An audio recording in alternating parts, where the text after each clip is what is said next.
Chapter 1. In the beginning, this book will deal with life.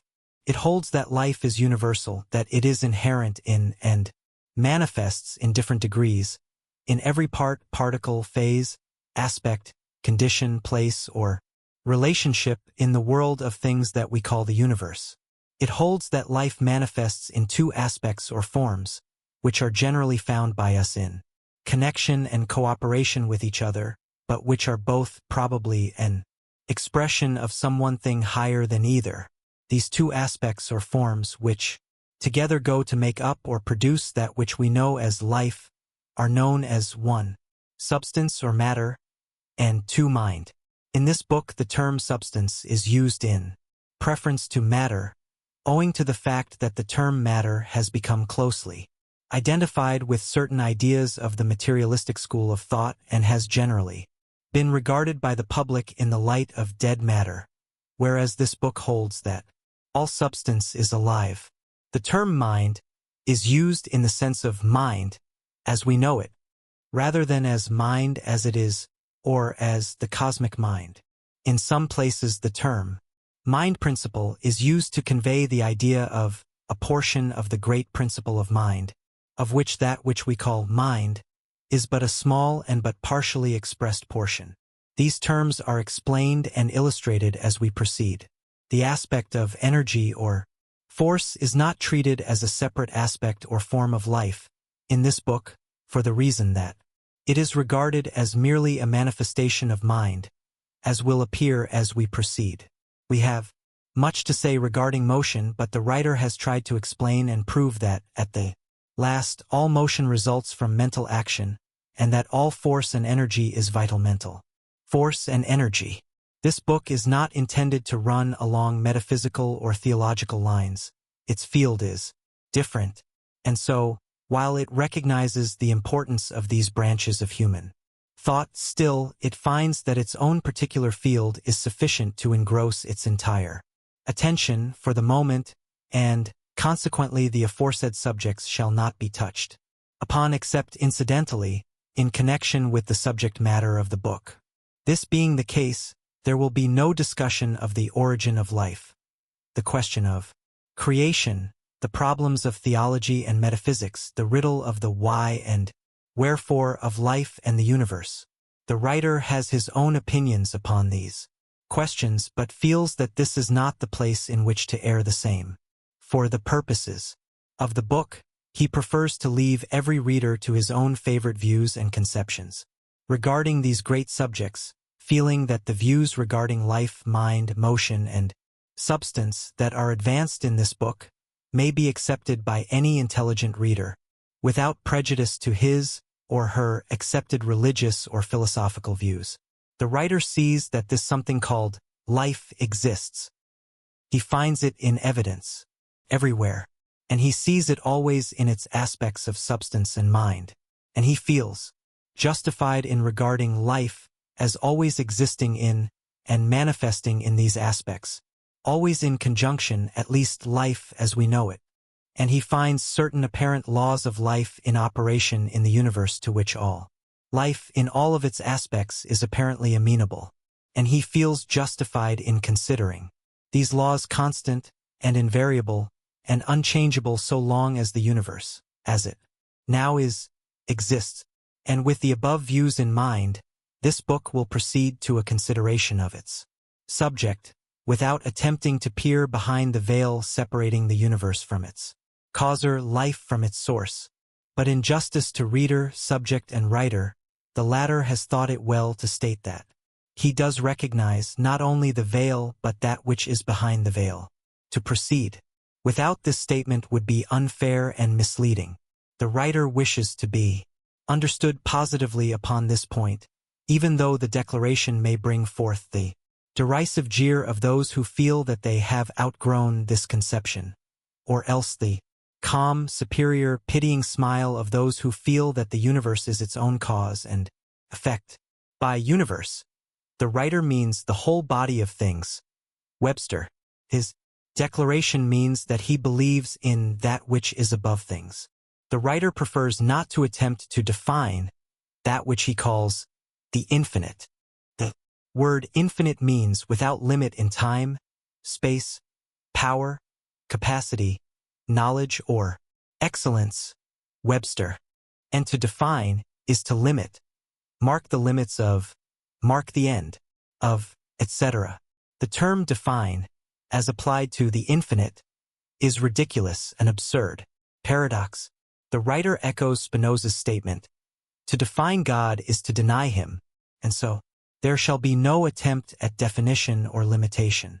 But the human mind, in considering the subject, is bound by its own laws to think of the infinite as real and actually being and existent, if it thinks of it at all. And if it thinks of it as infinite, it must, by its own laws, think of it as causeless, eternal, absolute, everywhere present, all-powerful, all-wise. The human mind is compelled to so consider the infinite if it thinks of it at all.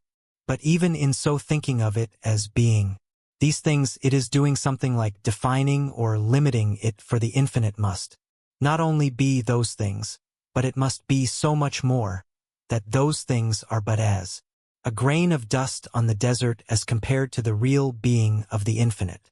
For the things mentioned are but finite or defined things, things possessed by the finite things, and, at the best, can be but symbols of the attributes or qualities of the infinite.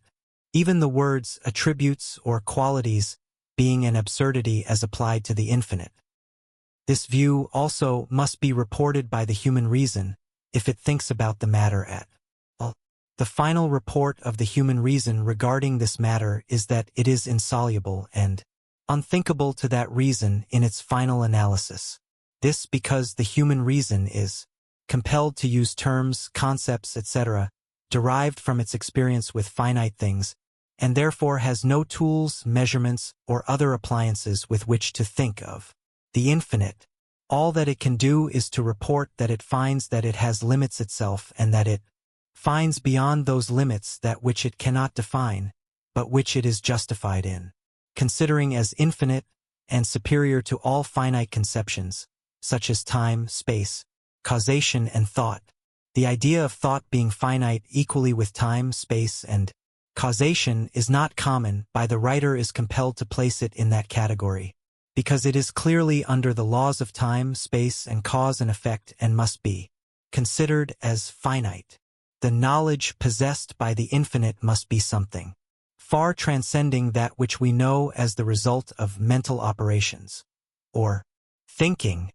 Certain fundamental truths seem to have been impressed upon the human intellect, and the reason is compelled to report in accordance therewith. But an analysis of these fundamental truths is futile, and the attempt only leads one into wild speculations. The only advantage that comes from the attempt is the strengthening of mental muscle of those who are able to stand the strain of the exercise, and the fact that by such attempt we are made aware that we do not know, and cannot know by reasons of the nature of the intellect, and are thus prevented from harboring absurd and childish theories about the unknowable. To know that we do not know and cannot know is the next best thing to actually knowing. The writer does not wish to be understood that the limits of the human reason are unalterably fixed. On the contrary, he believes that additional fundamental portions of truth are superimposed upon the mind of the race from time to time, and he believes, yes, knows that there are regions of the mind that give reports higher than those conveyed through the intellect, and he believes that there are phases of knowledge in store for man that will raise him as much higher than his present position, as that present position is superior to that of the earthworm, and he believes that there are beings in existence today, on planes of life as yet undreamed of by the average man, who far transcend man in power, wisdom, and nature. He believes that man is merely just entering into his kingdom, and does not realize the grandeur of that which is his divine inheritance. It will be as well to mention here that the classification of mind with the aspects of life, in conjunction with substance and motion, does not mean that the ego or man is a material thing. The writer believes that the ego is a transcendent being, partaking in some wonderful way of the essence of the infinite, that it is a soul immortal. He believes that, as Paul says, we are all children of God, but what we shall be does not as yet appear. These matters shall not be discussed in this book, but the writer wishes to make himself clear in order to prevent misunderstanding. Again, in this respect, he must fly in the face of materialism. But, although the writer expresses his belief in the existence of the infinite and bases his philosophy upon that basis, he does not wish to insist upon the identification of his conception with that of any other particular conception of the source of life, nor does he insist upon names or terms in connection with the conception. He has used the term the infinite because it seems to be broader than any other of which he could think, but he uses it merely as a name for the unnameable. So, if the reader prefers, he or she may use the terms God, deity, first cause, principle, unknowable, infinite and eternal energy, the thing in itself, the absolute, or any of the other countless terms used by man in his attempt to name the unnameable, to describe the undescribable, to define the undefinable. And all may retain their ideas or lack of ideas regarding the relation of the infinite to their own particular religious views or lack of views. The philosophy of this book need not disturb a man's religious belief, nor does it insist upon the man holding any special religious belief. Those are matters entirely for the exercise of the man's own reason and conscience, and they may retain their own pet philosophy regarding the origin, purposes or plan of the production and existence of the universe. This book shall not meddle with their metaphysics or philosophy. What is herein offered may be assimilated with the fundamental ideas of nearly every form of religious or philosophical belief, it being in the nature of an addition rather than a subtraction or division. Its philosophy is constructive rather than destructive. Chapter 2. Things as they are. In our last chapter we considered the source of all things, which we called the infinite.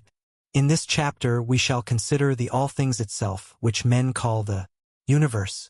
Note that the word universe is derived from the Latin word unus, meaning one, and versor, meaning to turn, the combined word meaning, literally, one that turns or moves. The Latin words indicate a close meaning, namely one thing in motion, turning its several aspects and assuming many changes of appearance. The writer does not intend touching upon theories of the origin of the universe, nor of its purpose or of any design in its production or management, nor of its possible or probable end. These questions do not belong to our subject, and then again, as was said in the last chapter, speculation regarding it is devoid of results, and leads one to quicksands and bogs of mental reasoning, from which it is difficult to extract oneself. The answer to the riddle of the universe rests with the infinite. But it is different with the case of the manifested universe that is evidenced by our senses. Science is a different thing from metaphysics, and its process and mode of work are along different lines, and much knowledge of things may be obtained from a consideration of it, remembering always that its knowledge is confined to things, and not to that which is back of things. And so let us consider the universe of things. Material science has held that the universe is composed of two principles. 1. Matter. 2. Energy or force. Some hold that these two principles really are aspects of the same thing, and that there is really but one principle, one aspect of which is shape, form, etc., and called matter, the other a quality manifesting in motion, which quality is called force. Others, the most radical, hold that there is nothing but matter, and that force and energy is but a quality, or power, inherent in matter. Others hold that force is the real thing and matter but a form of force. All branches hold to the idea that matter and energy are always found together and cannot be thought of separately. Matter and force are held to be eternal and infinite, it following that there can be no addition to or subtraction from either, all apparent loss and gain, creation and destruction being but change of form or mode. God is declared unnecessary, and the universe is held to operate according to certain laws of matter or force, either or both, which are unchangeable and immutable, eternal and always valid.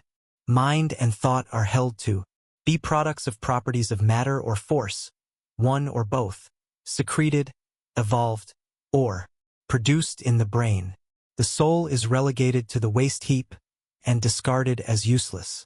In the new philosophy, Moleschott said, "Thought is a motion of matter," and Halbach, that matter enjoys the power of thinking.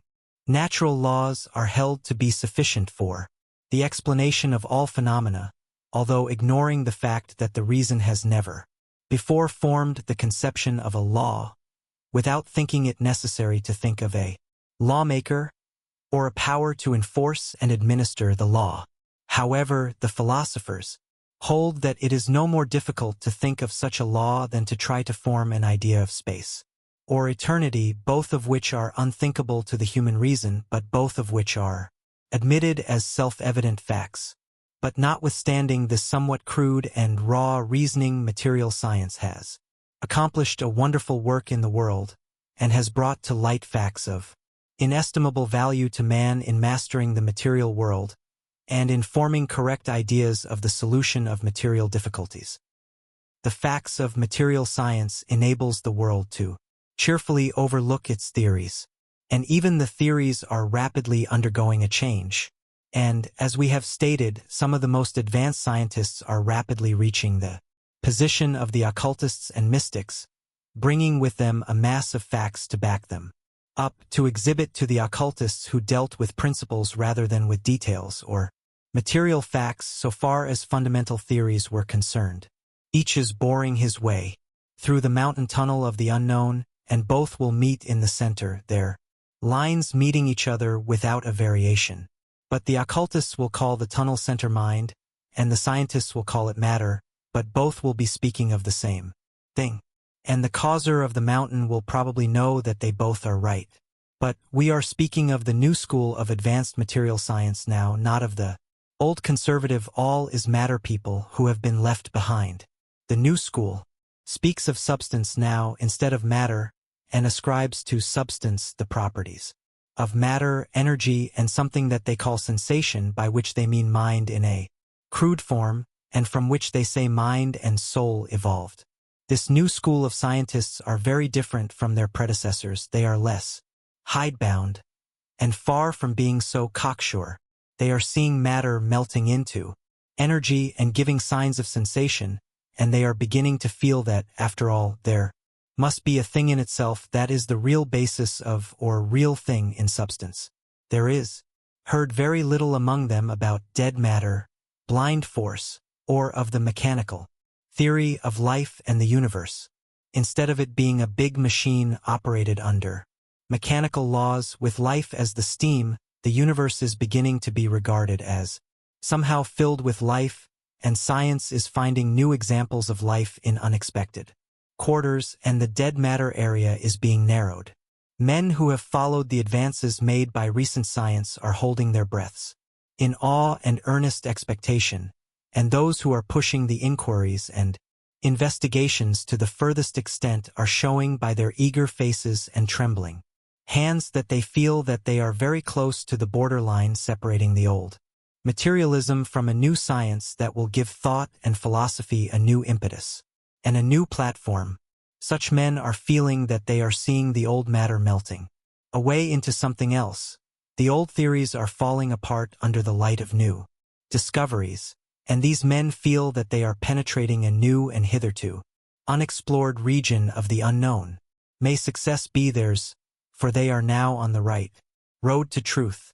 In the following chapters we shall see frequent references to science, and when we use the word we shall know it means this new school of scientists, rather than the older school that is now being superseded. There is no conflict between true occultism and true science, notwithstanding their directly opposite theories and ideals. They are merely looking at the truth from different viewpoints, at different sides of the same shield. A better day is coming, when they shall work together, instead of in opposition. There should be no partisanship in the search for truth. Things have worked this way. Occultism would enunciate a theory or principle, but would not attempt to prove it by material facts, for it had not gathered the facts, having found the principle within the mind, rather than without. Then, after laughing at the occult theory or principle, science would search diligently for material facts to prove an opposite theory, and in so doing would unearth new facts that would support the occultist's contention. Then science would discard its old theory, that is, the younger men would, the old ones never, and proceed to proclaim a new theory or principle, under a new name and backed up with a mass of facts and experiments that would create a new school with many enthusiastic followers. The old claim of the occultists would then be forgotten or else go unrecognized under its old name, or disguised by the fantastic and bizarre coverings which some so-called occultists had draped around the original truth. But so long as truth is being uncovered, what matters it who does the work or by what name he calls his school? The movement is ever forward and upward. What matter the banner under which the armies move? In this book, the writer will advance a very different theory of the universe of all things from that of modern science, although he feels that his theory may easily be reconciled with the most advanced views of that school. In the first place, as he has stated in the first chapter, he does not hold that the universe, as we know it, is self-sufficient, but he recognizes a something back of all phenomena and appearances, which something he calls the infinite, and he differs very materially from the views of those who claim that mind is but a property or quality or something proceeding from matter or matter force or force matter. According to the views of the respective schools, he takes an entirely different and opposite position. He holds that all that we call matter or substance and mind as we know it are but aspects of something infinitely higher, and which may be called the cosmic mind. He holds that what we call mind is but a partial manifestation of the cosmic mind, and that substance or matter is but a cruder or grosser form of that which we call mind, and which has been manifested in order to give mind a body through which to operate. But this view he merely states in passing, for he makes no attempt to demonstrate or prove the same, his idea being that it forms a different part of the general subject than the phase of dynamic thought, to the consideration of which this book is devoted. He also differs very materially from the materialistic school in his conception of force or energy. Instead of regarding force as a distinct principle and as something of which mind is but a form, he walks boldly out into the arena of scientific thought and, throwing down his gauntlet, proclaims his theory that there is no such thing as force. Apart from life and mind, all force and energy is the product of life and mind. All force, energy, and motion result from vital mental action. All force, energy, and motion is vital mental force, energy, and motion. The mind, abiding in and permeating all substance, not only has the power to think, but also the power to act, and to manifest force and energy, which are its inherent and essential properties. He also takes the position that mind is in and about and around everything, and that everything is alive and thinking, and that there is no such things as dead matter, or blind force, but that all substance, even to the tiniest particle, is permeated with life and mind, and that all force and motion is caused and manifested by mind. He holds that all forms of force, energy, and motion, from the attraction of the particles of matter and their movements in response thereto, up to the attraction of gravitation, and the response of the worlds and suns and stars and planets thereto, are forms of mental energy and force and action, and that from the tiniest atom or particle to the greatest sun, all obey this great action of mind, this great force of mind, this great energy of mind, this great power of mind. And upon this rock of truth he believes it to be, he takes his stand and announces his belief and bids all comers take notice of what he believes to be a germ thought that will grow, develop, and increase so that it will eventually permeate all scientific thought as the years roll along. He calls this theory the theory of dynamic thought. Chapter 3. The universality of life and mind. The writer has deemed it advisable to preface his consideration of mind in itself as well as of substance and motion with 2 chapters, the purpose of which will be to demonstrate that mind, in some form or degree, is to be found in connection with all things, and that everything has life, and that mind is an accompaniment of all life. To many the term mind means only the thinking quality of man, or perhaps of the lower animals, and life the property only of such organic creatures. For that reason it has been deemed advisable to point out that life and mind are found even in the lowest forms of substance, even in the inorganic world. In this chapter and from now on, the writer shall use the term the mind, etc., to indicate the particular mental principle of the creature or thing, the bit of mind that is segregated from the rest and which each person thinks of as mine, just as he thinks of my body, as distinguished from the universal supply of substance. The term mind will be used in its universal sense, and the writer intends to use Elmer Gates' term mentation in the sense of effort, action or effect, in or of the mind, in short, mental process. The word is useful, and when one has learned to use it, he will prefer it to the more complicated terms. Remember, then, please, mentation means mental process. Mentation includes that which we call thought, as well as some more elementary forms of mental process that we are not in the habit of dignifying by the term thought, which latter we usually reserve for mental process of a higher order. So, then, mind is the something of which one's particular mind is composed. The mind is that something possessed by one, by and through which he thinks. Mentation is mental process, and thought is the advanced kind of mentation. At least, the said words will be so employed in this book from now on. In this chapter, you are asked to consider the fact that life is universal, that everything is alive, and that mind and mentation is an attribute of life, and that, consequently, everything has mind and is able to express a degree of mentation. Forms of life, as we know them, are always seen as possessing 2 aspects, viz. 1.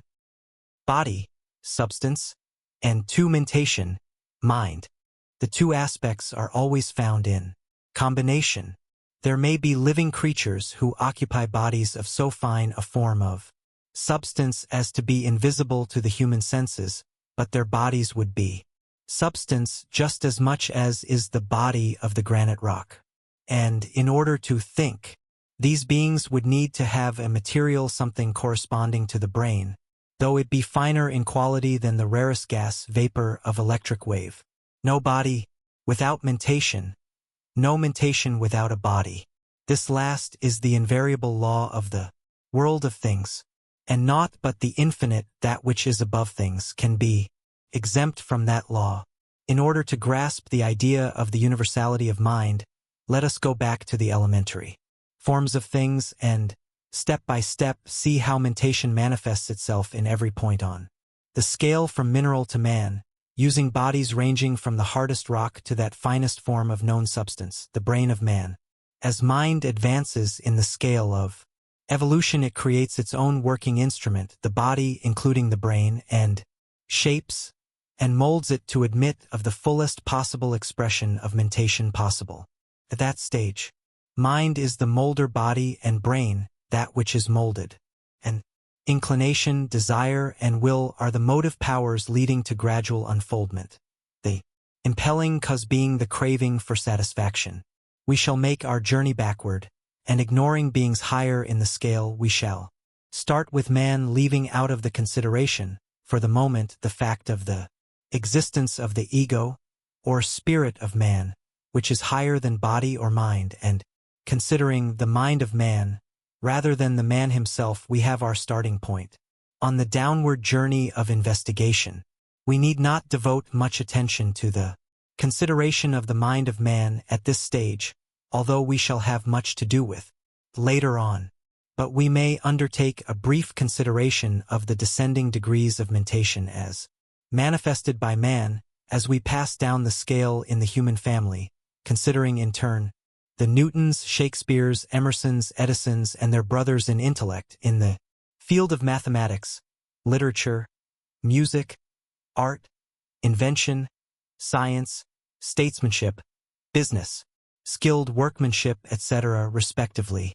From these high levels we pass down, gradually, through the strata of men of but a slightly lower degree of intellect, down through the strata of the average man, down through the strata of the ignorant man, down through the strata of the lowest type of our own race and time, down through the strata of the barbarian, then on to the savage, then on to the digger Indian, the bushman. What a difference from highest to lowest! A being from another world would doubt that they were all of the same family. Then we pass rapidly through the various strata of the lower animal kingdom, from the comparatively high degree of mentation of the horse, the dog, the elephant, etc., down through the descending scale of the mammals, the degree of mentation becoming less marked at each step of the journey, then on through the bird kingdom, then through the world of reptiles, then through the family of fishes, then through the millions of forms of insect life, including those wonderful creatures, the ant and the bee, then on through the shellfish family, then on through the community of sponges, polyps and other low forms of life, then on to the vast empire of the microscopic creatures whose name is legion, then on to the plant life, the highest of which have sensitive cells that resemble brains and nerves, descending by stages to the lower plant life, then still lower to the world of bacteria, microbes, and infusoria, the groups of cells with a common life, the monera, the single cell, the mind that has followed us.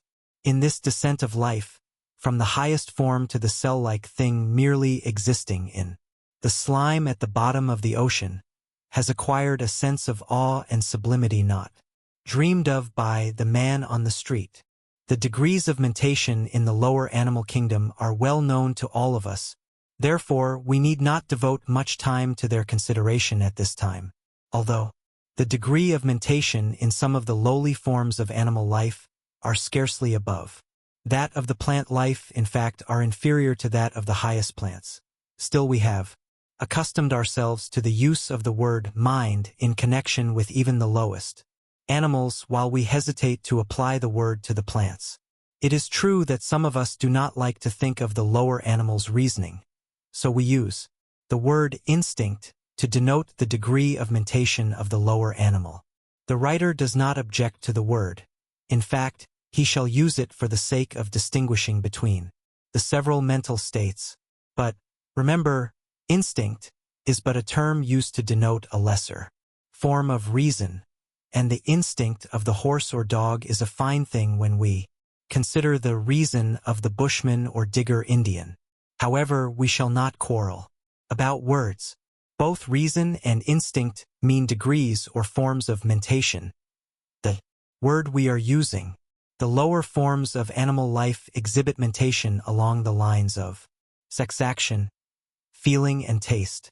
Then by degrees come smell, hearing, and sight. And then something very like reasoning in the case of the dog, elephant, horse, etc. Mentation. Everywhere in the animal kingdom in some degree. No doubt about life and mentation there. But what about mentation and life in the plant life? All of you admit that there is life there. But about mentation, well, let us see. Some of you draw the line at the word mind in connection with plants, although you freely admit the existence of life there. Well, remember our axiom, no life without mentation. Let us try to apply it. A moment's reflection will give you instances of mentation among the plants. Science has called it appetency, rather than admit mind, the word appetency being defined as an instinctive tendency on the part of low forms of organic life to perform certain acts necessary for their well-being, such as to select and absorb such particles of matter as serve to support and nourish them. Well, that looks like a degree of mentation, doesn't it? Many young animals evidence little or nothing more than Appetency in suckling. We shall adopt the word appetency to designate the mentation in plant life. Remember this, please. Anyone who has raised trees or plants has noticed the instinctive efforts of the plant to reach the water and sunlight. Potatoes in dark cellars have been known to send forth shoots 20 feet in length in order to reach an opening in the wall. Plants have been known to bend over during the night and dip their leaves in a pot of water several inches away. The tendrils of climbing plants seek for the stake or support and find it, too, although it has been changed daily. The tendril will retwine itself after it has been untwisted and bent in another direction. The tips of the roots of the tree are said to show a sensitiveness almost akin to that of the limb of an animal and evidently possess something akin to nerve matter.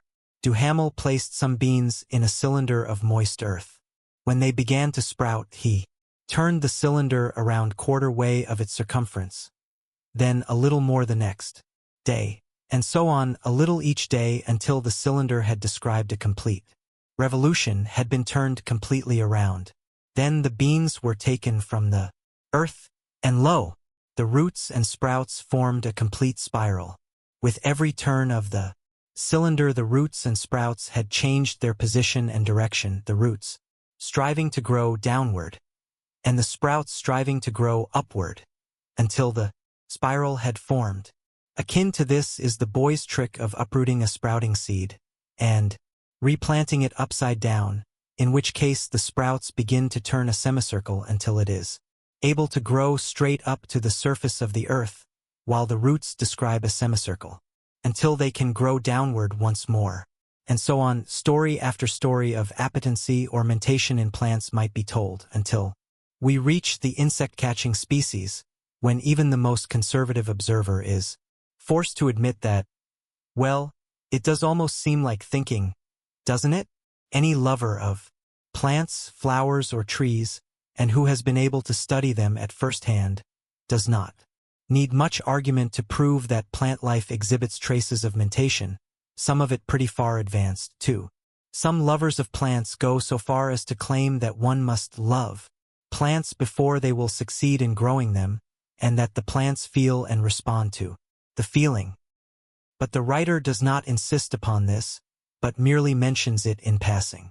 Before leaving the subject of mentation in plants, the writer is tempted to steal a little more space and tell you that plants do more than receive sensations of light and moisture. They exhibit rudimentary taste as well. Haeckel relates an interesting story of an insect-catching plant.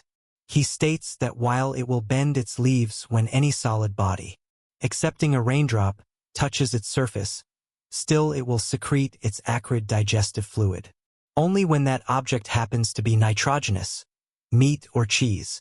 The plant is able to distinguish its meat diet, its food being insectivorous, and while it will supply its gastric juice for meat and cheese as well as for the insect, it will not do so for other solids to which it is indifferent. He also mentions the fact that roots of trees and plants are able to taste the different qualities of soil and will avoid poor soil and plunge into the richer parts of the earth. The sexual organism and life of plants also affords a great field for study to the student hunting for evidences of life and mentation in that kingdom.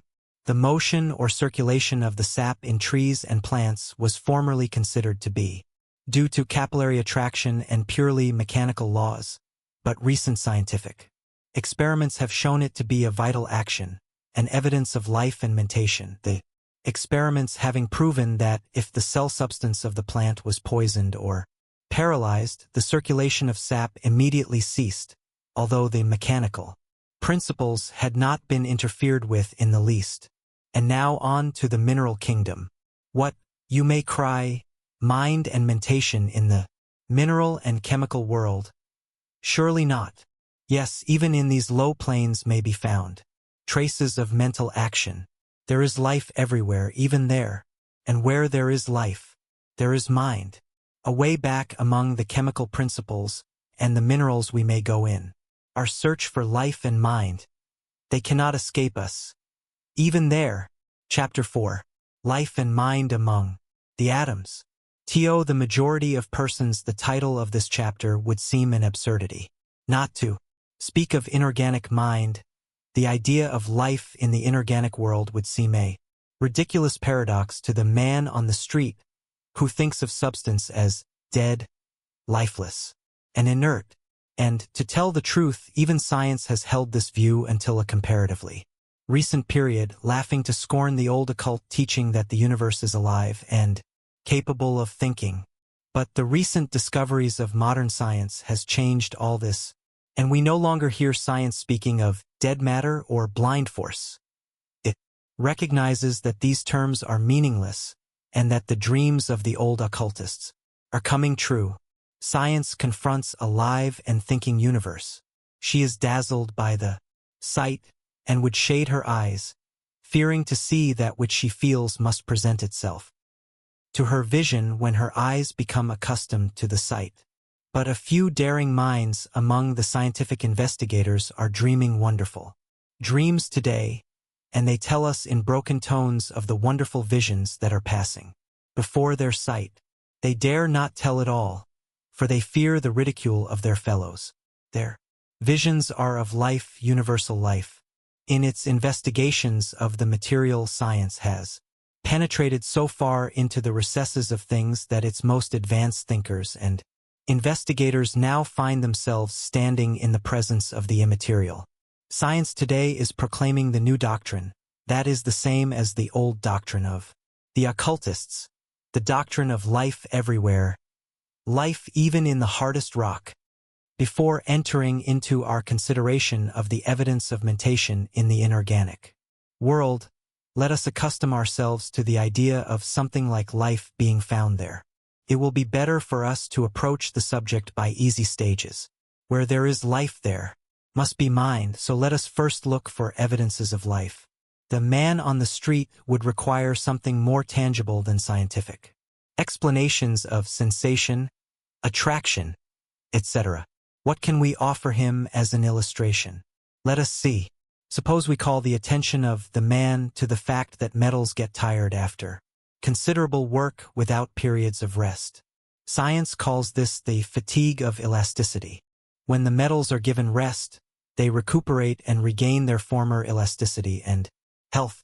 The man may remember that his razor acts this way occasionally, and if he talks the matter over with his barber, his suspicions will be verified. Then, if he consults a musician friend, he will be informed that tuning forks also become tired and lose their vibrating quality until they are given a rest. Then his machinist friend will tell him that machinery in factories must be given a rest occasionally, else it will begin to disintegrate and die. Machinery will go on a strike for a rest if it is overworked. Then metals contract disease. Science informs us that zinc and tin have been infected, and the infection has spread from sheet to sheet, crumbling the metal into powder, the spread of the infection resembling the spread of a plague among animals or plant life. Science has experimented with copper and iron, and has found that these metals may be poisoned with chemicals, and will remain in a weakened condition until antidotes are administered. Window glass workers declare that there is such a thing as glass disease that will ruin fine stained glass windows unless the infected panes are removed.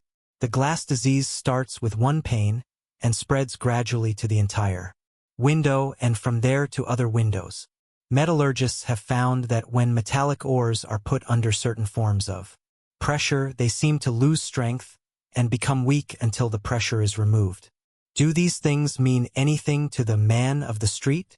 Another step in the consideration of life in the inorganic world is the realization of the fact that, after all, there is but the very finest line separating the higher forms of mineral life from the lower forms of vegetable life, or the life of those things which we may call either plants or animals.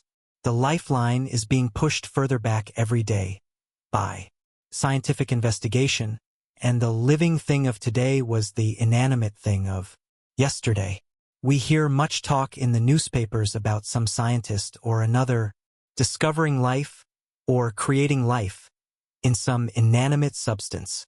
Bless your hearts, you who are alarmed by these reports. No one can create life in anything, for it already exists there. The discovery is simply the realization of this fact. Science, by means of the microscope, has brought to light forms of living things, resembling in appearance the fine dust of inorganic minerals.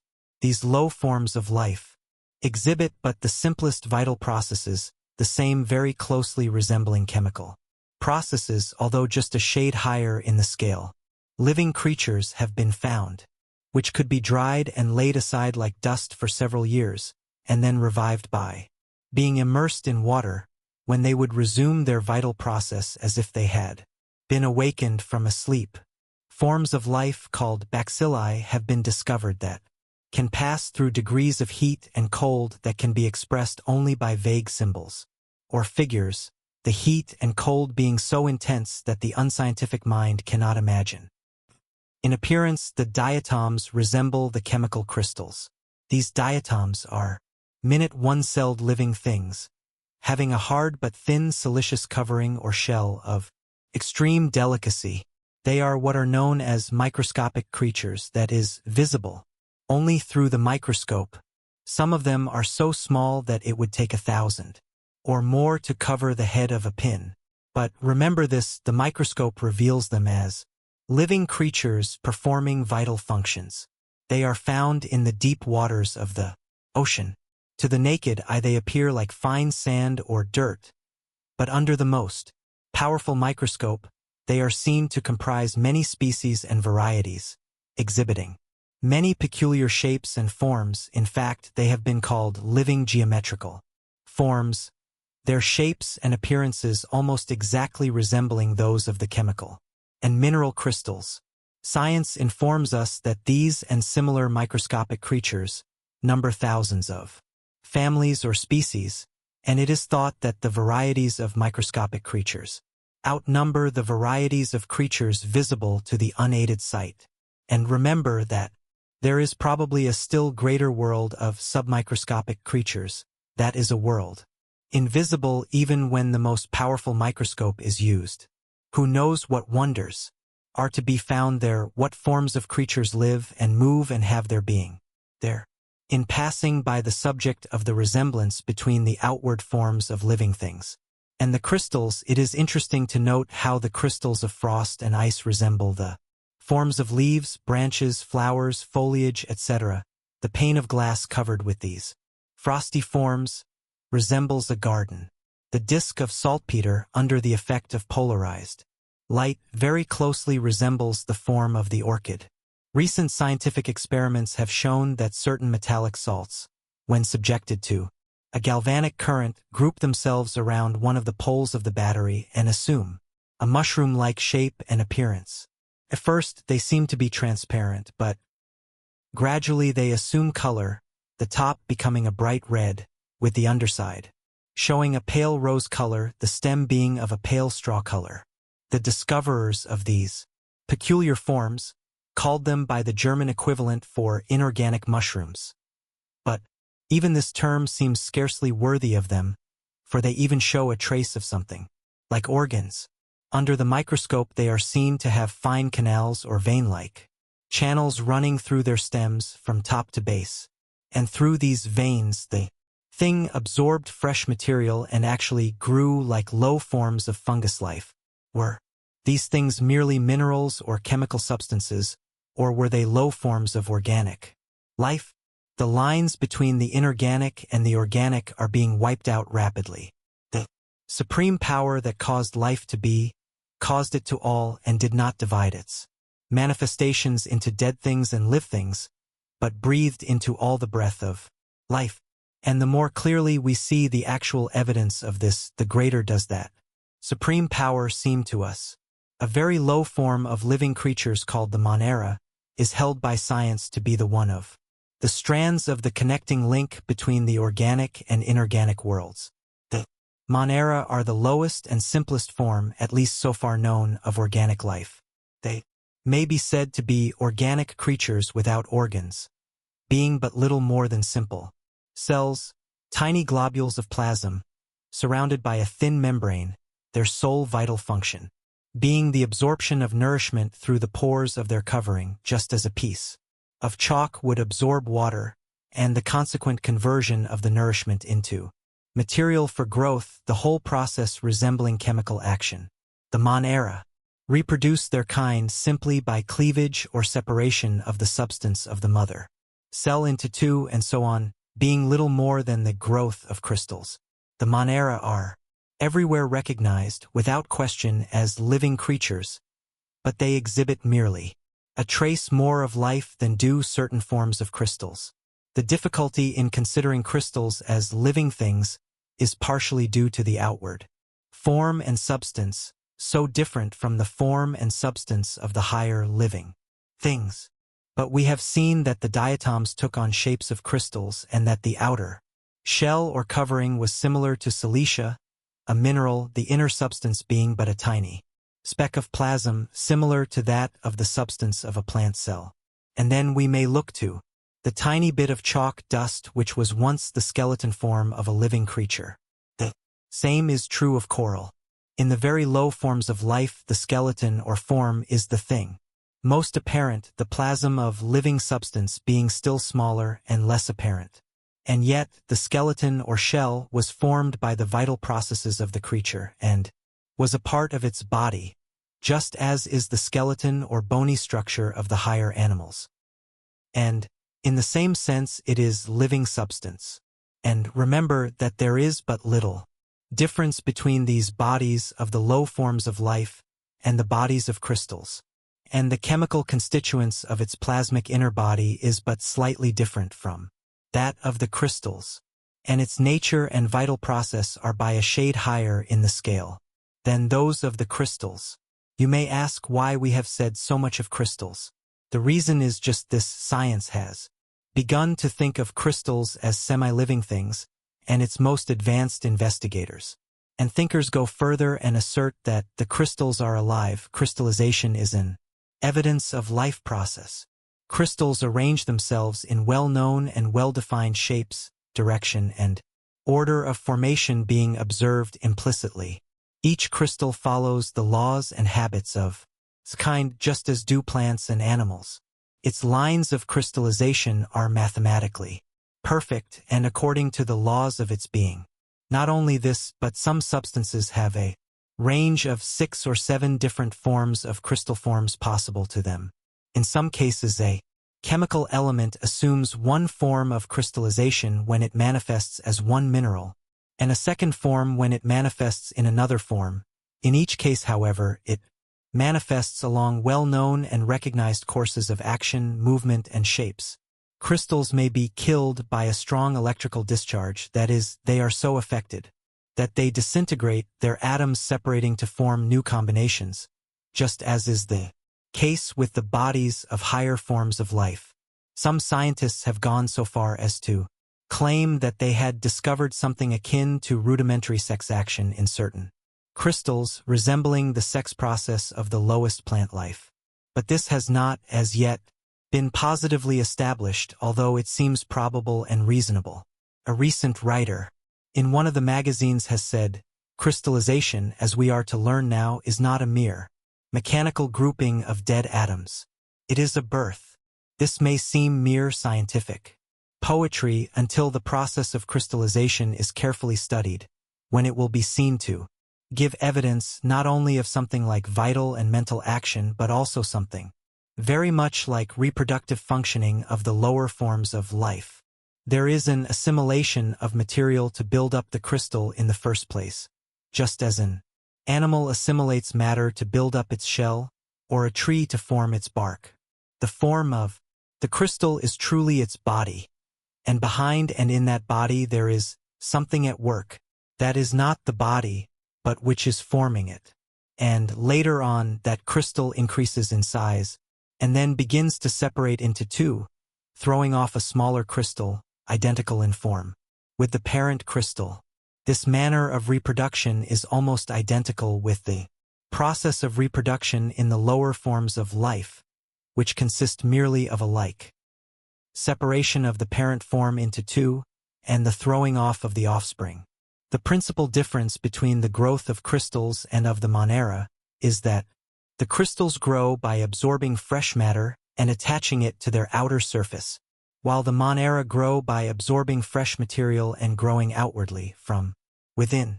But this may be accounted for by the difference in the density of their bodies, the crystal being very solid, while the Monera is like a thin jelly. If the crystal had a soft interior, it could grow like the Monera or diatom, but then it would be a diatom.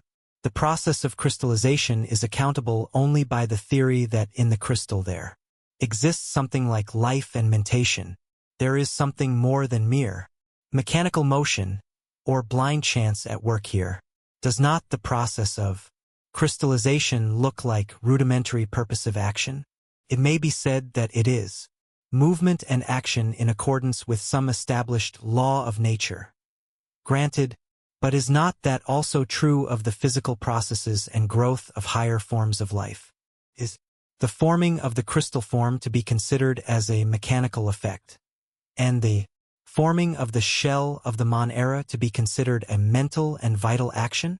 So, wherefore, the point is that crystals act as if they are alive and capable of assimilation, growth, and reproduction in a manner and degree differing but very slightly from corresponding functioning of the lower forms of life.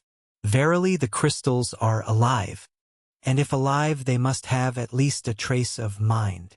Does it not appear that they exhibit something very like both?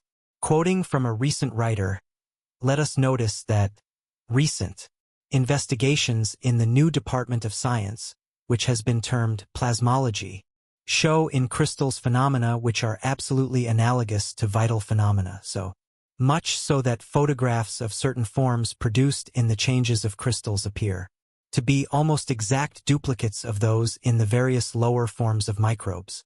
The question has been raised as to whether the microbe is no more alive than the crystal, or the latter equally endowed with life as is the former.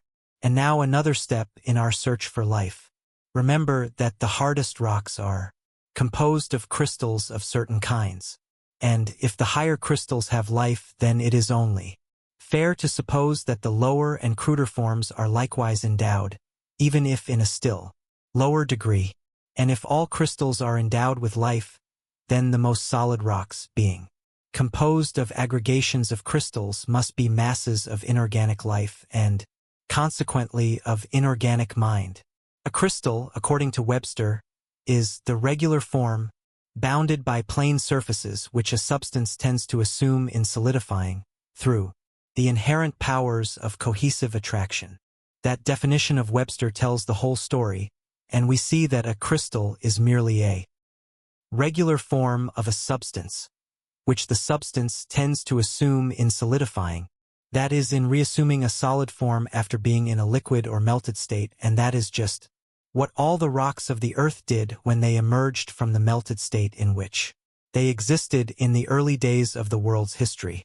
And this tendency that caused them to solidify and assume certain crystal forms, and which must have existed potentially through the melted state. What of that? What is this tendency or force? The definition answers, the inherent powers of cohesive attraction. So here is cohesive attraction that we shall consider fully in forthcoming chapters of this book. Inherent, too, the definition says, what is inherent? Let us see. Webster defines inherent as permanently existing. So this power of cohesive attraction permanently existed in the substance or else in connection with it. Let us take another look at cohesive attraction. Cohesive attraction is that form of universal attraction that causes the molecules of a body to draw together, that invisible power of the molecule by which it draws another molecule toward itself, and itself toward the other, the manifestation of which power by several molecules tends to draw each of them together. We shall learn of these particles of substance called molecules before long. It is a primal cause of motion, this mutual attraction and drawing power. Now, is it reasonable to suppose that this wonderful power is a mere blind force? Is it not more reasonable to think of it as a form of vital action, life action? Dead things could not manifest this force and action. And if this cohesive attraction is an evidence of life, then all substance must have life, manifesting through it. Not only the rocks but the soil and earth and dirt, for they are but crumbled rock. And, when we thus consider substance as being the body through which life is manifesting, we must not lose sight of the molecules and atoms in our consideration of the Massachusetts. A bit of rock, crystal, or dirt is but an aggregation of countless molecules, grouped together in certain crystallized shapes and forms, each having characteristics of its own. These molecules cling together in accordance with their mutual attractive powers, and each of these molecules is composed of a number of atoms, which cling together in accordance with chemical affinity or chemism, but which is but another name for attraction or cohesion, and which form a little family called a molecule. And these atoms are composed of corpuscles. We will waive the consideration of the corpuscle for the moment, but even if we consider it, we only carry the subject back a step farther. What we wish to say could be said even if there were 10 further divisions of substance, or 1,000,000 for that matter. The point we wish you to consider now is that we must separate the mass into its constituents, its molecules, atoms, and even corpuscles in our search for the life in the mineral and chemical world. If there is life in the mass, there must be life in the molecule, atom, or corpuscle. Now, do we find it there? Certainly, for the tiniest atom manifests its attractive power, and not only does it draw other atoms to itself by virtue thereof, but it even goes a step further and shows a preference, a degree of liking, in its mutual relations with other atoms. We shall see in future chapters that there is desire, love, marriage, and divorce among the chemical atoms. We shall consider the flirtations and love affairs of certain atoms. We shall see how an atom will leave another and fly to a new charmer. We shall have many evidences of the atom's power to receive sensations and to respond to the same. Nothing dead about this, is there? The atom is very much alive. The attraction, affinity, and motions of the atom give a certain evidence of something very much like life, as we see it in higher forms. In the atom exists all the life that causes crystallization, and in the atom lies that which causes force and motion to manifest. Verily, the atom lives and moves and has its being. And so our journey is ended. We have traced life to its last stages of manifestations, and we have found it there, and at each step of the journey. But stop, we have not completed our journey, we have but begun it. Why, some of us may cry, how can we go back of the atom or electron? The answer is, into the ether. Yes, back of the atom and the corpuscle is said by science to lie that wonderful, paradoxical something they call the universal ether, that something that science has considered the womb of matter and force, something that is different from anything ever known or dreamed of by man, that something which science has labored so diligently to build up, and which it has used as an explanation for so much phenomena, but regarding which a very recent date there has begun to grow a distrust and a suspicion owing to the discovery of radiant matter and things that followed in its train. But, notwithstanding these shadowy suspicions, science still asserts in belief in the constancy and integrity of the ether, and it behooves us to investigate that wonderful region in which it dwells, in order to see whether life and mind are also to be found there. We think that, in the words of the street, we shall find that they are very much there. And so in later chapters of this book, we shall consider the ethereal region very fully. But before doing so, we had better give substance and motion, in all their forms, a careful consideration, for a correct understanding of them is vitally necessary for an intelligent conception of the ideas underlying the philosophy to be herein set forth. Now, pray do not leave this chapter with the belief that the writer has said that the particles of inorganic substance are endowed with conscious reasoning powers. Nothing of the kind has been said, nothing of the kind is meant. The life and mind evidenced in the particles are but the faintest glimmerings. There is no sign of consciousness or reasoning. The mind exhibited is less than that of the plant, yes, less than even that of the cell of the plant. The life is evidenced by power to move, and the mind is evidenced by the ability to receive impressions and to respond to the same. By evidencing force and movement, there is no evidence of consciousness or understanding in these mental processes. Consciousness is not an essential attribute of life or mind action. In fact, but a small part of even the mentation of man is performed in the field of consciousness. Nearly all of his bodily functions are beneath the field of consciousness. One does not consciously regulate the beating of his heart, the circulation of his blood, the digestion and assimilation of his food, the tearing down and building up work of the cells, the work of the organs, etc., etc. Yes, these processes are all mental processes and far from mere mechanical movements or chemical processes as some imagine. Let the spark of life leave the body and the processes stop, although all the chemicals are still there and the mechanical movements might go on unhindered. The particles of substance have enough life and mind to enable them to move, receive, and respond to impressions, and to exert force in accordance with the law of traction, but there it stops. The crystals show signs of something like taking nourishment, but the real taking of food may be said to commence with the monera. Not until very high degrees of life and mind are attained do creatures begin to exhibit consciousness, and that which is called understanding is still higher in the scale, and not until man is reached does the faculty of turning the mental searchlight inward manifest itself. These matters are mentioned here merely to prevent misunderstanding and misapprehension, but still, do not forget, the particles of substance receive impressions and respond.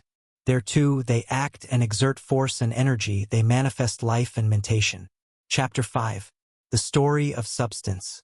As we stated in a former chapter, there are two aspects of all things, viz.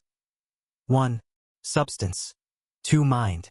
In this and the following two chapters we shall consider the first. 1. Substance, which science calls matter. Perhaps it would be as well to begin by asking ourselves the question, what is substance? The answer seems to be anything that takes up room, the body aspect of things, matter occupying space, etc.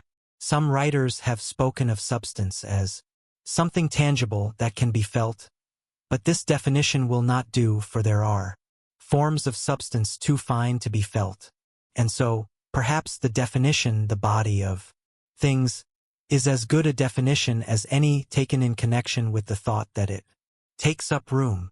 Science divides substance, which it calls matter, into 4 general classes, viz.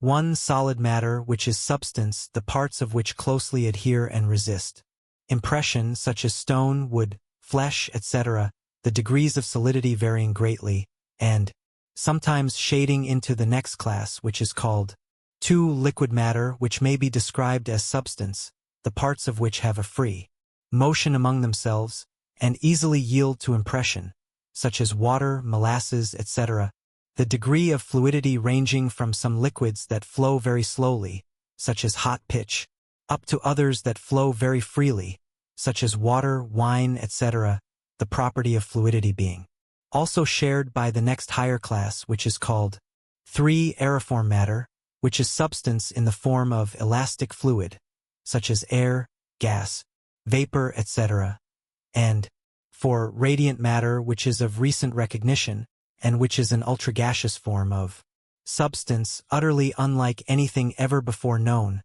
consisting of the tiniest particles of corpuscles of substance finer and more subtle than the rarest form of atomic substance known to science.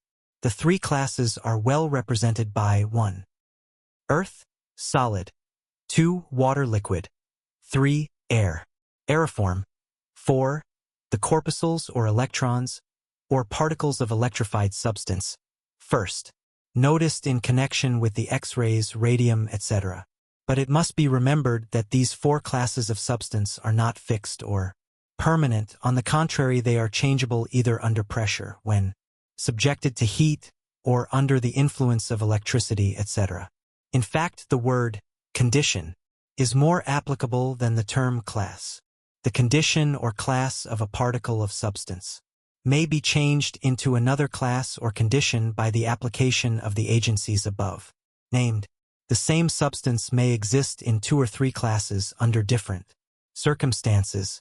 Solids may be changed into liquids and liquids into gases and vice versa. Metals may be melted, then changed into gas, according to the degree of heat applied. Liquids may be changed into vapor by the application of heat, or into solids by the withdrawal of heat. For an example, we may turn to water, which is a solid in the condition of ice, a liquid in the condition of water, and steam in the condition of vapor. Quicksilver is a metal which is in a liquid condition in our ordinary temperature, but which becomes a solid when subjected to a very low degree of temperature, and may be transformed into a gas under a high degree of heat. Air is a vapor in our ordinary temperature but has been transformed into liquid air under tremendous pressure, which produced a very low degree of temperature, and, theoretically, it may be transformed into a solid under a sufficiently low degree of temperature, although so far science has not been able to produce a degree of cold sufficient to freeze the liquid air. It is all a matter of freeze, melt, and evaporate in all forms of substance, and any substance, at least theoretically, is capable of being subjected to any of the 3 conditions just named, and being manifested in the respective conditions of solid, liquid, and aeriform. This may actually be accomplished with the majority of substances at this time, although in some instances we are not able to produce a sufficiently high temperature to melt and evaporate certain solid substances, on the one hand, or a sufficiently low degree of temperature to liquefy or freeze solid certain vapors. But the intense heat of the center of the Earth is able to melt rocks and show them as liquid lava flowing from volcanoes, and science teaches that the solid substance of the Earth and other planets, suns, etc., existed in the shape of a vapor at one time and would again take on that condition in case of a collision with another great body, which convert motion into intense heat that would first melt and then vaporize every solid particle of which the Earth is composed. If the sun's heat were completely to die out, the cold would be so intense that the air around the Earth and all the gases and vapors would be frozen to solids. In physics, the term gas is generally applied to a substance that is aeriform in our ordinary temperature, but which may be liquefied in a low temperature, the term vapor being generally applied to the aeriform condition of substances that are solid or liquid in our ordinary temperatures, but which may be evaporated by heat and thus transformed into an aeriform condition, resuming their original form upon cooling. These terms, however, are technical, and practically there is no difference between a gas and a vapor. In the above statements regarding the possibility of the transformation of each of the several forms of substance into other forms, the reference has been applied only to the 3 better-known forms, i.e. solid, liquid, and aeriform. The 4th form or state of substance, known as radiant matter, is of too recent discovery to admit of its properties being accurately observed. The best and latest opinion of science, however, is that it constitutes what may be called primal matter, that is, substance from which all other forms, states, kinds, and varieties of substance arise, the stuff from which they are manufactured. Science seems to be discarding the ether theory of the origin of matter in favor of this primal matter. Physical science divides substance into masses, molecules, and atoms, that is, the old physical science did, but the later investigators now see that even the atom may be subdivided.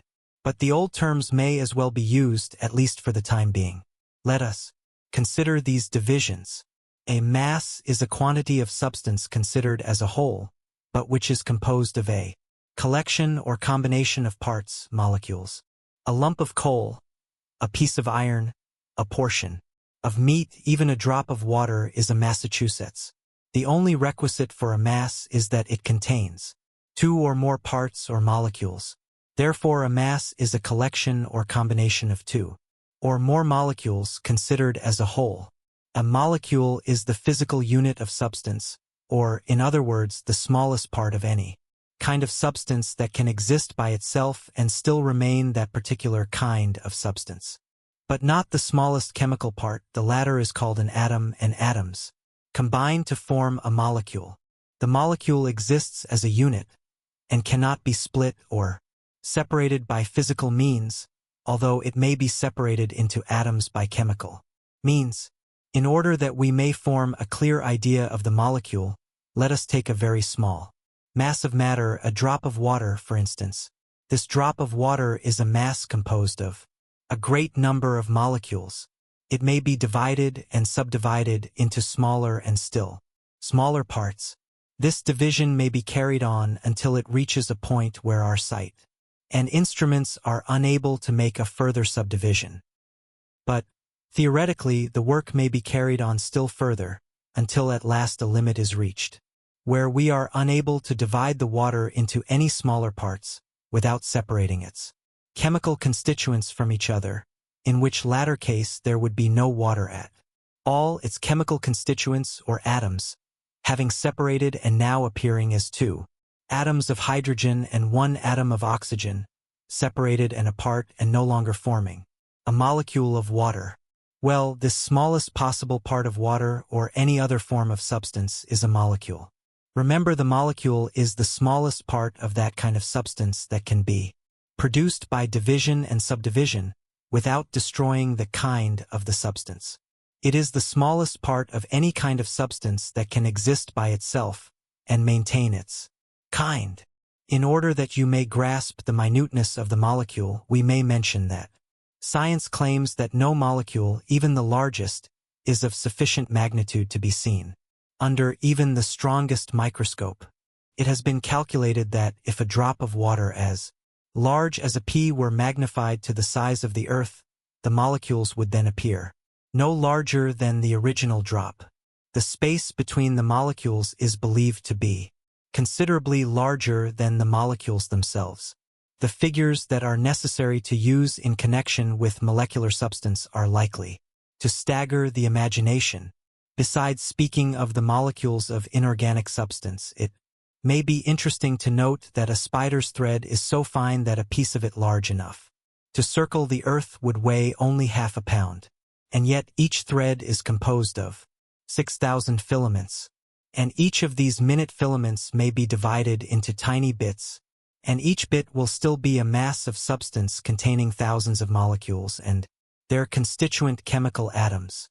There are living microscopic creatures so small that 5 millions of them might be crowded into a space the size of a pinhead, and yet each of them have organs, and in these organs fluids circulate.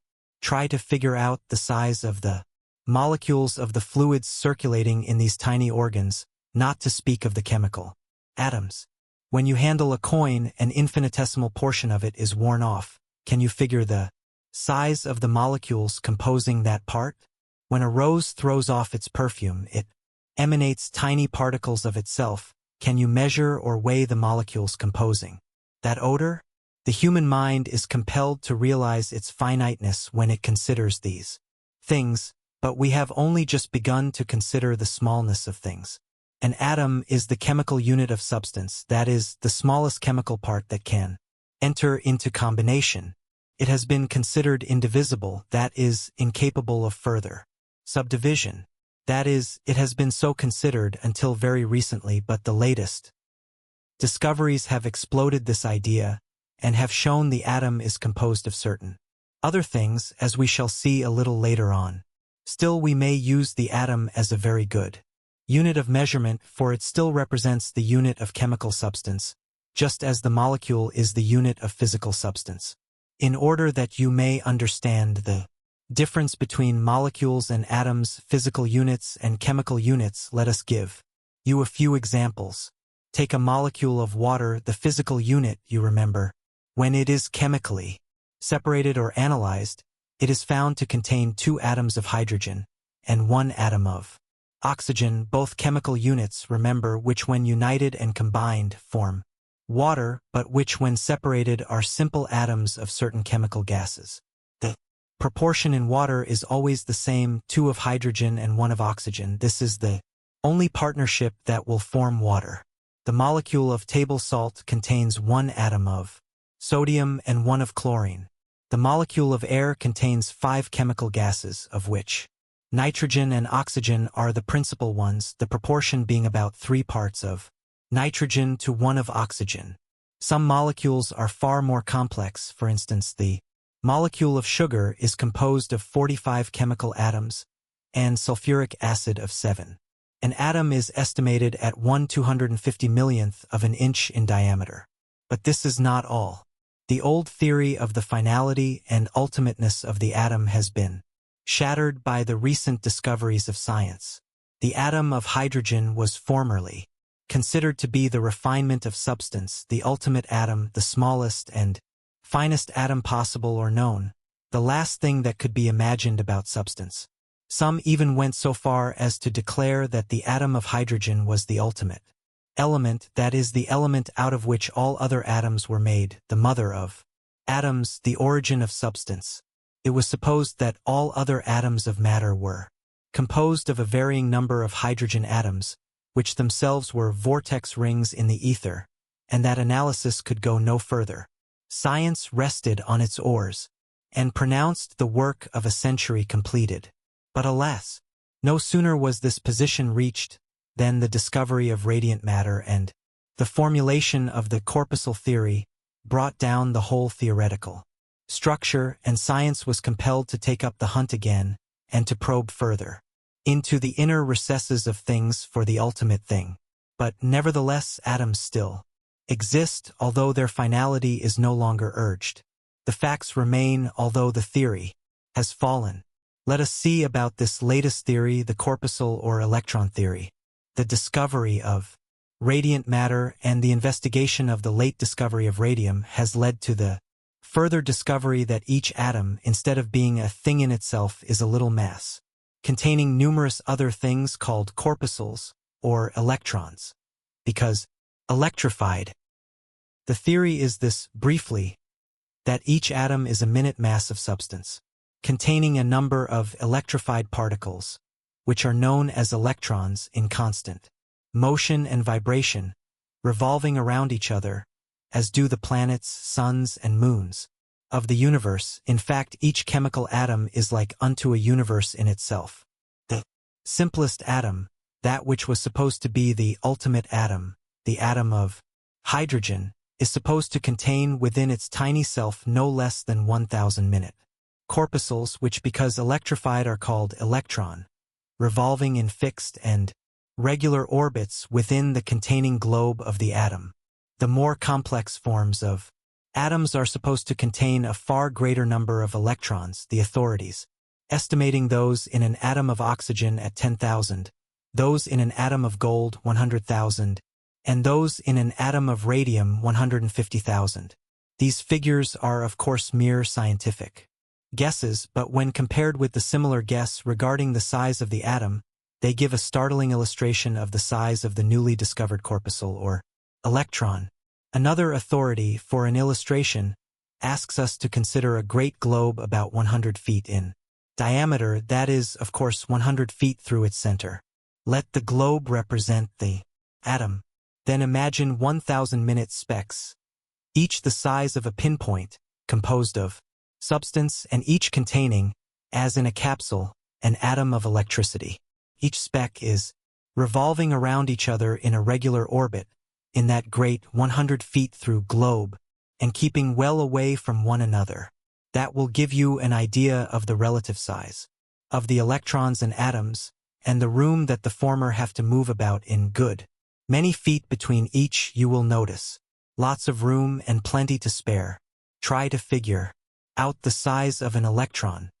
Many readers of the magazines have been confused as to the relation between the corpuscles and the electrons, or ions, as some have called the latter. The matter is very simple. They are both the same. The corpuscle is the tiny particle of matter, which because it is electrified and has thus become the unit of electricity, is called an electron. From the viewpoint of substance, we call the tiny particle a corpuscle. From the viewpoint of electricity, we call it an electron. These electrons are the tiny particles that pour forth from the pole in the Crookes tube, and constitute what are known as X-rays, cathode rays, Becquerel rays, etc. They also are the particles that are thrown off and emitted by radium and similar substances. They exist in the atom as explained, but also are found free and independent, and in the last condition or state are thrown off in the aforesaid rays, and by radium, etc. So far the corpuscles are known only as charged with electricity, and the electron only as a tiny charge of electricity with which the corpuscle is charged. But science dreams of corpuscles of substance other than electrons, in which case the old occult teachings of light dust and heat dust, etc. will be verified. The electron contains a powerful charge of electricity, as much in fact as an atom 1,000 to 150,000 times its size will carry. But science is wondering how these highly charged particles manage to hold together in the atom so rigidly coherent as to appear indestructible. We think that we may get a hint at the matter a little later on in this book. Science, or at least some scientists, are wondering whether the whirl or vibration of the corpuscle might not produce that which we call electricity, and whether, when this motion is intensified, waves of electricity will not be emitted. The writer fully agrees with this idea and finds that it fits closely his own theories regarding substance and motion, but the reader is cautioned against falling into the error of many recent popular writers on the subject, some of whom have used terms calculated to convey the idea that the corpuscle electron is electricity itself, rather than tiny particles of substance called corpuscles, charged with the unitary charge of electricity, and therefore called electrons. But for that matter, electricity is only known to us as associated with some form of substance, and not as a thing in itself. We shall see the reason for this as we proceed with this book. These corpuscles are destined to play a most important part in the theories of science from now on. They already have overturned several very carefully and laboriously erected theoretical structures, and many more will follow, among the many important ones evidently doomed to the dust heap being the vortex ring atomic theory, and other theories built upon the etheric origin of matter, and other theories concerning the ether, even to the extent of breaking down the theory of the ether itself, which theory had almost come to be considered a law. We shall further consider the corpuscles, and their qualities, characteristics, etc., in the next chapter, for they have an important bearing upon the theories advanced in the course of the study of this book. Chapter 6. Substance and Beyond.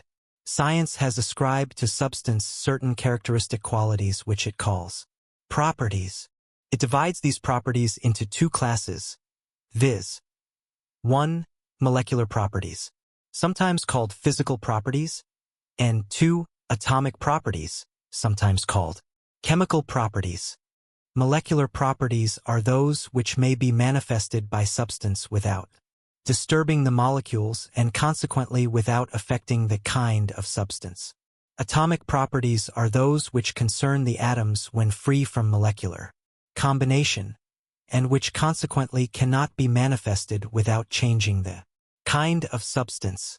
Science, before long, is likely to add a third class of properties, namely, corpuscular properties, relating to the corpuscles or particles of radiant matter, but so far it has not had the opportunity to sufficiently observe these qualities, except in a general way. There are certain general properties that seem possessed by both mass molecules and atoms, and probably by corpuscles. These general properties are as follows. Shape, that property whereby substance takes up room.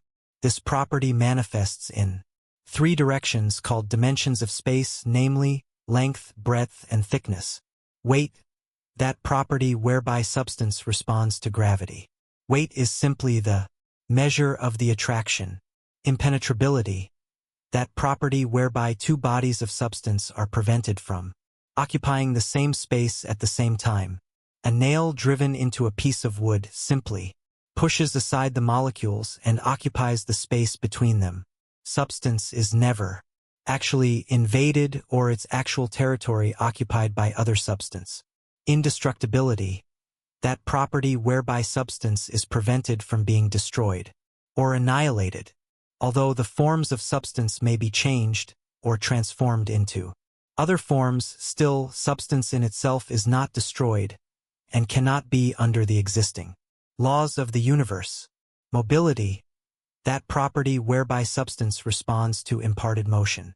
We shall notice this property in our consideration of motion.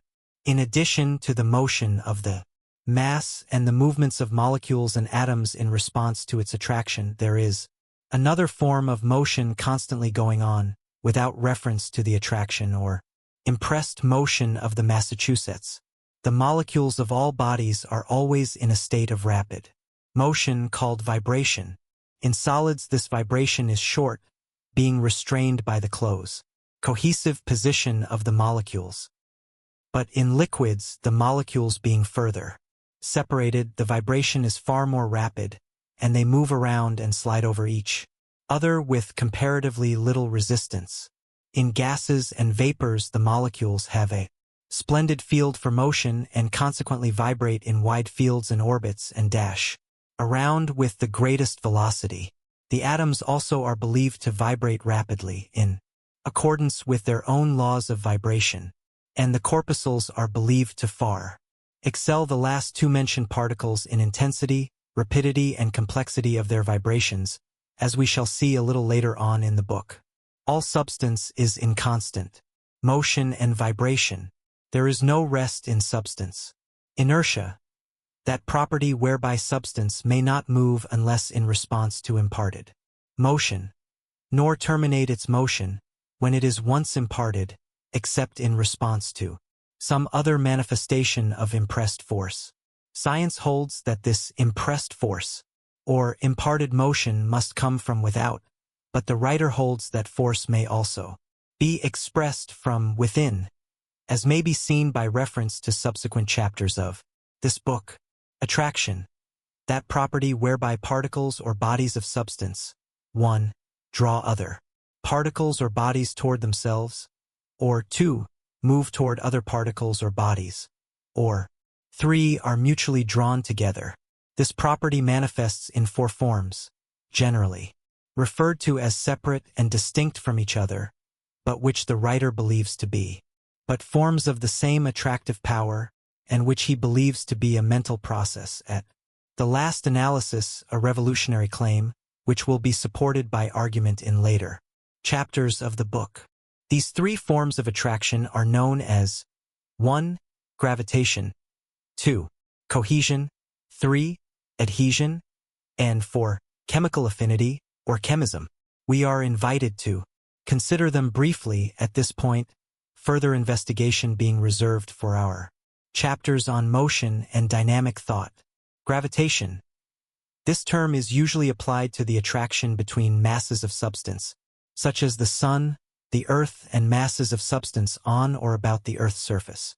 However, Newton, who discovered the facts of gravitation, states the law as every particle of matter in the universe attracts every other particle, etc. Cohesion. This term is used to indicate the attraction between molecules, by which they are combined into masses or bodies. Cohesion causes the molecules to unite and cling together, thus forming the mass. Adhesion. This term is used to indicate the attraction between masses which causes them to stick together without a cohesion of their molecules. Adhesion operates through the adjacent surfaces of the two masses. It may be considered as a lesser form of cohesion. Chemical affinity, sometimes called chemism or atomic attraction, this term is used to indicate the attraction between the atoms, by which they combine, unite, and cling together, forming the molecule. Science has before it the task of naming and classifying the attraction between the corpuscles by which they combine and form the atom. but whatever the name, it will be seen that it represents but another manifestation of attraction. Arising from molecular attraction or cohesion are several properties peculiar to masses having molecules and resulting from the tendency of the latter to resist separation. We had better consider them briefly in order to understand the power of molecular attraction and its incidence. Porosity, that property indicating the distances observed by the molecules in their relation to each other, which varies in different kinds of substance. All substance is more or less porous, that is, has more or less space existing between the molecules. The degree depends upon the closeness. Compressibility and expansibility, sometimes mentioned as properties, are but results of porosity. Elasticity, that property whereby bodies resume their original size and form after having been compressed, expanded, or bent. The result is caused by the inclination of the molecules to resume their original positions. What is sometimes called plasticity is merely the reverse of elasticity and denotes a limited degree of the latter. Hardness, that condition resulting from molecular attraction resisting the forcible entrance and passage of other substance between the molecules. Tenacity, that condition resulting from molecular attraction resisting the forcible pulling asunder or tearing apart of the Massachusetts. This condition sometimes is called toughness. Malleability, that condition resulting from molecular attraction resisting the forcible separation of the mass by pounding, hammering, or pressure. The resistance is passive and consists of the molecules allowing themselves to assume a spread out formation rather than to be forced apart. Ductility, that condition resulting from molecular attraction resisting the forcible separation of the mass by a drawing out process. The resistance is passive and consists of the molecules allowing themselves to be drawn out into a formation of the shape of wire or thread rather than to be pulled apart. In any of the above cases, we may intelligently and with propriety substitute the words molecules by means of cohesion, resisting, etc. for the terms above used, molecular attraction, resisting, etc. All masses of substance, probably molecules as well, are capable of expansion and contraction, both phenomena in fact and in degree resulting from the relation of the molecules. Contraction is a crowding together of the molecules, expansion a getting apart of them. Density, the amount of substance in relation to a given bulk. Volume, the size or bulk of a body of substance. Mass, besides being used to designate a body of substance composed of two or more molecules, the term mass is used to designate the total quantity of substance in a body. An application of the above terms may be seen in the following illustration. A quart of water occupies a certain space and has a certain volume, mass, and density. Convert the same mass of water into steam, and it expands to a volume of 1,700 times that of water, but as no molecules have been added, the mass remains the same, but as a quart of steam weighs 1,700 times less than the same volume of water, the density of steam is 1,700 times less than that of water. As the volume of a given mass increases, the density decreases in the same proportion, but the mass remains the same. Mass, therefore, has two factors, i.e., volume and density. The density of a mass is determined by the weight of a certain volume of it. The above consideration of the properties of substance dealt only with the molecular properties or physical properties as they are sometimes called, that is, with properties depending upon the existence of the molecules. When we consider the molecules as being composed of atoms, and when we consider the processes whereby these molecules are built up of or broken down through the separation of atoms, we come to the subject of atomic properties or chemical properties as they are often called. The atomic properties of substance consist principally in the power and manifestation of motion in the direction of combination, separation, and the complex motions resulting from the same. This motion is manifested by reason of atomic attraction, sometimes called chemical affinity, which we shall consider a little later on in the chapter. Atomic principles, as above mentioned, are best illustrated by a reference to chemical changes, and we shall now examine the same. And the better way to consider chemical changes is by comparing them with physical changes, or changes of the molecules. Some physical changes in substance are brought about by heat, which tends to separate the molecules, or rather to allow them to spread out away from each other so long as the high temperature is maintained, the degree of their nearness being influenced by temperature. Other physical changes are produced by outside forces separating the molecules to such an extent, to such a distance, that their cohesive force is lost and the solid matter is said to be broken or even reduced to dust. Other physical changes are brought about by electricity, causing the molecules to separate and disintegrate. Chemical changes, as distinguished from physical changes, do not involve or deal with molecules, the action being solely upon the atoms of which the molecules are composed. Physical changes separate molecules from each other, while chemical changes destroy and break up the molecule so that its identity is forever lost, its atoms thereafter either existing free from combinations or else recombining with other atoms and forming new combinations. Chemical changes are occasioned by either physical or chemical agencies. The physical agencies generally employed are heat, electricity, light, pressure, percussion, etc. The principle of chemical changes is that the atoms are possessed of and subject to what is called atomic attraction or chemical affinity, which may be defined as an attraction or love existing in varying degrees between atoms. This affinity causes atoms of one element to seek out and ally themselves to atoms of another element, the element of choice or preference being strikingly in evidence. Atoms of different elements form marriages and cling together in harmony until, perchance, by some physical or chemical agency, the molecule is brought in sufficiently close connection with another molecule composed of different elemental atoms, when, alas, one of the atoms of our molecule finds that it has a greater affinity for some other elemental atom in the second molecule, and lo, it flies away, leaving its first partner, and seeking the new charmer. Divorce and remarriage is a common thing in the world of atoms. In fact, chemistry is based upon these qualities. Physical and chemical changes gradually transform solid rock to earth or soil.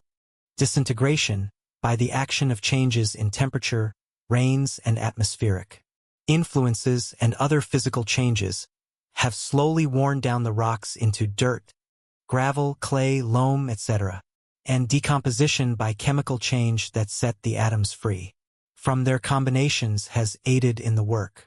There is no rest in the world of substance. Everything is changing, constantly changing. Old forms give way to new, and these, grown old while being born, are in turn replaced by still newer, and on endlessly. Nothing persists but change, and yet nothing is destroyed, although countless forms and shapes have succeeded each other. Substance is always there, undisturbed and unaffected by the varieties of forms it is compelled to undergo. Masses may change and do change. Molecules may change and do change. Disintegration and decomposition affect both, and bring to them the death of form. But their substance endures in the atom. Atoms may change and decompose or undergo whatever change that is their fate, and still the corpuscles, or what lies beyond the corpuscles, will remain. The atom was once regarded as eternal, but now even it seems to be capable of dissolving into some finer division of substance, and perhaps still finer subdivisions await it.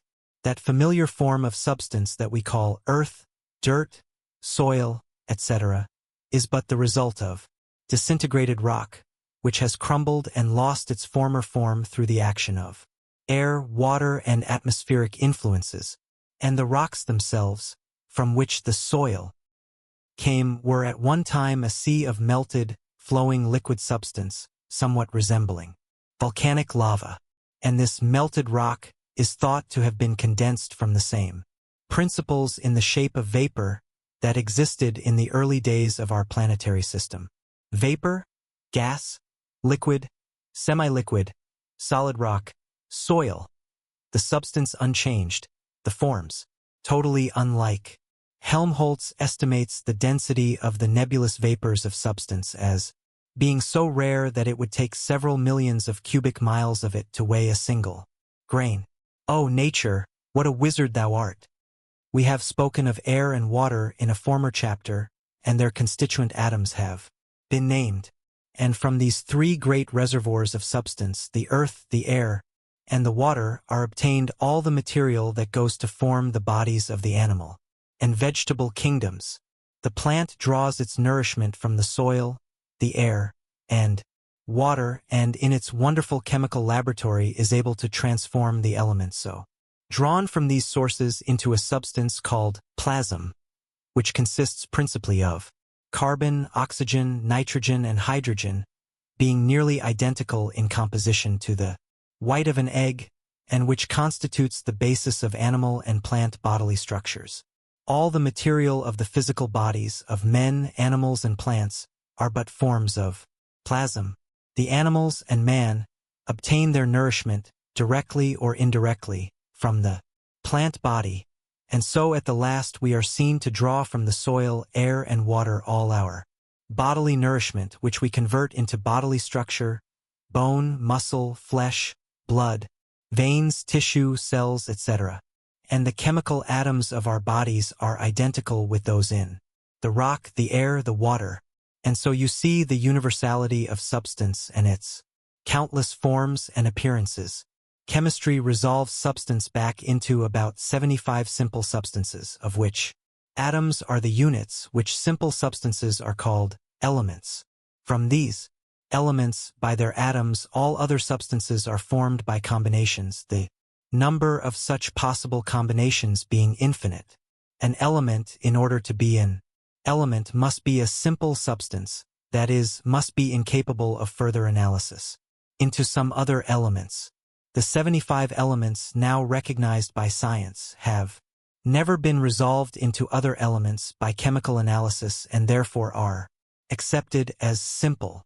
But it is true that other substances that were formerly considered as simple elements were afterward decomposed by electricity and found to consist of two or more simpler substances or elements. Thus new elements were discovered and old ones discarded as not elemental. And this fate may be in store for a number of the elements now on the list, and many new ones may be discovered.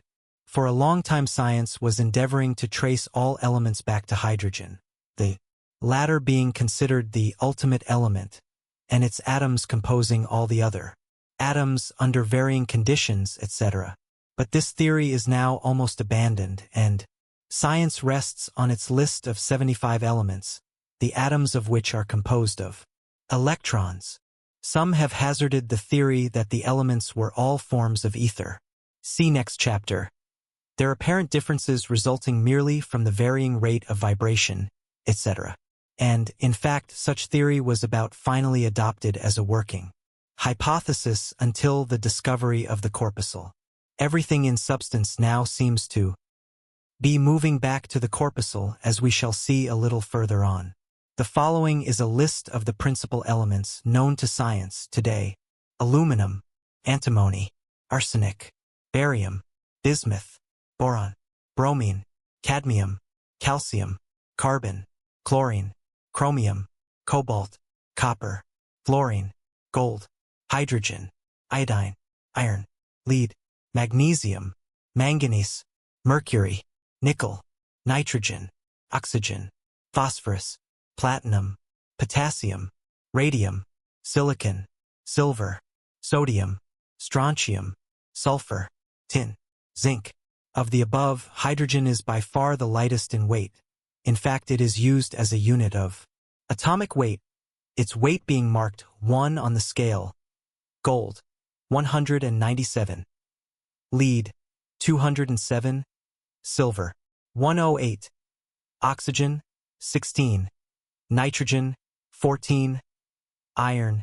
56. The discovery of the corpuscle or electron rudely shattered the vortex ring theory of the origin of the atom, and now, instead of the atom being regarded as a vortex ring, in that hypothetical paradoxical absurdity, the ether, it is believed to be composed of a vast number of tiny particles called corpuscles, as we saw stated in our last chapter.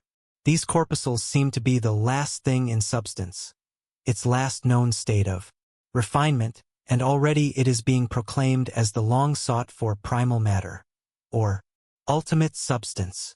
Whether or not a still finer state of substance will be discovered, science is unable to say, but thinks it unlikely. But we must not overlook the old occult teaching indicating a state of substance so fine that it is imperceptible and only recognizable as apparently free force, its covering or vehicle of substance not being evident.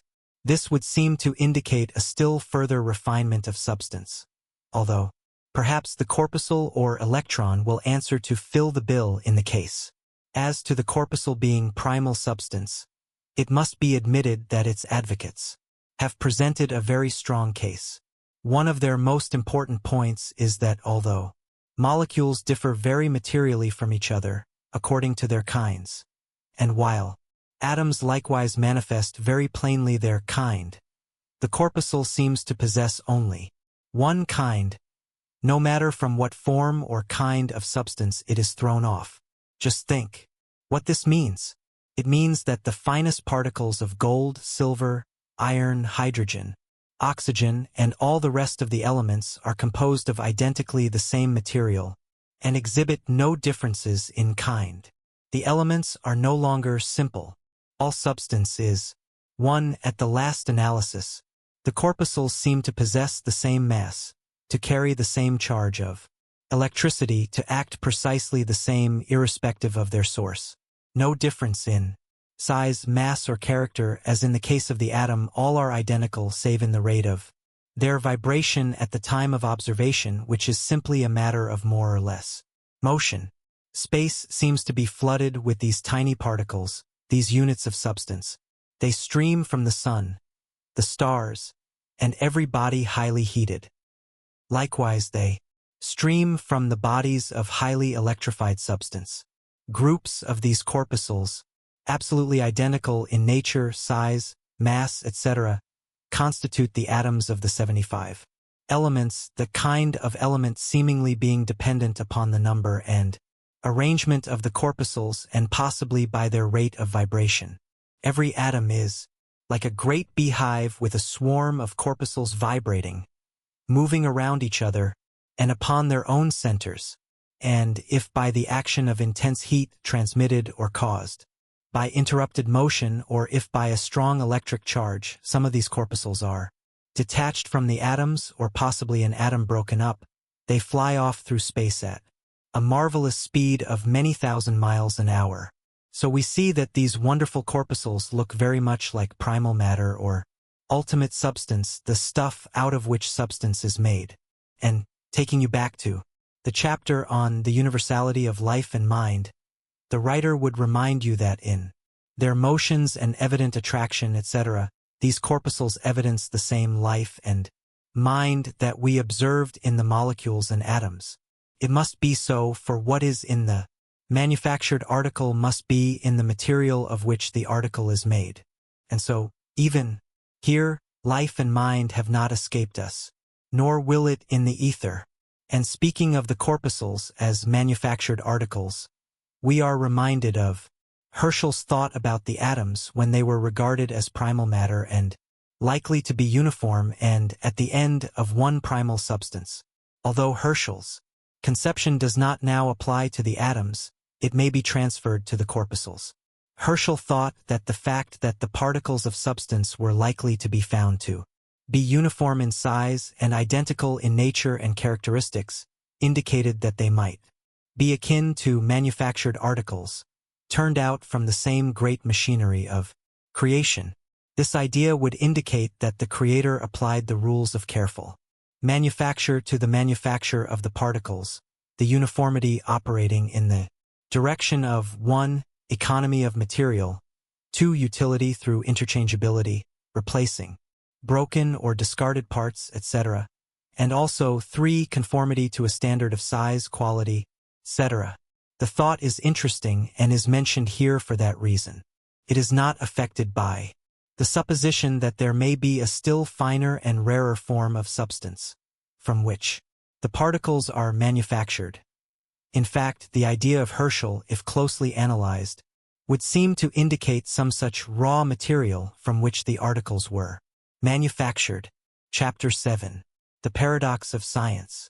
In the days of the ancients, when the philosophers found themselves unable to account for any particular class of phenomena, they bundled it together and referred it to a supposititious something that they called the ether. Finding this an easy way to get rid of vexatious questions, they fell into the custom, and the habit grew upon them. Soon, there were a dozen or more different kind of ethers in vogue, each explaining something else, the something else, by the way, being things that science now feels that it understands pretty well. These ethers grew to be like the various vapors of the ancients, a dignified term for we don't know, a respectable road for retreat under the semblance of an advance. These ethers became a scientific scandal and caused a lax mode of thinking among students of those times, and so they were finally abolished and relegated to the scrap pile of science, where they lay for many centuries until a comparatively recent period, when at least one of them was hauled forth, dusted, freshened up a little, and placed upon its old pedestal. This revamped ether referred to was the ether of Aristotle. Aristotle, as we know, was a famous Greek philosopher who lived about 350 BC, about 2,250 years ago. He was a good man and a celebrated philosopher, but was somewhat deficient in scientific knowledge. Although he knew many things and uttered many wise thoughts, he was under the impression that the breath of man entered the heart instead of the lungs, that the back part of the skull was empty, and so on. He was without the advantages of a modern training, which was not his fault, however. Well, Aristotle conceived the idea of an universal ether, which he thought pervaded all space, and with which he accounted for the passage of light from the sun and stars, the movements of the planets, and various other physical phenomena.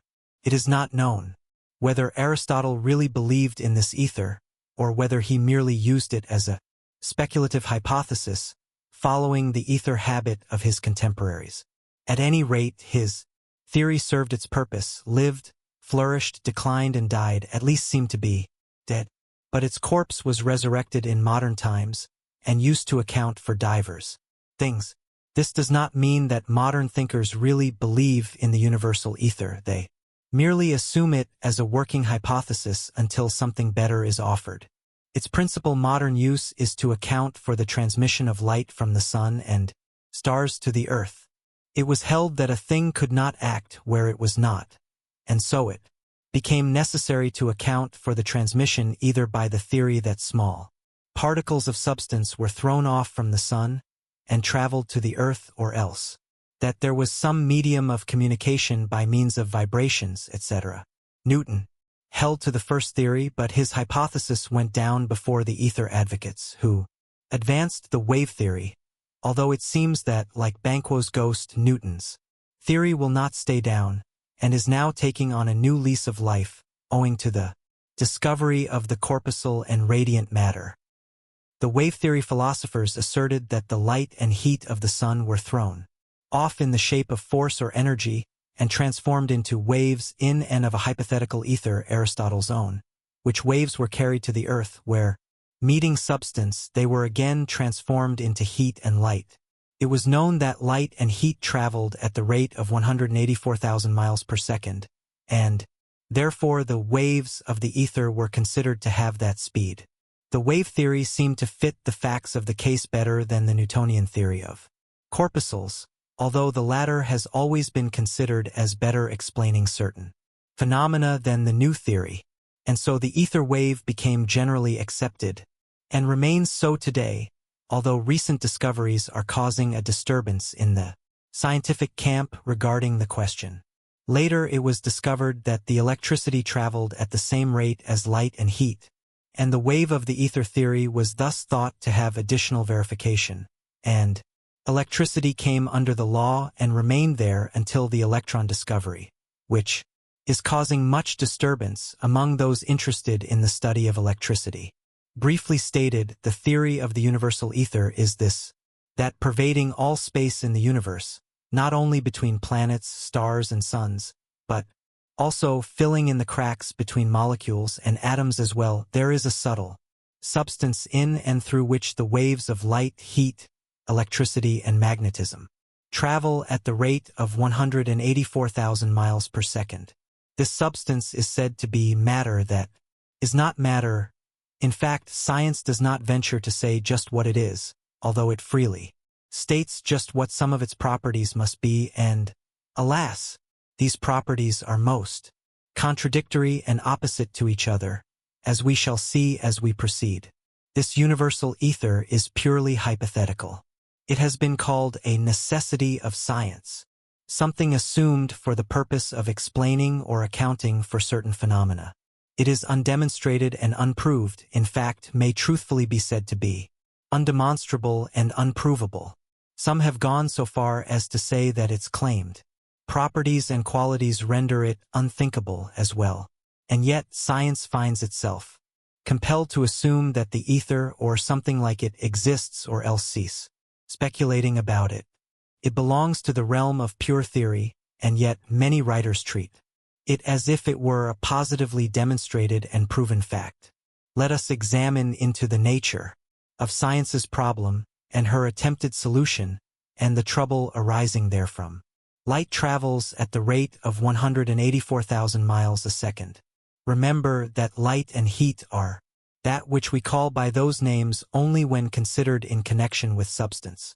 According to the theory, light in the sun's atmosphere is transformed into a light wave of the ether on its travels to the earth, and only when the wave comes in contact with the substance on the earth's body or atmosphere does it become again transformed into light as we know it. In its travels through space it meets with no substance and has nothing to turn into light.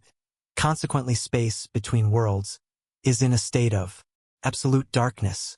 The same is true of heat, and interworld space is absolutely cold, although passing through it are countless heat waves of great intensity, which, later on, will be transformed into heat when they reach the substance, the earth. The same is true of electricity and magnetism. Although the ether, as we have seen, is a purely theoretical substance, yet science has found it reasonable to conclude that it must be possessed of certain attributes in order to account for certain known facts. Thus, it is said to be frictionless, else the worlds, suns and planets could not pass freely through it, nor could the light and heat waves travel at such a tremendous rate. It also is thought to have something like inertia, because motion once started in it persists until stopped, because it is at a state of rest, until motion is imparted to it, and because it takes a fraction of time to impart motion to. It is thought to be different from substance in any of its known forms for many reasons, among such being the fact that no known form of substance could carry vibrations through space at the rate of 184,000 miles a second. And light and heat waves travel at that rate and have forms and shapes and lengths of their own. Light, for instance, vibrates on two planes, and a light wave is something like a Greek cross, thus, having a horizontal and a vertical line, or plane of vibration. And the ether cannot be a fluid of any degree, because a fluid cannot transmit cross vibrations at all. And it cannot be a solid, because a solid could not stand vibrations at such a terrific speed, and still remain a solid. And yet, to transmit the two-plane light waves, the ether must have a certain degree of rigidity, else the waves could not travel. Lord Kelvin estimated this degree of rigidity as about 19 billionth of the rigidity of the hardest steel. So you see, science is compelled to assume that the ether is a continuous, frictionless medium, possessing both inertia and rigidity. Some scientists have thought it to be a kind of elastic jelly of the ether. Professor Oliver Lodge has said, We have to try and realize the idea of a perfectly continuous, subtle, incompressible substance, pervading all space, and penetrating between the molecules of ordinary matter, which are embedded in it, and connected to one another by its means. And we must regard it as the one universal medium by which all actions between bodies are carried on. This, then, is its function, to act as the transmitter of motion and energy. To give you an idea of the wonderful thing that science is compelled to think of the ether as being, by reason of the qualities it is compelled to ascribe to it, although it confesses itself unable to imagine the nature of the thing which it has created in bits, by the adding and bestowing of qualities which were made necessary by the logical requirements of the case. Let us take a hurried view of the thing as the several departments of science say it must be thought of. To meet the requirements of the case, science says that the universal ether must be substance infinitely more rare and evanescent than the finest gas or vapor known to science, even in its rarest condition. It must convey heat in the manner of an infinitely solid body, and yet it must not be a solid. It must be transparent and invisible. It must be frictionless, and yet incompressible. Cannot be a fluid. Cannot have attraction. For substance, such as all substance has, nor can it have weight, that is, it is not subject to gravitation. It is beyond the reach of any known scientific instrument, even of the greatest power, and it refuses to register itself in any way, either to senses or instruments. It cannot be known of itself, but may only be recognized as existent by the things for which it acts as a medium or transmitting agent. It must convey energy and motion, yet it must not take up any part of either from the matter in its midst. It must not absorb any of the heat, light, or electricity. It must fill up the spaces between the worlds, as well as the most minute space between the molecules, atoms, and corpuscles, or any other minute particle of substance, either known by name to science now or which may be discovered or imagined later as a necessity of some conception regarding the nature of substance. In short, the universal ether, in order to do the things attributed to it, must be more solid than solids, more vapor-like and gas-like than vapor or gas, more fluid than fluids, infinitely less rigid than steel, and yet infinitely stronger than the strongest steel. It must be a substance having the qualities of a vacuum. It must be continuous and not composed of particles, atoms, or molecules. It must be an everything in some respects, and yet a nothing in others.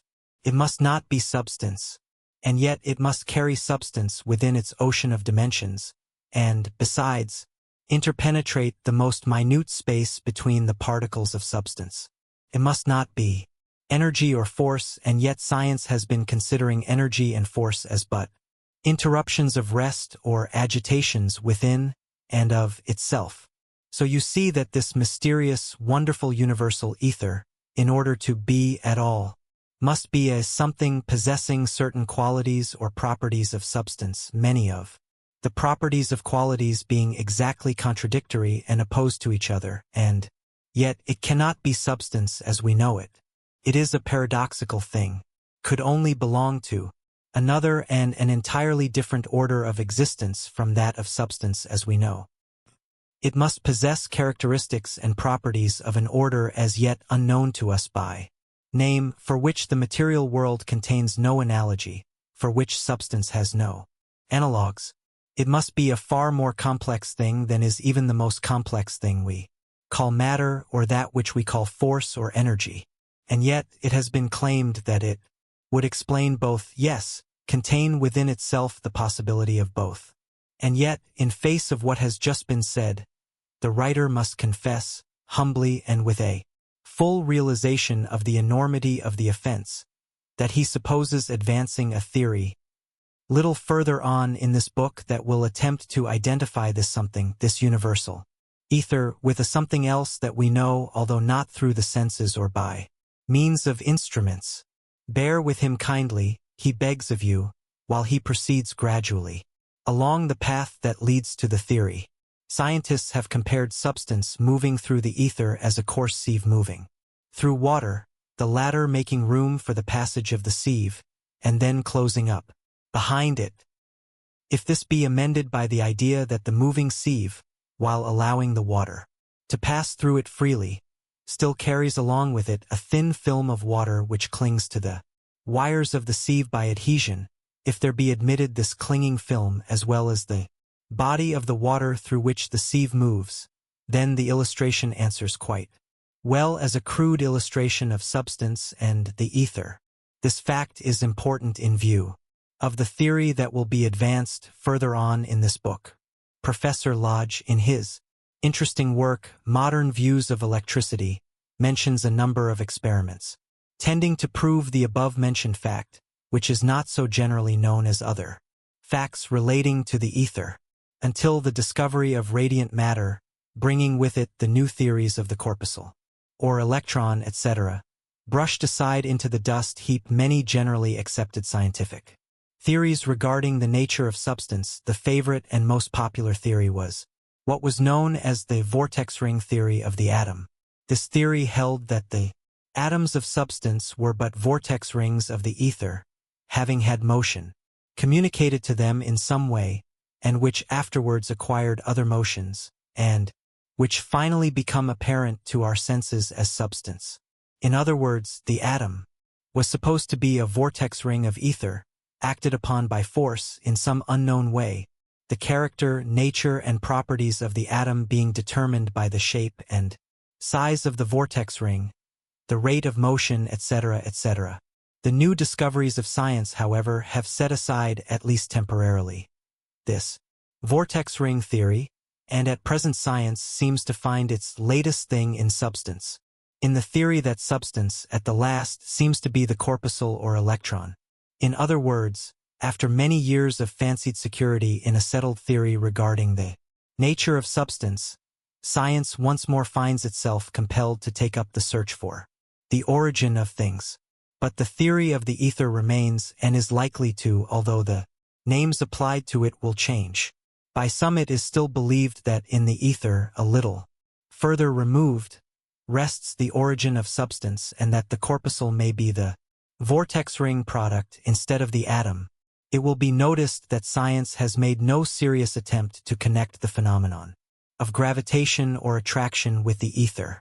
Gravitation stands alone, an outsider, among the forces, responding to none of their laws, needing no time in which to travel, needing no medium like the ether in which to transmit waves, fearing no obstacle or interfering body, but passing right through the same different, and we shall see why this difference when we reach the point where our theory brings us to the point where we must substitute something else for that great, paradoxical general solvent of modern science, the ether of Aristotle. We shall reach the point after a brief consideration of motion, force, and energy. Chapter 8. The Forces of Nature. The substance filling the universe is in constant and unceasing motion.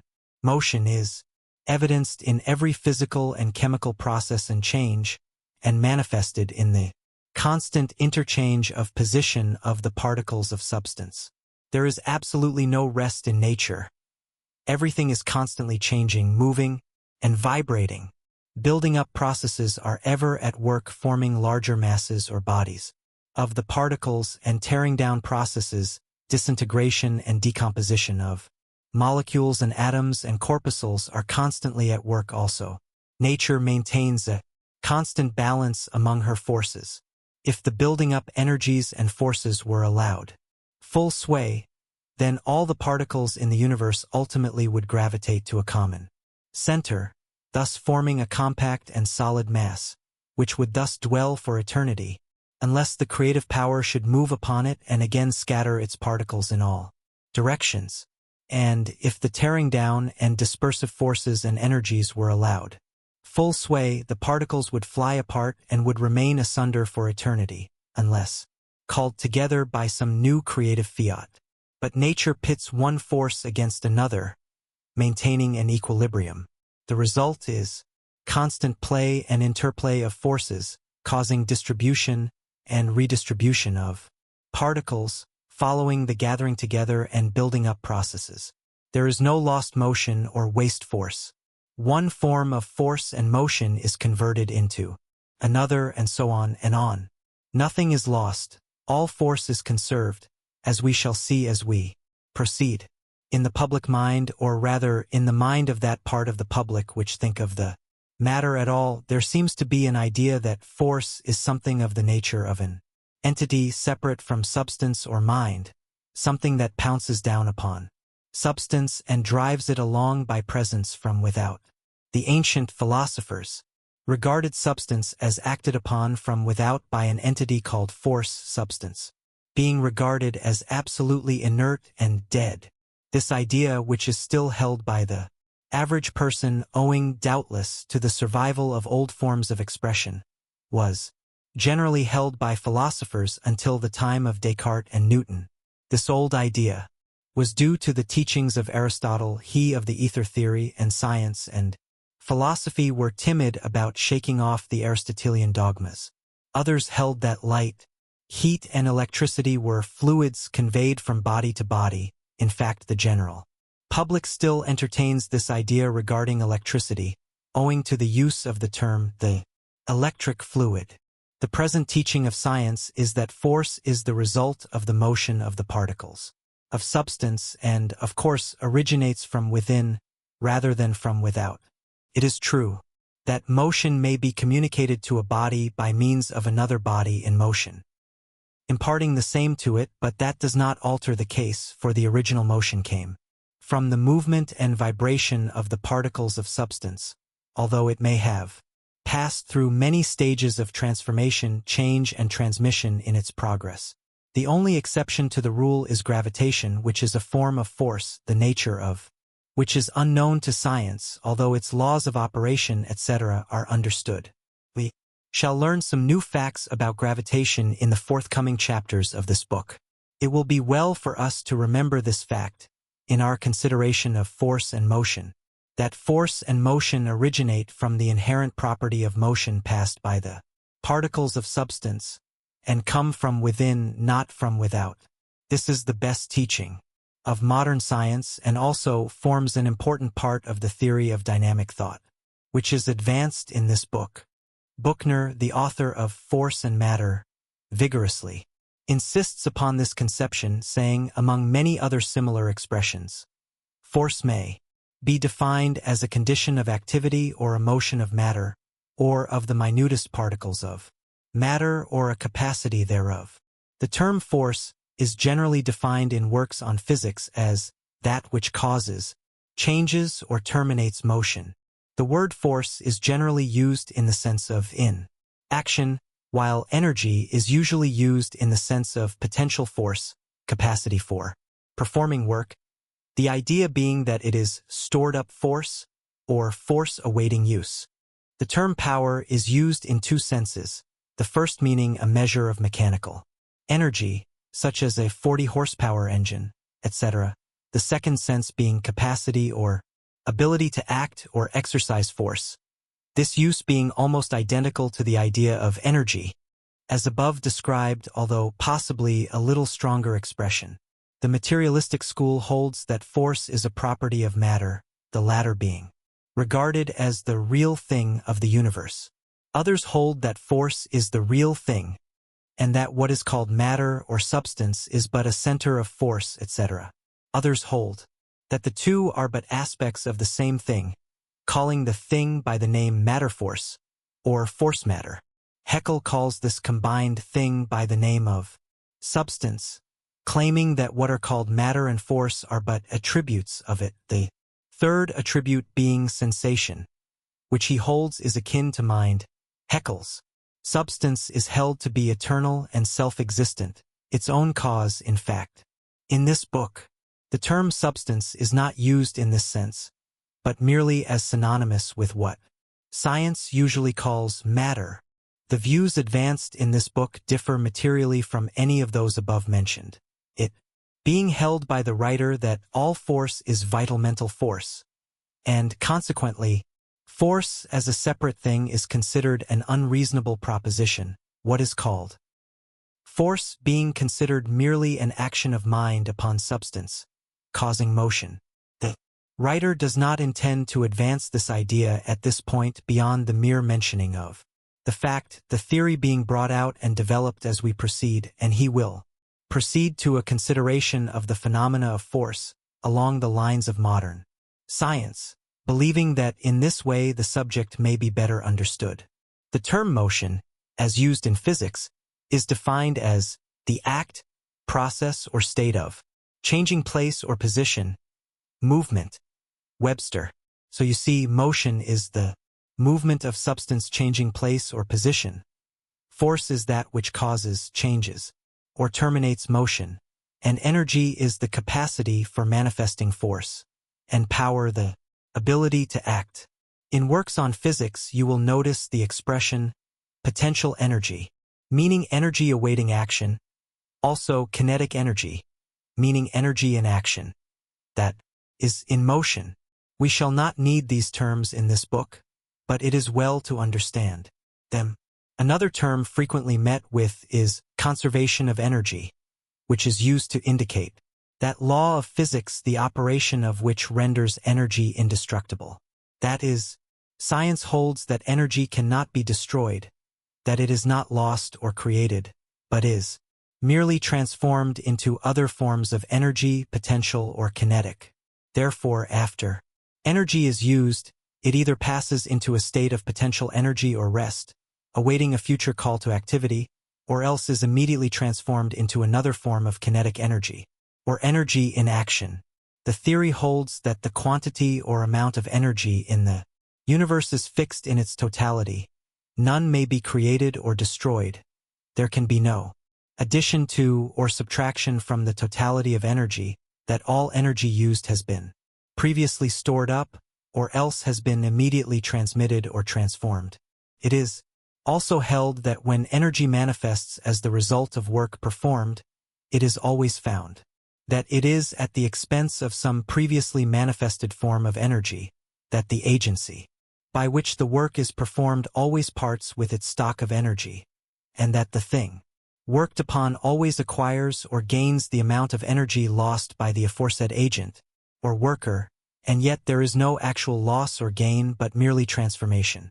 The above theory is mentioned as of interest in the general subject, although it does not play a prominent part in the subject of this book, for the writer holds that all energy resides in mind and emerges therefrom and, in the end, returns thereto. This being believed, it is seen that energy is not to be thought of as a separate thing having a totality, but merely as a quality of mind, the question of its totality or fixed quantity not being inquired into, although both probably run along the lines of the nature of mind and depend upon the limitations or lack of limitations of the latter. However, the question does not assume a vital importance in our consideration of the subject. So far as the question of transmission or transformation of energy is concerned, however, the principles of the law of conservation of energy may be accepted as correct, although it more properly belongs to the principle of what has been called the correlation of force, the idea of which is that one form of energy may be and is always transformed into another form and so on unto infinity. This idea is followed in this book, except that the idea of from mind originally to mind finally is incorporated within it. This law of the correlation of force may be illustrated by the following quotation from Tyndall, the great scientist of the last century, who says, "A river, in descending from an elevation of 7,720 feet, generates an amount of heat competent to augment its own temperature 10 degrees Fahrenheit. And this amount of heat was abstracted from the sun in order to lift the matter of the river to the elevation from which it falls. As long as the river continues on the heights, whether in the solid form as a glacier or in the liquid form as a lake, the heat expended by the sun in lifting it has disappeared from the universe. It has been consumed in the act of lifting. But at the moment that the river starts upon its downward course and encounters the resistance of its bed, the heat expanded in its elevation begins to be restored. The mental eye, indeed, can follow the emission from its source through the ether, as vibratory motion, to the ocean, where it ceases to be vibration, and takes the potential form among the molecules of aqueous vapor, to the mountaintop where the heat absorbed in vaporization is given out in condensation, while that expended by the sun in lifting the water to its present elevation is still unrestored. This we find paid back to the last unit by the friction along the river's bed, at the bottom of the cascade where the plunge of the torrent is suddenly arrested, in the warmth of the machinery turned by the river, in the spark from the millstone, beneath the crusher of the miner, in the alpine sawmill, in the milk churn of the chalet, in the supports of the cradle in which the mountaineer, by water power, rocks his baby to sleep. All the forms of mechanical motion here indicated are simply the parcelling out of an amount of calorific motion derived originally from the sun, and at each point at which the mechanical motion is destroyed or diminished, it is the sun's heat which is restored. The following quotation, also, is interesting as illustrating another phase of this law. The work performed by men and other animals is due to the transformed energy of food. This food is of vegetable origin and owes its energy to the solar rays. The energy of men and animals is, therefore, the transformed energy of the sun. Excepting the energy of the tides, the sun's rays are the source of all the forms of energy practically available. It has been estimated that the heat received by the Earth from the sun each year would melt a layer of ice over the entire globe 100 feet in thickness. This represents energy equal to 1 horsepower for each 50 square feet of surface. Anthony and Brackett.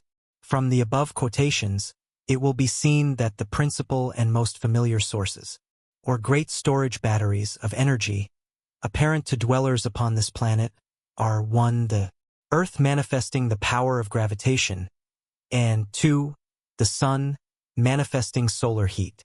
In Tyndall's illustration we see the force of the sun's energy, heat, raising the water from the ocean by evaporation, although aided by the Earth's gravitation pulling down the heavier air, allowing the vapor to rise.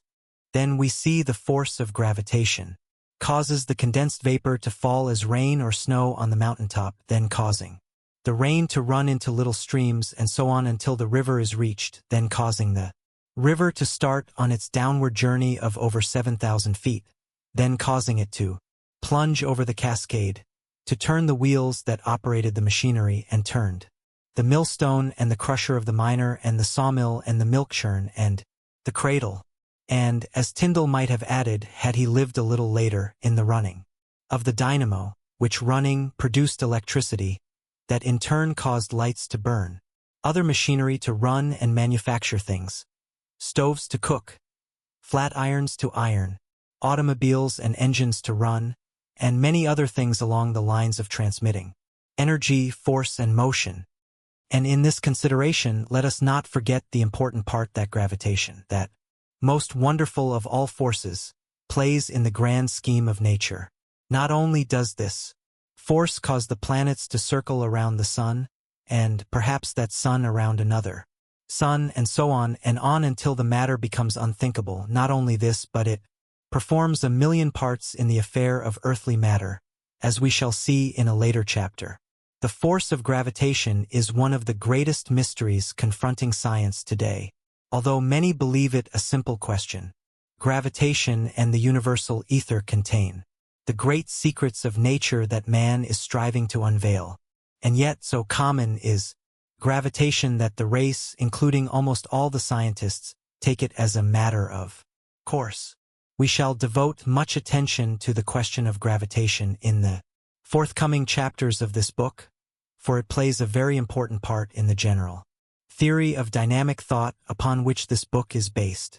We shall have a special chapter devoted to it a little later on, and the matter will also come up for explanation further on in the book. But, in the meantime, let us consider the other forms of energy, viz. heat, light, magnetism, and electricity, which with gravitation and attraction of other kinds, form the forces of nature. Chapter 9. Radiant energy. The kinds of energy are very few, although the methods of using, applying, and manifesting same are innumerable. Let us begin with one of the best-known forms of energy, namely heat. Heat was formerly regarded as a very fine fluid or substance, called caloric, which was supposed to enter into substance and then manifest the phenomenon of heat. This idea has long since been relegated to the scrap pile of science. The present theory, which is supported by a mass of evidence obtained through investigation and experimentation, is that heat is a form of energy arising from the vibratory motions of the particles of substance, a mode of motion. The degrees of heat are termed temperature. Temperature depends upon the rate of the heat vibrations of the particles of substance, either arising from the original motion of the particles or else from vibrations or motion aroused in them by transmission from particles of other bodies of substance, these vibrations being contagious. Temperature then means the measure of the vibrations of the particles. All bodies of substance have some degree of temperature, some degree of heat vibration of its particles. Science has a pleasant scientific friction of an absolute zero, at the degree of 491 below zero Fahrenheit, but this is merely an imaginary something, with which the grown-up children of science amuse themselves. When two bodies are brought near each other, the nearness being comparative and, in some cases, meaning a distance of millions of miles, heat is transmitted from the warmer to the cooler body until the temperatures are equalized, that is until the two bodies vibrate in unison. In physics we are taught that the transmission of heat may be accomplished in three ways, although the writer is of the opinion that the three ways are but three forms of one way. The first form is called conduction, whereby the vibration or heat is conveyed along a body of substance, from its warmer to its cooler parts, for instance, an iron poker with one end in the fire. The second form is called convection, whereby the visible motion of heated substance moving along the air, for instance hot air, hot water, steam, etc., either by means of pipes, or by allowing them to pass freely through the air. The third form is called radiation, whereby the vibrations are believed to be transformed into waves of the ether, which will be spoken of later in addition to what has been said on the subject in our chapter entitled The Paradox of Science. The writer thinks that a little consideration will show us that the same rule operates in all of the above cases, and that conduction and convection are but forms of radiation. For instance, in conduction there must be a few particles first set into vibration, the same gradually passing on to the others farther and farther away. Passing how? By contact, replies physics. But the particles are never in absolute contact, there always is plenty of space between them, and so there must be some kind of waves passing through the space between them, which space is not filled with air or other form of substance, but only with the ether, or something that takes its place, so that, after all, conduction is but a form of radiation. And the same rule will apply in the case of convection. Heat arises from several causes, all of which, however, manifest through the vibration of the particles of the body evidencing the heat. These causes may be stated as 1. Original motion of the particles of a body of substance, arising from some workings of the law of attraction, and including motion arising from chemical action, combustion, etc. 2. From transmission or contagion from some other body of substance, the particles of which are vibrating at the rate of heat. 3. From interrupted motion, including friction, both of the moving body with the air or other substance, and the friction of a current of electricity passing through the body. In each of the above cases, the actual and immediate cause of the heat is the vibration of the particles of the substance, manifesting the heat, although the transmitted vibratory waves or the interrupted motion, friction, current, etc., may have been the instigator or provoker of such vibration. The interrupted motion, friction, or wave does not produce the heat, but merely arouses or provokes the increased vibration of the particles that really manifest. The heat. At the last, remember, the heat is in the particles of the body that feels or experiences it. The vibrations of heat seem to have the properties of causing the molecules to draw further apart and to manifest less attraction or more repulsion, whichever way one cares to express it. This moving away of the molecules tend to cause the body to increase in volume or size, and occasions what is known as expansion in substance. In this way, heat transforms solids into liquids, liquids into gases or vapors, the change being wholly a matter of the relative distances of the molecules. Magnetism is another form of energy, and is generally believed to be a part of the phenomena of electricity, if indeed not a form of electricity itself. Science knows very little about the nature of magnetism, but in a general way holds to the theory that it results from the vibration or motion of the particles of substance, as do all other forms of energy. The magnetic qualities of a body may be increased or decreased by motion, affecting the relation of the molecules, which fact has been regarded as having some bearing on the theory. Electricity is a form of energy that science regards as also arising from the vibration or motion of the particles of substance. It is transmitted like heat by conduction and radiation, the waves tending to provoke similar vibrations in the particles of substances receiving them. By many careful investigators, electricity is believed to be very closely related to the phenomenon called light, both having much in common. Science seems to be discovering new points of resemblance between them, and it is probable that in the near future they will be seen to be but varying forms of the same thing. The purposes of this book do not call for an extended consideration of the properties of electricity, the same being served by a consideration of its nature being akin to that of the other forms of energy, namely, vibration or motion in or among the particles of matter.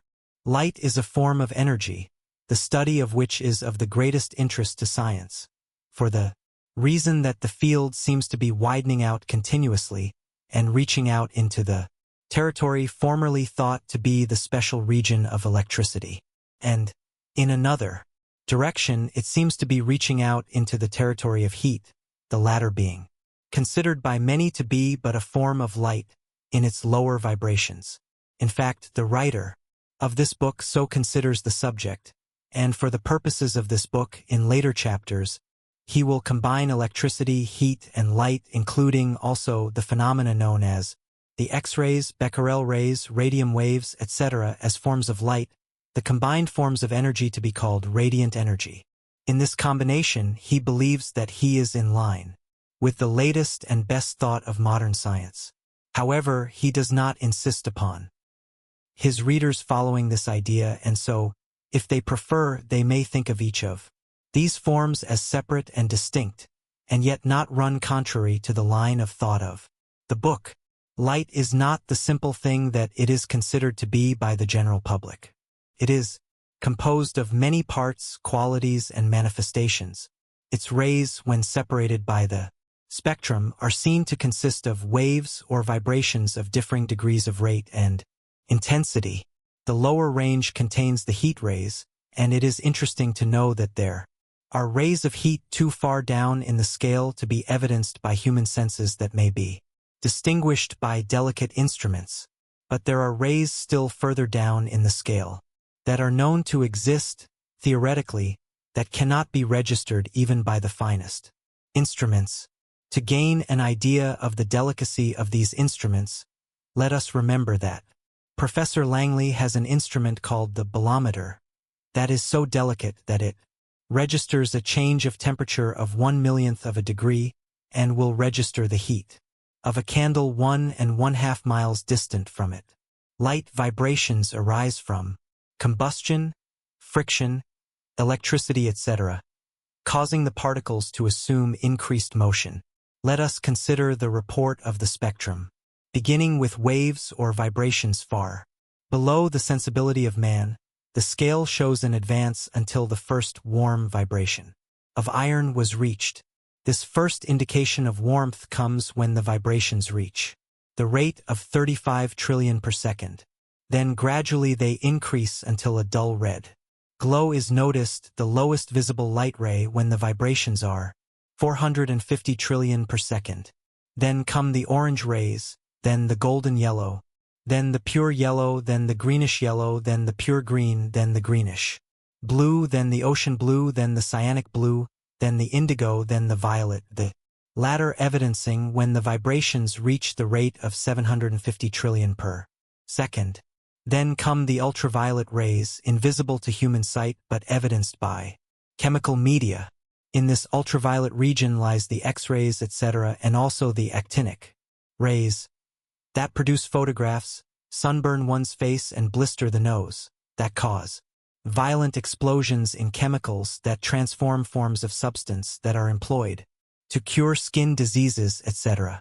These actinic or chemical rays have an important role to play in plant life, for they act upon the green leaves of the plant, causing a chemical change, by which carbonic acid and water are transformed into sugar and starches. Some of the rays of the ultraviolet region of light penetrate substances formerly considered solid and impenetrable, and some of them emitted from radium, etc., would destroy organic life if applied in sufficient quantities. Some of them are practically waves of electricity, so that light and electricity are seen to be closely related. To give one an idea of the differences produced by different rates of vibration, let us imagine a mass of iron, shaped like a great top, capable of being impelled to spin at a constantly increasing rate of speed by some mighty will. At first it is seen as a slowly spinning top, manifesting nothing but slow motion to our senses. Now imagine our top spinning at a rate doubling each second. The first second the top spins at the rate of 2 revolutions per second. We notice no change except that we can see the movement. The next second the revolutions are doubled to 4 per second. Then, doubling each second, we have, respectively, revolutions of 8 per second. Then 16, and then in the 5th second 32 per second. Then we begin to notice a change. When the revolutions reach 32 per second, the friction of the moving top on the air causes it to give forth a very low, deep bass note of sound. This note is like a low, deep hum, and is the lowest possible of perception by the human hearing, although it is possible that some of the lower forms of life may be conscious of still lower vibrations. The 6th second the revolutions reach 64, and the low note has grown much higher in the scale. The 7th second records a rate of 128, and the note has correspondingly increased. Then, as the seconds pass, we have, successively, 256, 512, 1024, 2048, 4096, 8192, 16,384, 32,768, the latter in the 15th second, and representing the highest note recognizable by the human ear, although it is believed that some of the lower animals may recognize sounds too acute for our sense of hearing.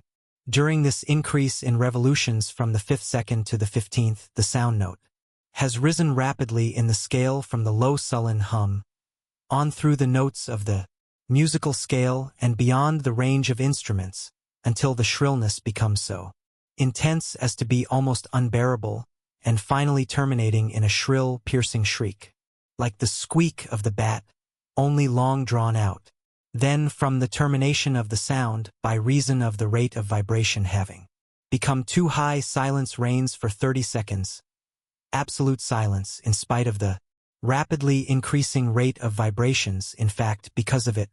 When the 45th second is reached, and the revolutions have reached the rate of 35,184,372,088,832 per second, our top begins to emit heat rays, increasing each second. Then a little later a dull, dim glow may be noticed. Then, as the seconds fly, the dull glow manifests a deep dark red color, such as one notices in the iron of the blacksmith's shop.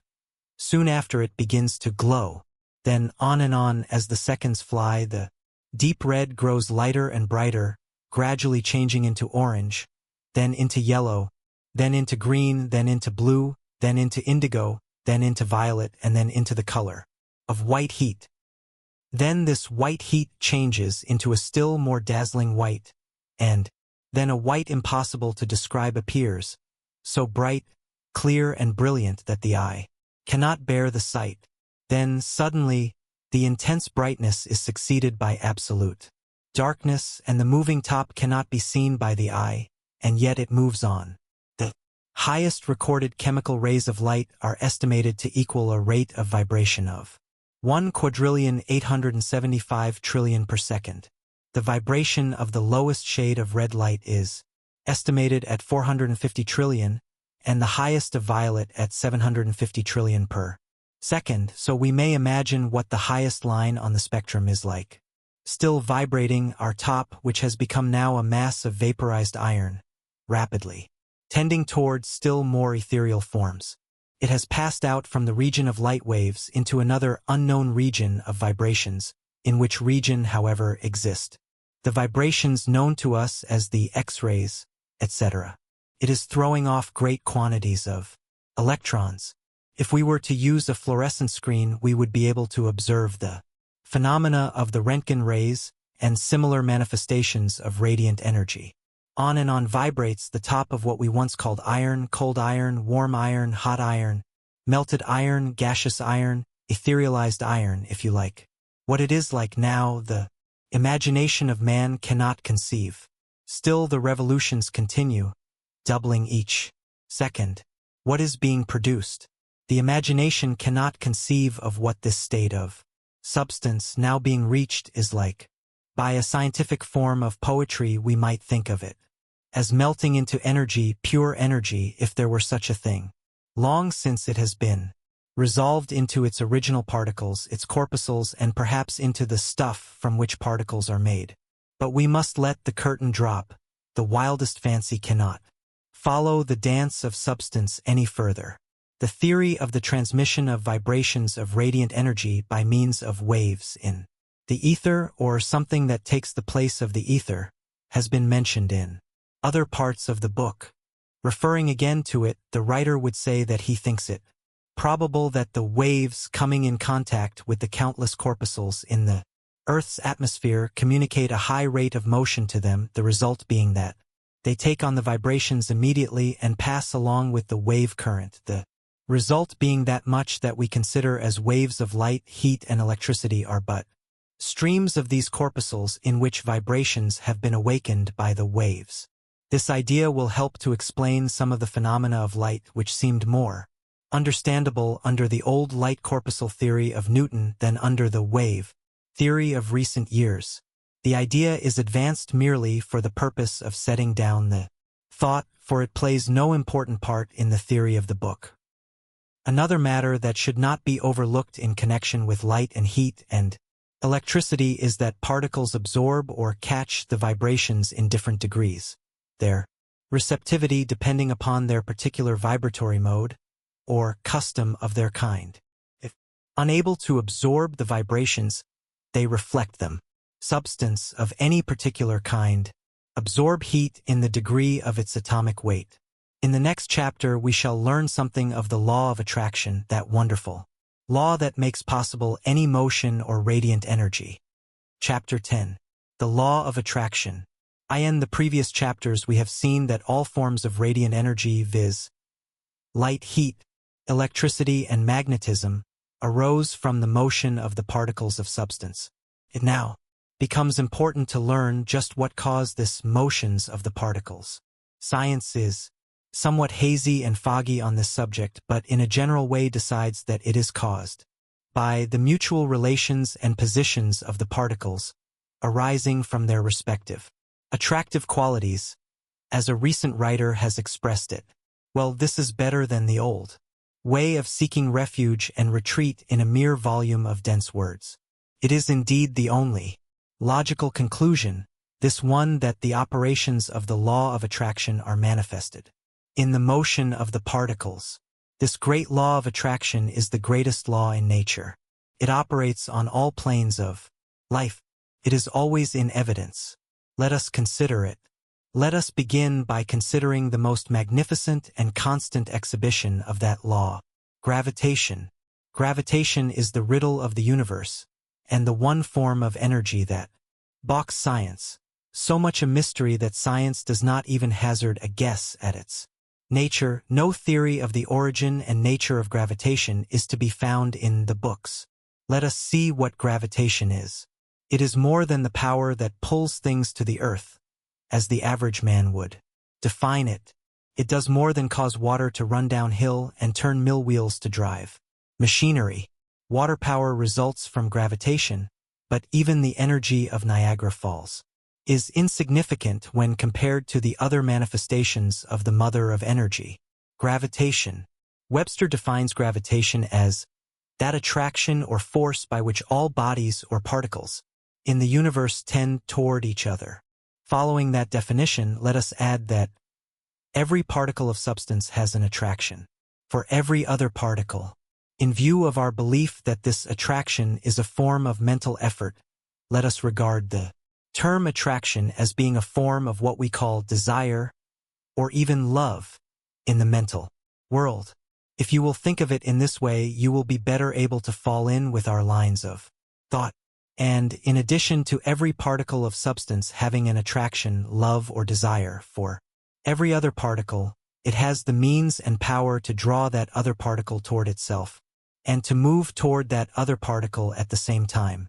Webster gives a very clear idea of this when he defines attraction as an invisible power in a body by which it draws anything to itself, the power in nature acting mutually between bodies or ultimate particles tending to draw them together or to produce their cohesion or combination, and conversely resisting separation.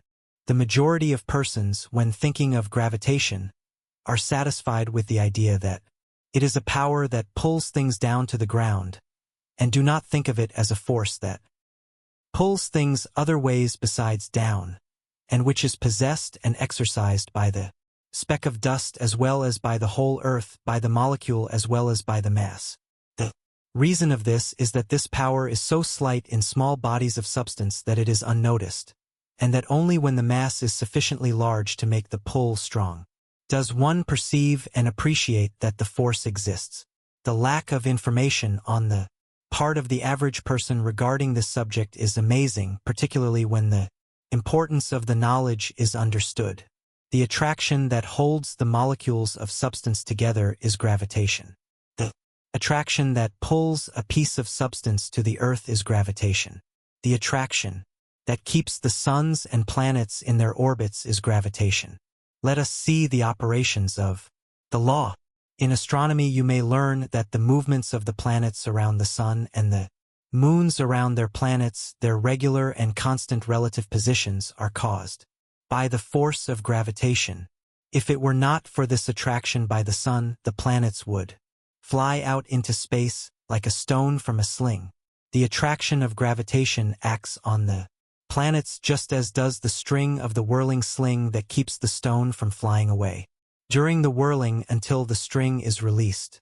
Some astronomers think that our sun revolves around some greater sun, and this again around a greater, and so on to infinity. If this be so, then the attraction of gravitation is that which holds them all in their orbits and places in spite of their motion.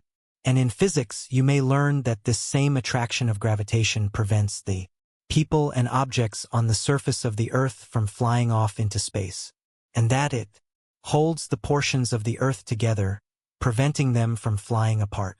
And remember this, for it is important, the attraction of the earth, great and powerful as it is nothing more than the combined attractive power of its constituent molecules, or atoms or parts. The center of the earth is the center of the attraction because it is the center of the aggregation of its particles. It must not be supposed that the earth simply attracts downward, that is, toward its center. On the contrary, large masses of earth, large mountains, for instance, exert a certain degree of attraction of gravitation, and experiments have shown that a plumb is slightly deflected by reason of the proximity of a large mountain, and the reason that bodies lose weight as they descend from the surface of the earth is because they leave above them a certain large portion of the molecules composing the earth, which mass of molecules exert an attraction proportionate to their mass, which attraction balances the attraction of the mass of earth beneath them. Science teaches that if the earth were hollow in the center, the weight there would be zero or nothing at all, and that a body would float in the space at the center of the earth, just as does a balloon in the air, the reason thereof being that the attraction would be equal attraction from every direction, counterbalancing each other.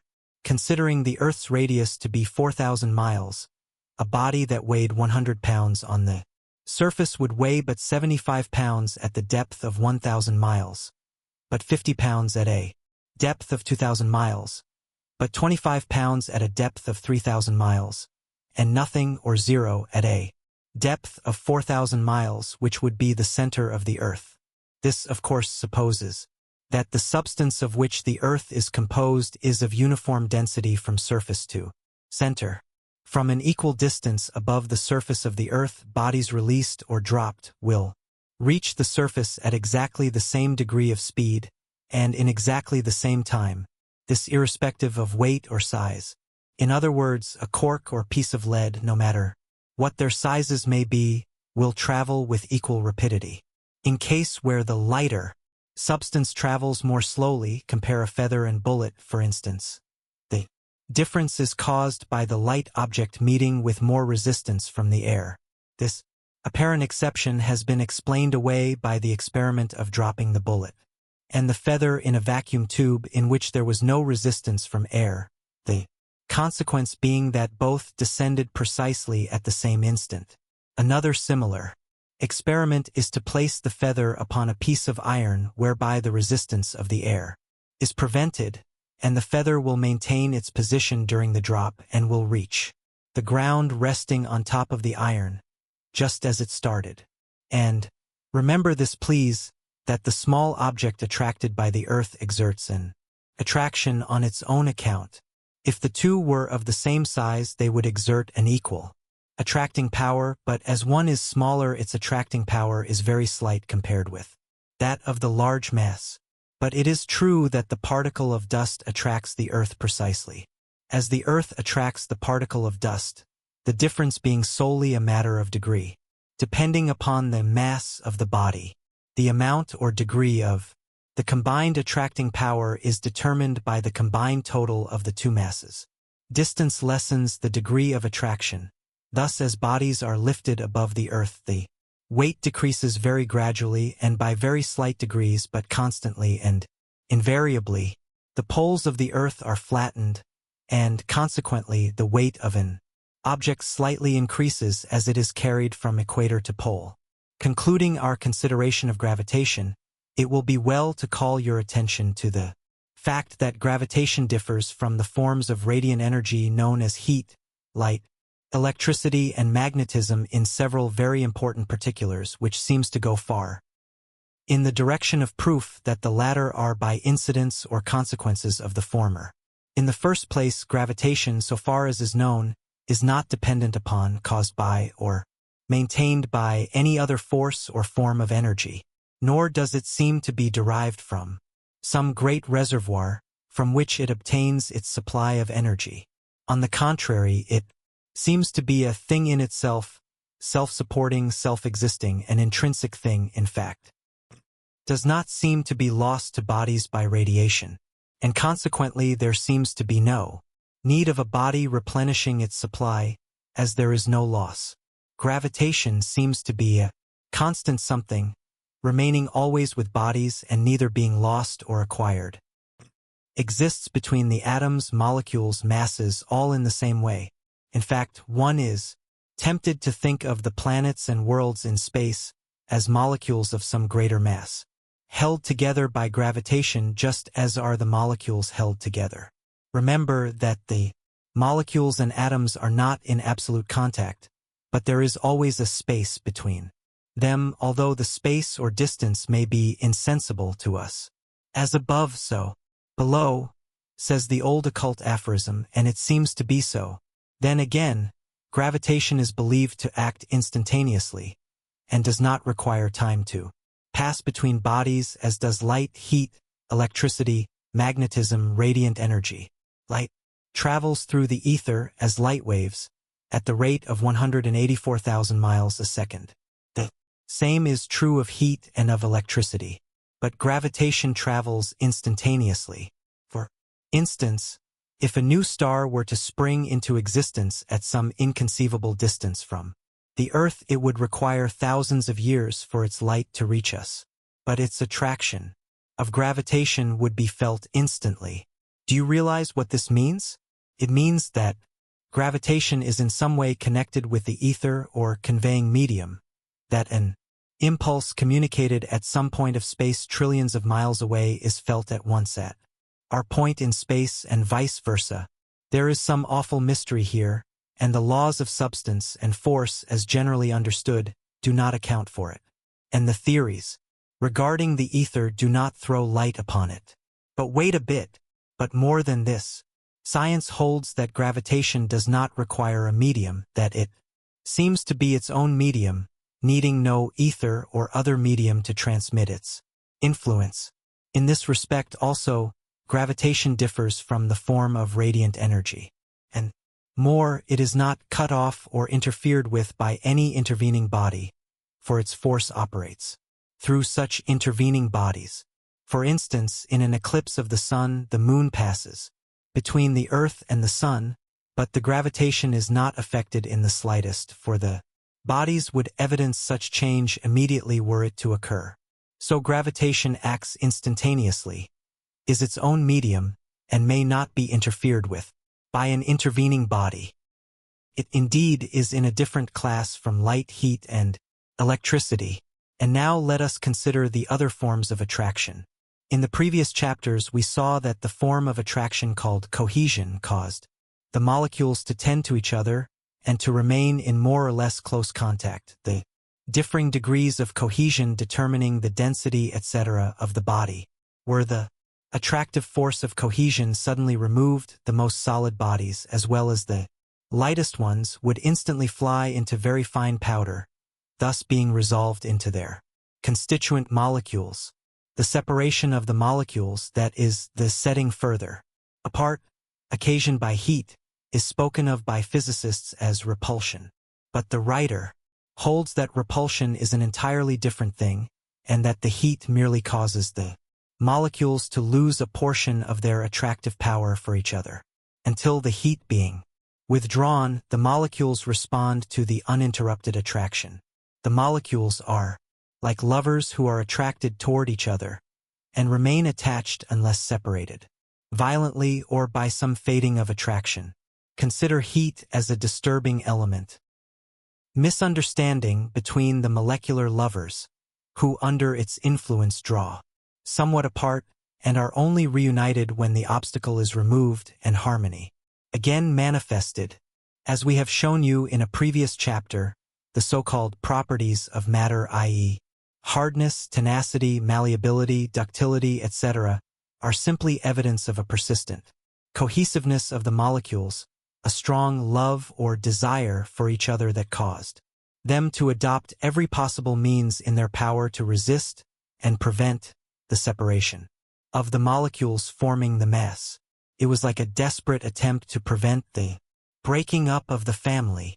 Each so-called special physical property of matter is seen to be but the action of the molecule resisting separation, in obedience to that law of its being called attraction, or gravitation, or cohesion, or adhesion, but which might as fitly be called desire, or love. And remember that this law does not seem to be merely one of self-preservation of the molecule, for it remains intact even after the separation from its companions or family. It is more, for it is a law that causes it to bend all its energies in remaining within molecular distance or close companionship with its family, and resisting disintegration. It is like the social instinct in man, if one may be pardoned from using the figure. Now for the attraction of the atoms, chemical affinity, or chemism, as it is called. An atom, is the chemical unit of matter and the smallest particle of matter that can enter into combination, leaving the corpuscle out of the consideration for the moment. These atoms exhibit and manifest an attraction for each other that causes them to form combinations or marriages, and thus to combine, forming a molecule. But remember, always, that when atoms combine, they do not merge their identities. They simply marry, and nothing more. Each atom maintains its own identity, and is found intact if the marriage is destroyed by chemical process, which might be called the termination of the molecular marriage by divorce, that is, by one atom forsaking its mate and seeking a new affinity in the shape of some more attractive or attracting atom. For, alas, the atoms are more or less fickle and often leave their life partners for some other fascinating particle. At times there is manifested a condition of how happy could I be with either were t'other fair charmer away. There is a conflict of attractions. There is more flirting and affairs of the heart in the world of atoms than in the region of the molecules, for while the latter are apt to seek only the companionship of their own family, or some nearly related family, the atoms have quite a number of possible affinities, and will invariably desert a lesser attraction for a greater one, thus forming a new molecule, and leave the deserted one to get along alone as best it may, or else form a new alliance with some other affinity who is either impervious to the attraction of the more brilliant charmer, or else is out of the danger of temptation. But, if we analyze and carefully consider this chemical affinity, chemism, we will see that it comes well under the definition of attraction as given by Webster and quoted in the first part of this chapter.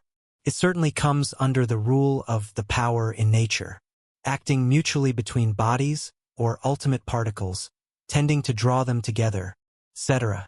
The writer thinks that he is justified in asking you to consider gravitation, cohesion, adhesion and chemical affinity as related forms of the same thing. If you do not like to call this same thing by the name of gravitation, suppose we call it the law of attraction, of which gravitation, cohesion, adhesion, chemical affinity or chemism are but different aspects. This relation is described in chapter 13, and the writer believes that this law of attraction is the underlying cause of all that we call energy, force, power, motion, etc. in the physical world. For if gravitation accounts for all mass motion or mechanical motion, if molecular cohesion and the vibrations accompanying it manifest in forms of molecular motion, and if atomic chemical affinity or chemism manifest in atomic motion, and if even the corpuscles in their movements obey the same law of attraction in some form, and if all force and energy is but a mode of motion, then, if all this be true, are we not justified in claiming that this law of attraction is the basis of all energy, force, and motion? And are we not justified in thinking of this law of attraction as always manifesting in the direction of drawing together particles of substance, be those particle suns, planets, masses, molecules, atoms, or corpuscles, in pursuance of some basic law imposed upon all things by that which is above things? The following quotation is interesting in our consideration of this subject. There are other forces besides gravity, and one of the most active of these is chemical affinity. Thus, for instance, an atom of oxygen has a very strong attraction for one of carbon, and we may compare these two atoms to the earth and a stone lodged upon the top of a house. Within certain limits, this attraction is intensely powerful, so that when an atom of carbon and one of oxygen have been separated from each other, we have a species of energy of position just as truly as when a stone has been separated from the earth. Thus, by having a large quantity of oxygen and a large quantity of carbon in separate states, we are in possession of a large store of energy of position. When we allowed the stone and the earth to rush together, the energy of position was transformed into that of actual motion, and we should therefore expect something similar to happen when the separated carbon and oxygen are allowed to rush together. This takes place when we burn coal in our fires, and the primary result, as far as energy is concerned, is the production of a large amount of heat. We are, therefore, led to conjecture that heat may denote a motion of particles on the small scale, just as the rushing together of the stone and the earth denotes a motion on the large. It thus appears that we may have invisible molecular energy as well as visible mechanical energy. Balfour Stewart. To the writer, it seems that the particle of substance finds within its mind principle, for, we have seen that all substance had something akin to life and mind, a constant craving embedded in its very nature, which causes it to seek satisfaction. This craving for satisfaction results in unrest and seeks a solution along two lines. These two lines are indicated by two entirely different desires that it finds within itself. The first being a desire or inclination to seek the companionship of some other particle. The second being a desire or inclination to be free of attachment or entanglement. The desire for attachment arises from the force of the law of attraction that exists between each particle of substance. The desire for non-attachment arises from some inward inclination for freedom. These two desires or inclinations may be called the desire for impression and the desire for expression. The desire for impression or pressing in manifests along lines of action tending toward attachment, moreness, companionship, combination. The desire for expression or pressing out manifests along the lines of action tending toward individuality, freedom, independence, unattachment, etc. And both are strong cravings, and both tend to produce unrest, which results in motion. The pull of the desire of impression exists always and is always modified and counteracted by the push of the desire for expression, and resulting from the play of these two desires or forces result activity, motion and change. Like the two conflicting angels in the Persian mythology Ahriman and Ormuzd, these two desires wrestle with each other in the theater of the universe, constant motion and change being the results.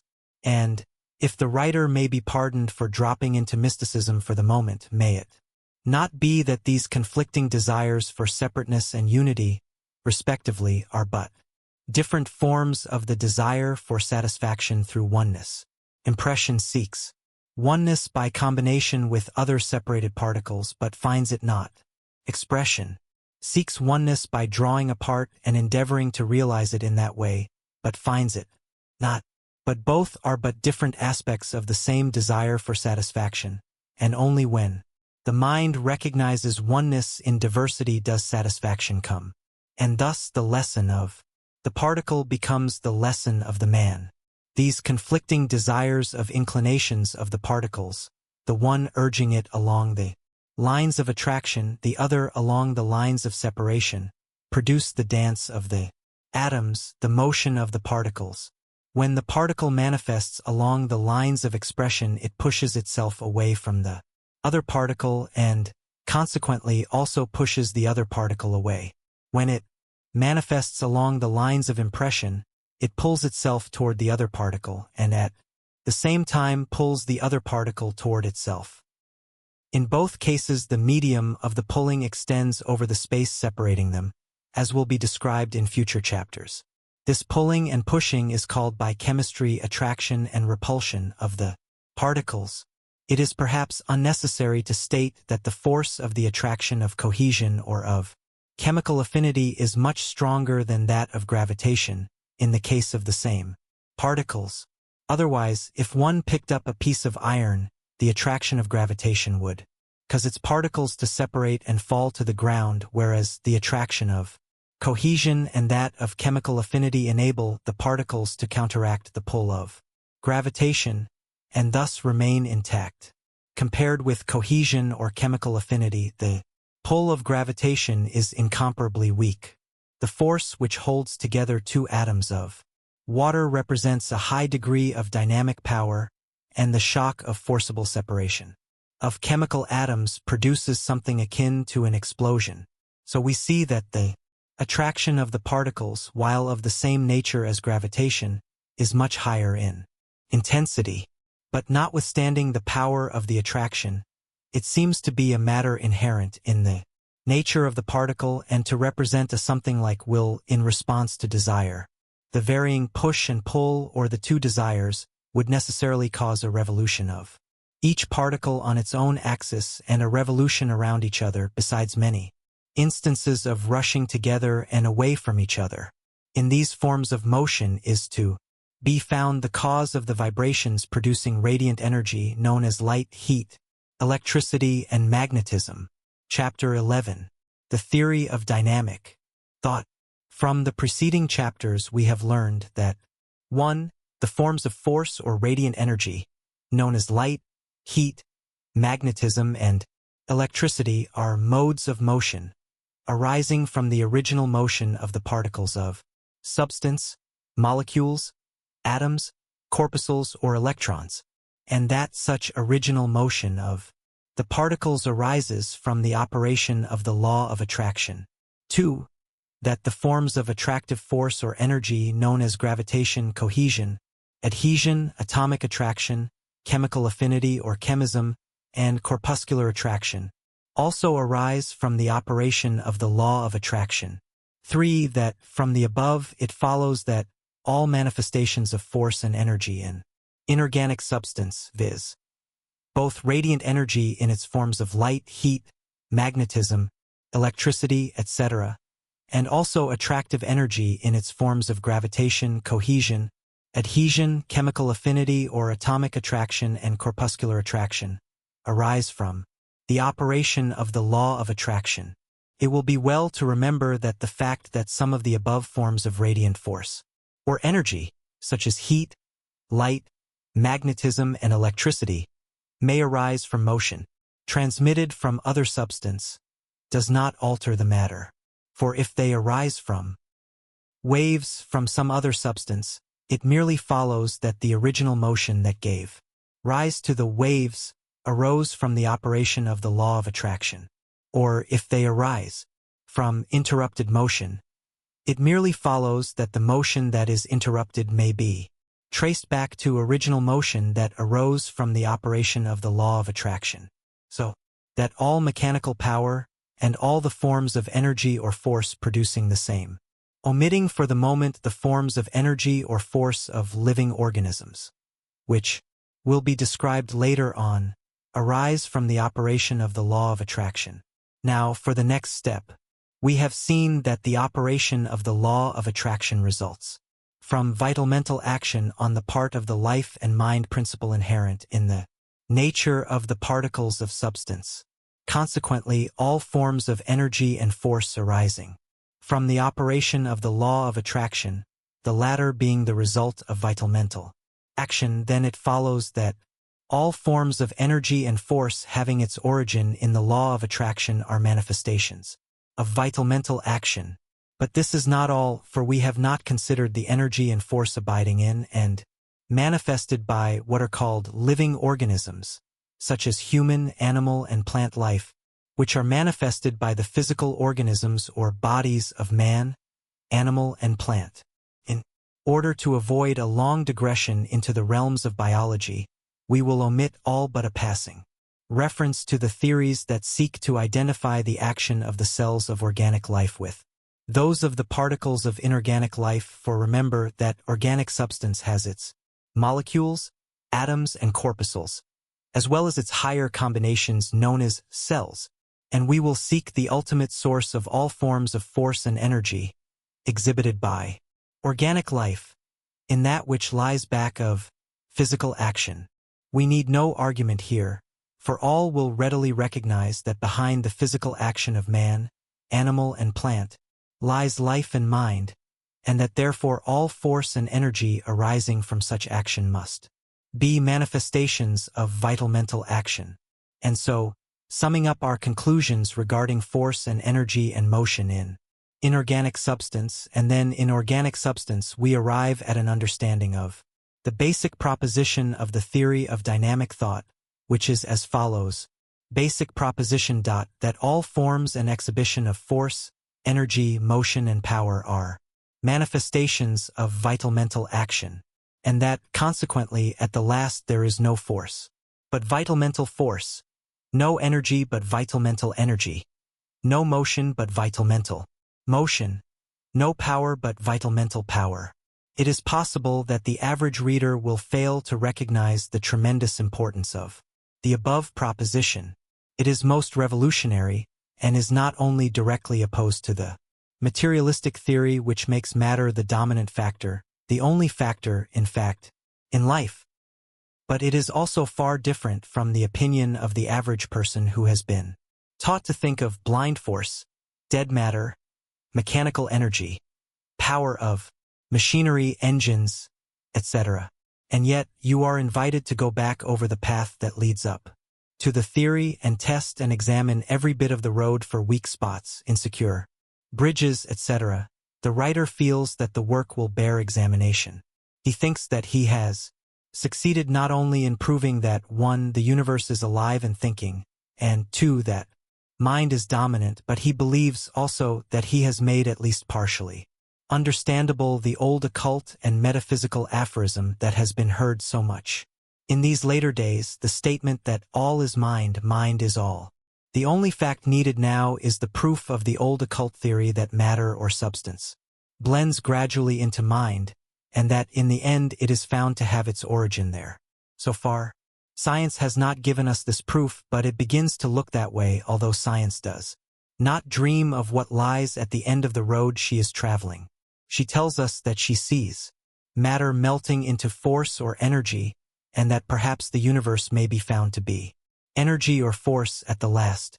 But she ignores the fact that her investigations have already proven, to those who know how to combine them, that mind is back of force, that all force is mental force at the last. And so, you see, it is not so far a cry from matter to mind in these days of the 20th century. The bridge is being erected by the materialists, but the mentalist will be the first to cross over it. But there are many important questions ahead of us for consideration in relation to the theory of dynamic thought, and we must hasten on to them.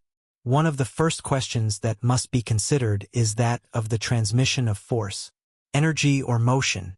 Science has told us that light travels and is contagious, that heat travels and is contagious, that electricity travels and is contagious, that magnetism travels and is contagious. But has failed to find evidences of cohesive force, or adhesive force, or the force of gravitation, or the force of chemical affinity, or the force of corpuscular affinity being contagious. And although it recognizes that they must travel beyond the limits of the bodies manifesting them, yet it has hazarded no theory or hypothesis worthy of the name to account for the phenomenon. It informs us that light, heat, magnetism, and electricity travel via waves of the ether at the rate of 184,000 miles per second, and that when they reach their destination, the ether waves set up similar vibrations in the substance with which they come in contact. The only explanation of the method or medium of travel is the Aristotle's ether theory, which, while generally accepted as a working hypothesis, nevertheless brings a broad smile to the face of any thoughtful scientist who considers it in detail. As for the medium of the transmission of gravitation, cohesion, chemical affinity, and molecular affinity, science is mute. All that she says is that gravitation is believed to travel instantaneously over distances that it takes light traveling at the rate of 184,000 miles per second over 2,000 years to travel. Verily, gravitation defies scientific theories and estimates, and laughs at the ether. Let us see if the dynamic thought theory throws any light on the subject. The first step in the solution of the problem of the transferring and communication of energy is the remembrance of the fact that the energy is purely mental. Be it gravitation, affinity or attraction on the one hand, or light, heat, magnetism, or electricity on the other, it is all mental force. Attraction in all of its forms has been recognized as mental action, and the vibrations that cause light, heat, magnetism, and electricity have been seem to result from the law of attraction and, therefore, are mental. This being the case, would it not be wise for us to look for a solution of the transmission of force and energy in the region from which it originated, the mental region? Does not this seem reasonable? Should not the explanation for mental effects be sought in a mental cause?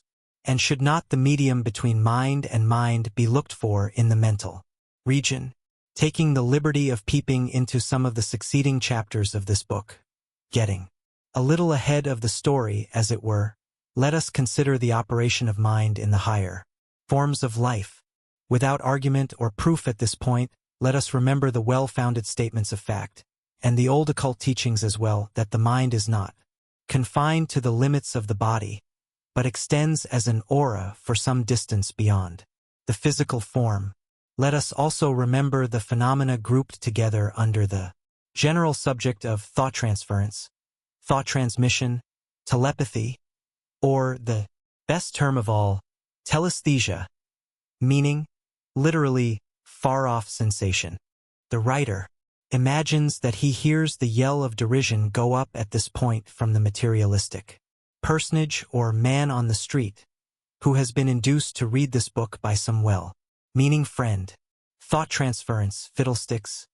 We may hear him cry in imagination, but let this reader remember, fiddlesticks or no fiddlesticks, that thought transmission is a proven fact, and that thousands of people know it to be so, absolutely from their own experience.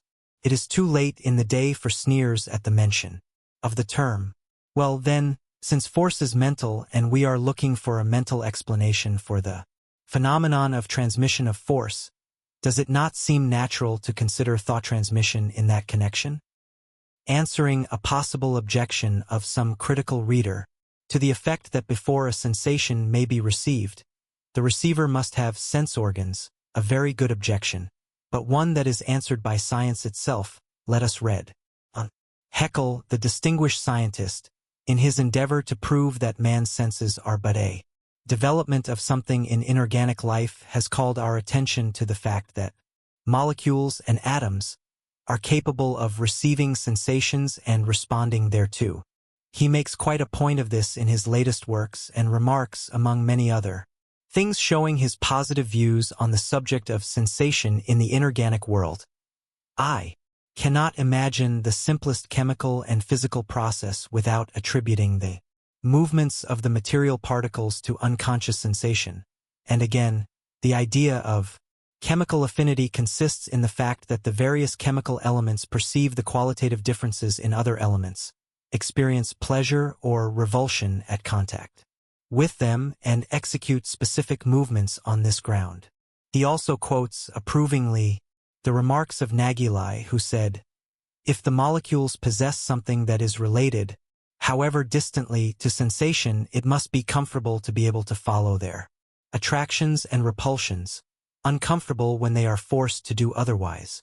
Haeckel also says that, in his opinion, the sensations in animal and plant life are connected by a long series of evolutionary stages with the simpler forms of sensation that we find in the inorganic elements and that reveal themselves in chemical affinity.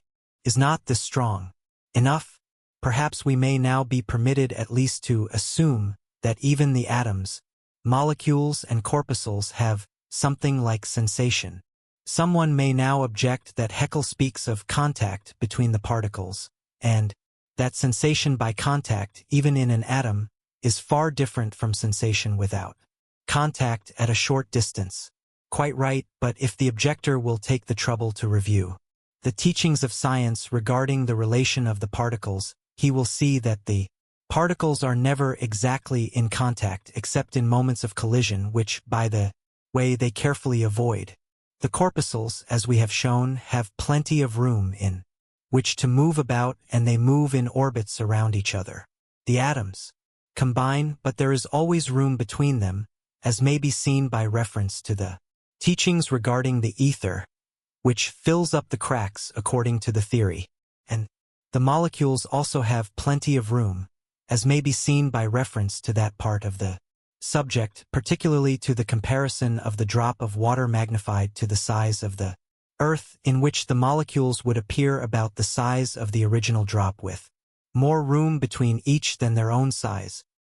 In fact, as we have been shown in a previous chapter, the particles are attracted only to a certain distance, at which they resist the impulse or attraction and stand off a bit. They will not be forced too near without creating disturbances and manifestations of force, and if they are separate beyond a certain distance, the attractive power ceases to operate. But there is always some room between them, and they bridge over that room and exert and receive the attractive power in some way.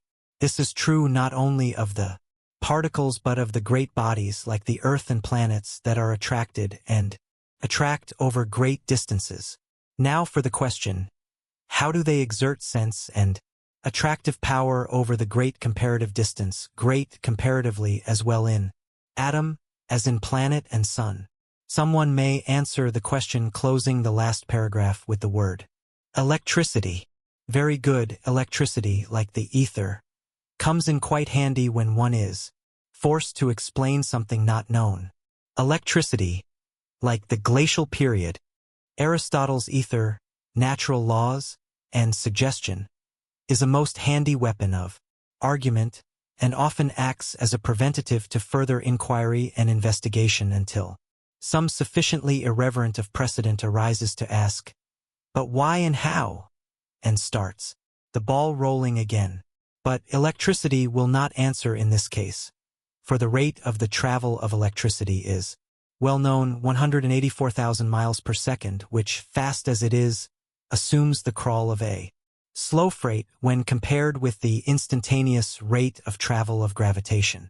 And then electricity requires a medium and gravitation does not, and in many other ways the two are seen to be totally different. And in the case of the space between the atom and molecule and corpuscle, it is no more reasonable to say electricity than it would be to say heat or light, and magnetism is not available for obvious reasons. Remember that electricity, light, and heat are caused by motion resulting from attraction, and the child cannot procreate the parent. Heat, light, and electricity may beget each other, and they do, and gravitation may procreate heat, light, and electricity. But heat, light, and electricity cannot procreate gravitation. Never. And light, heat, and electricity require replenishing from the common source of energy. But gravitation is self-sufficient and asks no replenishing or storage battery or powerhouse. Electricity, heat, and light come and go, appearing, manifesting, and disappearing, swallowed up by each other or by substance. But gravitation is always there, unchangeable, unwavering, immutable, invariable, something above matter and force, something majestic, awe-inspiring, sublime. Does it take a wild flight of the imagination to see that this something that is not matter and nor force must be a manifestation of mind? Let us first apply this idea of thought transference to the operation of the law of attraction between the corpuscles, atoms, and molecules of substance, the particles of substance. The particles are believed to move to or away from each other in accordance with the workings of attraction and affinity in its various degrees.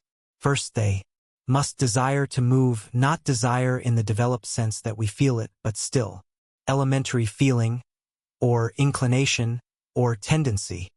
Call it what you will, but it remains rudimentary mental emotion, an emotion leading to motion. This is not a pun. Look up the meaning of the word emotion and you will see its application. Then, following the desire comes the action in the direction of gratifying it. The particles act to gratify desire in two ways, acting at a distance. Remember, they exert the attractive force which the writer believes to be mental force transmitted by mind, projection, a mental or psychic bond or connection being thus established. By means of this bond of mind, the particle endeavors to 1. Draw itself to the object, and 2. To draw the object toward itself. In the case of the molecule, this desire and movement seems to be mutual and evidenced by and to all molecules alike, providing they be within molecular distance, as science calls it. But in the case of the atoms, it seems to be different, for there is found a greater degree of choice, or elective affinity. This election or choice is not altogether free, but depends upon the relative likes and dislikes of certain kinds of elements, as we have seen in previous chapters, although, to be sure, these elements are all made out of the same stuff in different combinations. The details of corpuscular attraction are not known, so it cannot be told whether preferences exist or whether, in the words of the street, all corpuscles look alike to each other. It would appear, however, that there must be some reasons for preference among the corpuscles, else they would always form in the same combinations, always act alike to each other as they are alike in other actions, and thus there would be but one element or kind of atom formed instead of the 75 already known.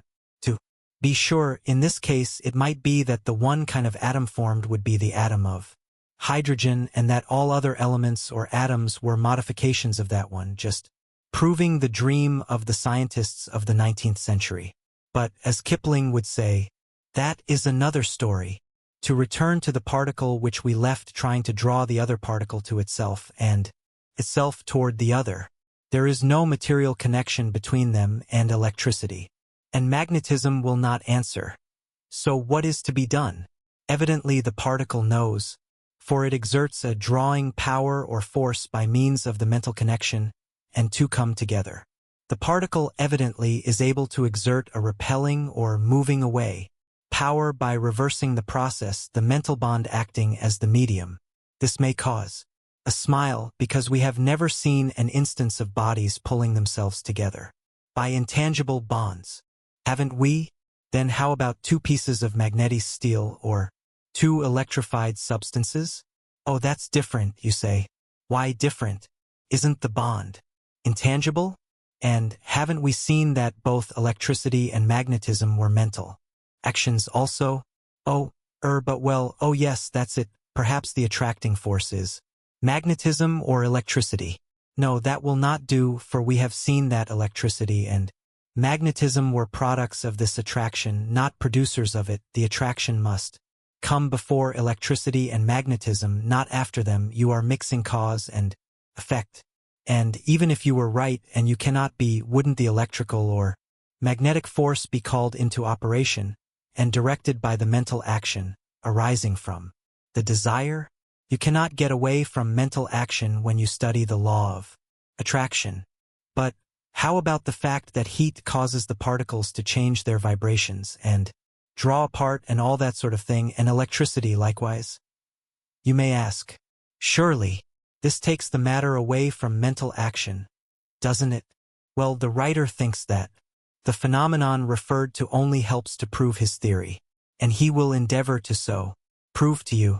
The consideration of the facts related in this chapter leads us to a supplemental proposition to our basic proposition, which may be stated as follows. Supplemental proposition I. Not only is the law of attraction the manifestation of a mental process or vital mental action, but also the actual force or energy used in bringing the particles of substance in closer relation in accordance with that law is in its nature a vital mental force or energy operating between bodies or particles of substance without a material medium. Chapter 12. The law of vibrant energy. In previous chapters we have seen that the phenomena of radiant energy, known as light, heat, magnetism, and electricity, had their origin in the motion of the particles, the different classes of phenomena depending upon the particular degree and nature of the aforesaid motion of particles. We have seen also that radiant energy could be communicated or transmitted from one body of substance to another, and that the communication of transmission might be accomplished not only by close contact of the bodies, but by waves of some sort which were caused in some medium, the ether, by the vibrations of the particles of the body, and which waves, when they reached the other body, were transformed into vibrations of the particles corresponding to those manifested in the first body. The idea has been illustrated by the sending telephone, the sound waves in the diaphragm of which were transformed into waves of the electric current, and thus passing along the wires were transformed again into sound waves by the diaphragm of the receiving instrument.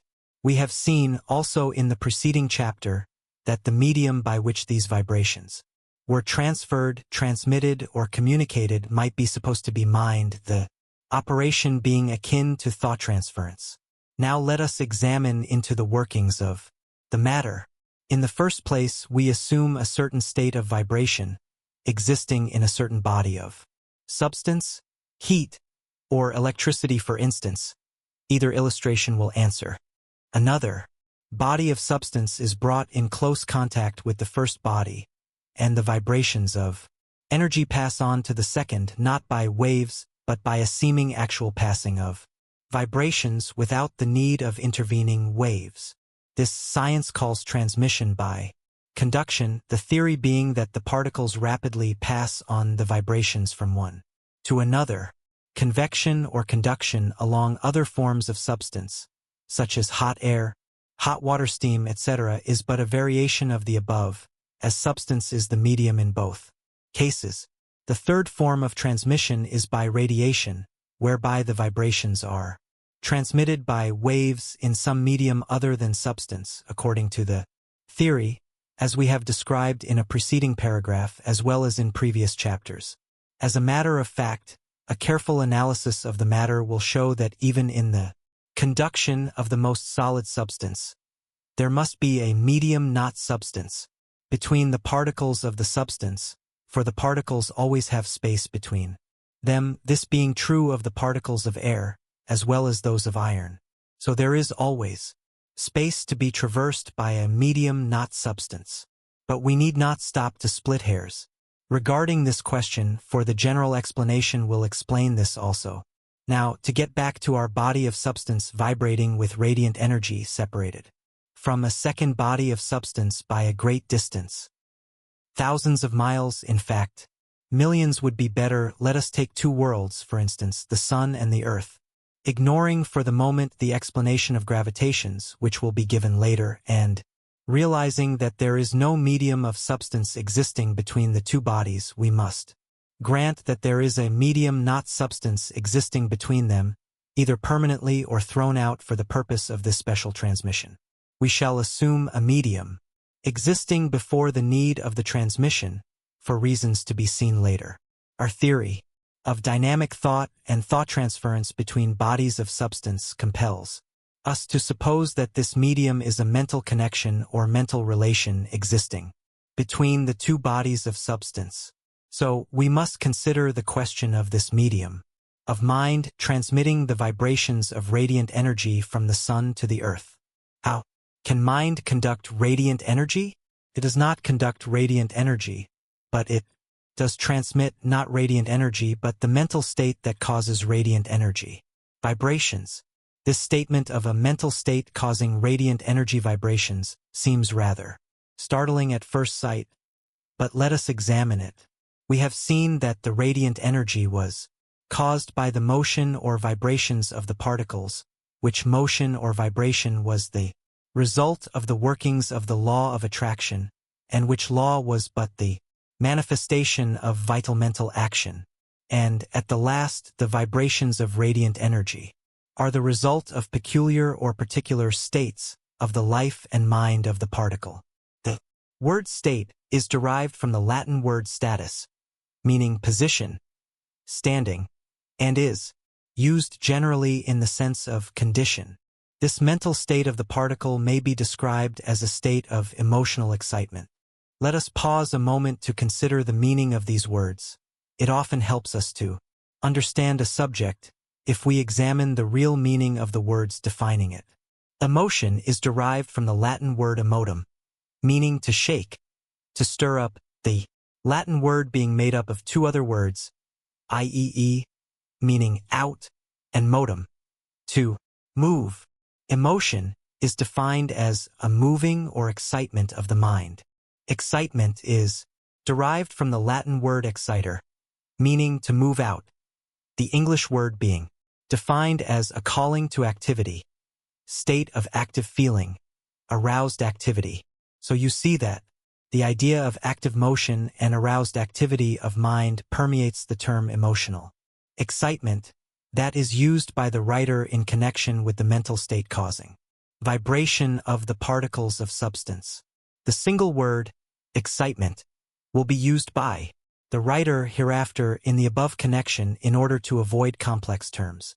To those who still object to the use of a mental term in reference to motion of substance, he might remark that science makes use of the term excite and excitement in reference to electrical phenomena, so that he is not altogether without support in the use of the word.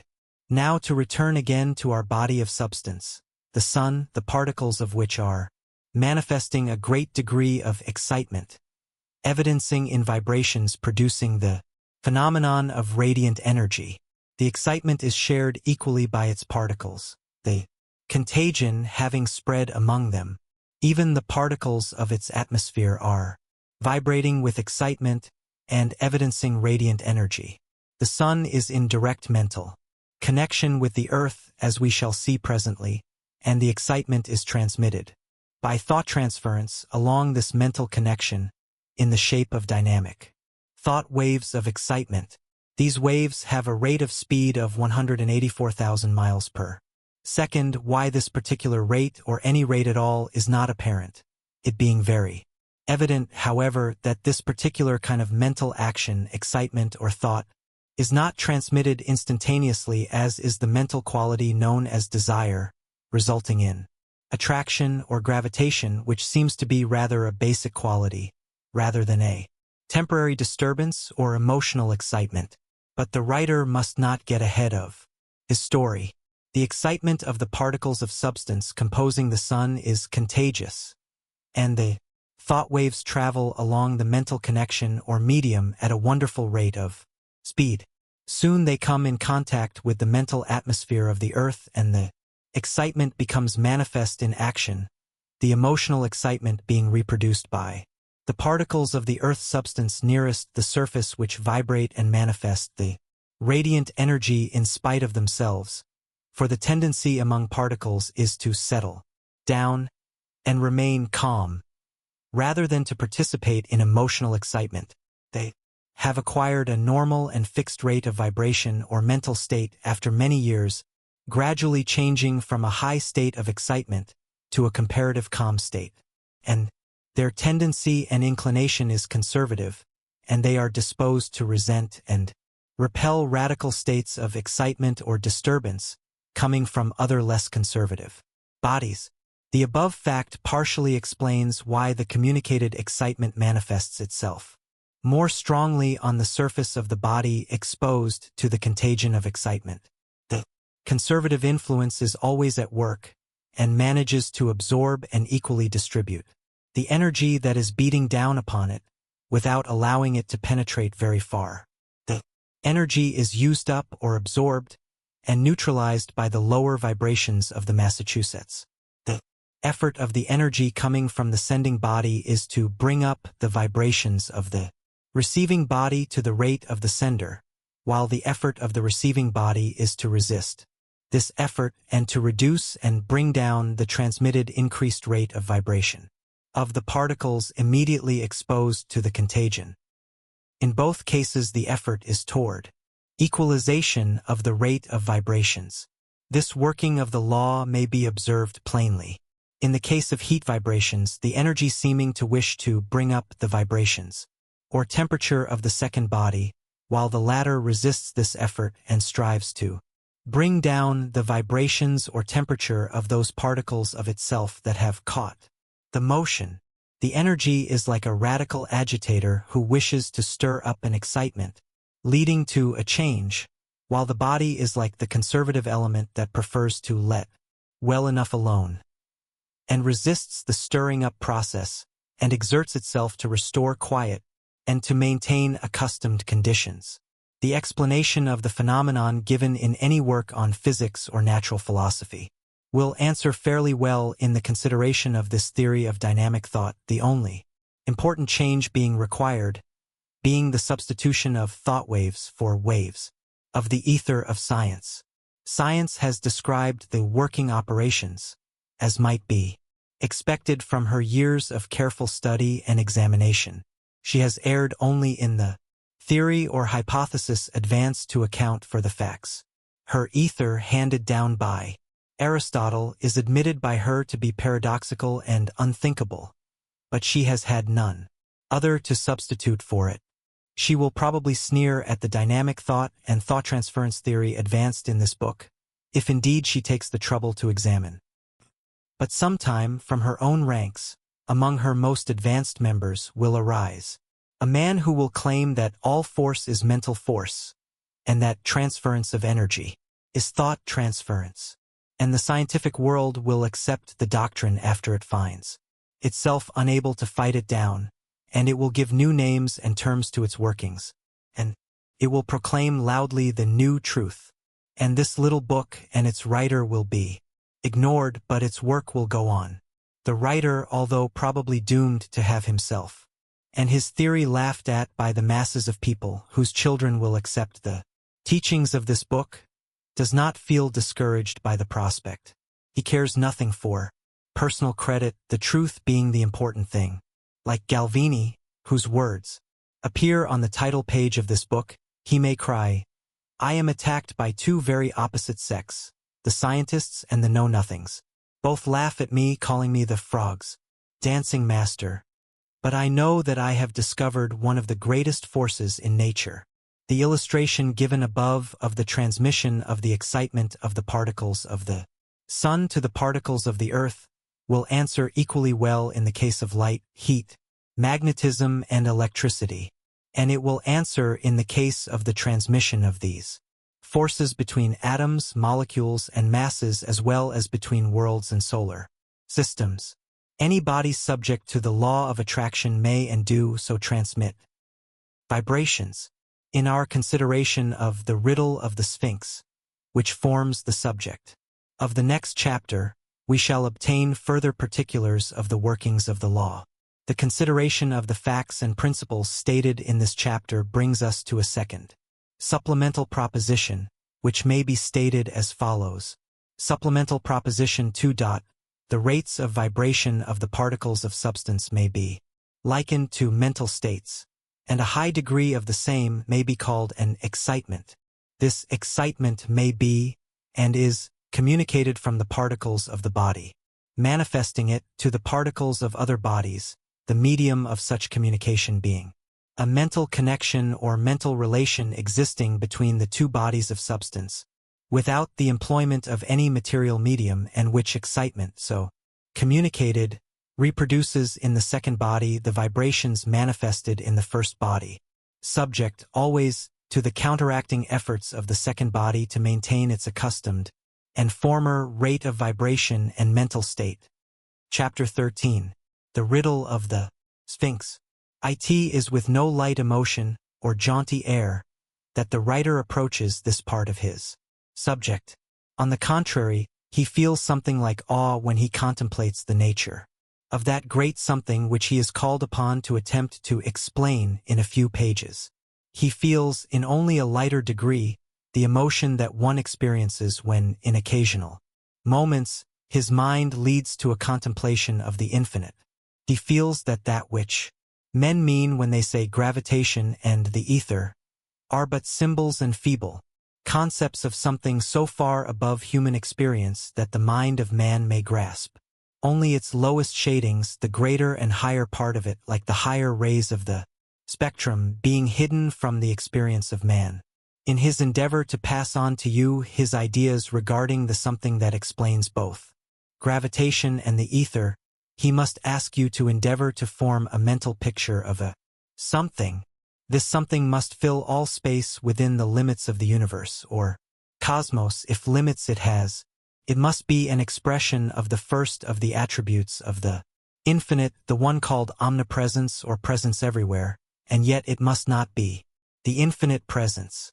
It also must be an expression of the second of the attributes of the infinite, the one called omnipotence or all-power, and yet it must not be the infinite power.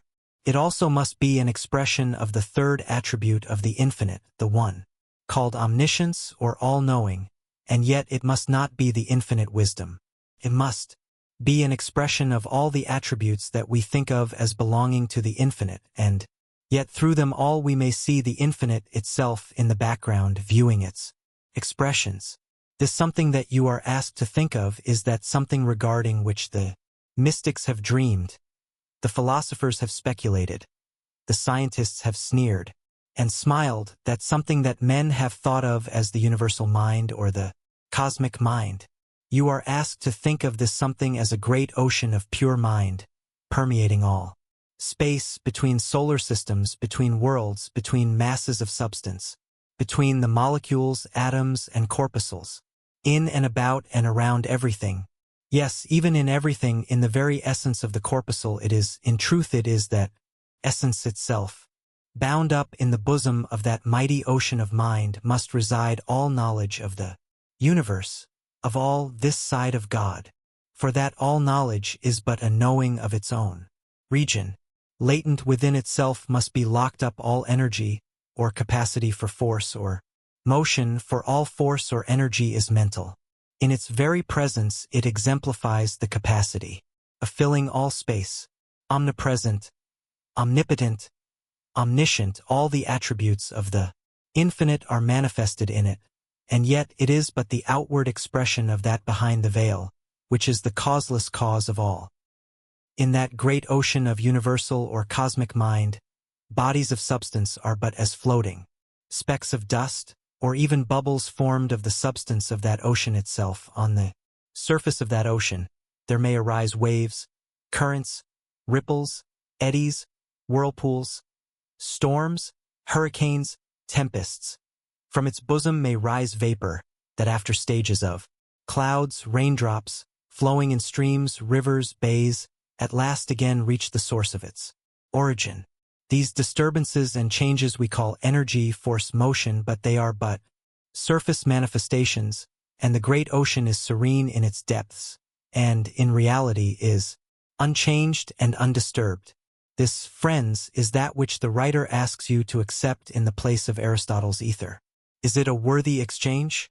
We have seen that the attraction of gravitation was different from any other so-called form of force and energy, both in its operations and laws, as well as in its constancy and self-support, and that it was different from the other forms of attraction such as cohesion, chemical affinity, etc.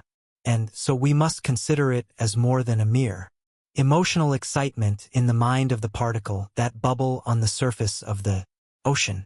And it must be different from the special forms of attraction manifested by the atom and molecule. It must be a simpler, more basic, and yet a more constant and permanent thing. It must exist before and after excitement, vibration, cohesion, and chemical affinity. It must be the mother of the forces. Let us imagine the cosmic mind as a great body of something filling space instead of as the surface of the ocean, which figure we used just now. Either figure is equally correct. This great cosmic mind is to be thought of as filling space and containing, within its volume, for a better word, countless worlds and suns as well as smaller bodies of substance.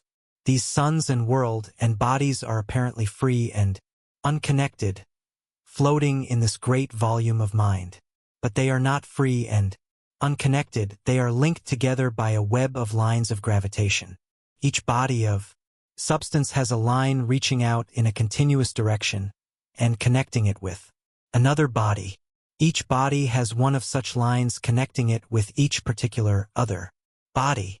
Consequently, each body has countless lines reaching out from it, some slender and some thick, the thickness depending upon the ratio of distances maintained by and relative sizes of the particular bodies that it connects. This system of lines form a great network of connections in the volume of mind, crossing each other at countless points, but not interfering with each other. And although the number may be said to be countless, still these lines do not begin to cover the entire dimensions of space or of the mind that fills it. There are great areas of space entirely untouched by these lines. one could see the system of lines, it probably would appear as a sheared-off section of a great spider's web with lines in all directions, but with plenty of room between the lines. Perhaps these lines converge to a common center, and that center may be, but this is transcendental dreaming. Let us proceed with our consideration of the use of these lines. It is to be understood, of course, that these lines are not material lines, not made of substance, but rather conditions in the cosmic mind, not thought waves arising from the excitement of particles, but something more basic, simpler, and more permanent. Let us look closer and we will see that the great lines of gravitation, radiating from and connecting world with world, sun with planet, are really cables, composed of much smaller lines, the finest strands of which are seen to emanate from each corpuscle or particle of substance, the line of gravitation reaching from the Earth to the Sun being composed of a mass of tiny strands which connect each particle of one body with each particle of the other. The last analysis shows us that each particle is connected with every other particle in the universe by a line of attraction. These lines of attraction are what we call gravitation, purely mental in nature lines of mind principle in the great volume of mind. These lines of gravitation must have existed from the creation of the particle, and the connection between particle and particles must have existed from the beginning. If beginning there was, the particles may have changed their positions and relations in the universe, but the lines have never been broken. Whether the particle existed as a free corpuscle, whether combined as atom or molecule, whether part of this world or sun or planet, or that one countless millions of miles removed, it mattered not. The line of gravitation always was there between that particle and every other particle. Distance extended and thinned the line, or the reverse, as the case might be, but it was there always. Obstacles proved no hindrance to passage, for the lines passed through the obstacle. Can it not be seen that here is the secret of the fact that no time is required for the passage of gravitation, it apparently traveling instantaneously, whereas in fact it does not travel at all? And does not seem that this theory also explains why no medium is required for the travel of gravitation? And does it not explain why gravitation is not affected in its passage by intervening bodies? Gravitation does not travel or pass. It remains constant and ever present between the articles, varying in degree as the distance between the particles is increased, and vice versa, and increasing and decreasing in effect according to the number of particles combining their lines of attraction, as in the case of atom, molecule, mass, world. Gravitation is a mental connection or bond uniting the mind in the several particles, rather than their substance or material. Along these lines of gravitation pass the thought waves, resulting from the excitement of the particles, these fleeting, changing, inconstant waves of emotion. How different they are from the changeless, constant exhibition of gravitation. And along these same lines, when shortened by close contact, travel the impulses of cohesion and chemical affinity. Gravitation not only performs its own work, but also acts as a common carrier for the waves of desire force and the thought waves of excitement of the particles, manifesting as attractive energy and radiant energy, respectively. The writer asks you to remember particularly that while the desire waves of the particles and their thought waves of excitement are changeable, disconnected, and inconstant, the line of gravitation is never broken and could not be unless the particle of substance was swept out of existence, in which case the balance of the universe would be overturned and chaos would result. The divine plan is perfect to the finest detail. Every particle is needed, is known, is counted, and used in the plan, and gravitation is the plainest evidence of the reality of the infinite that is afforded us. In it we see the actual machinery of the infinite. No wonder that great thinkers have bowed their heads reverently before its power and awfulness, when their minds have finally grasped its import. Verily the sparrow's fall is noted and known, as the biblical writer has recorded.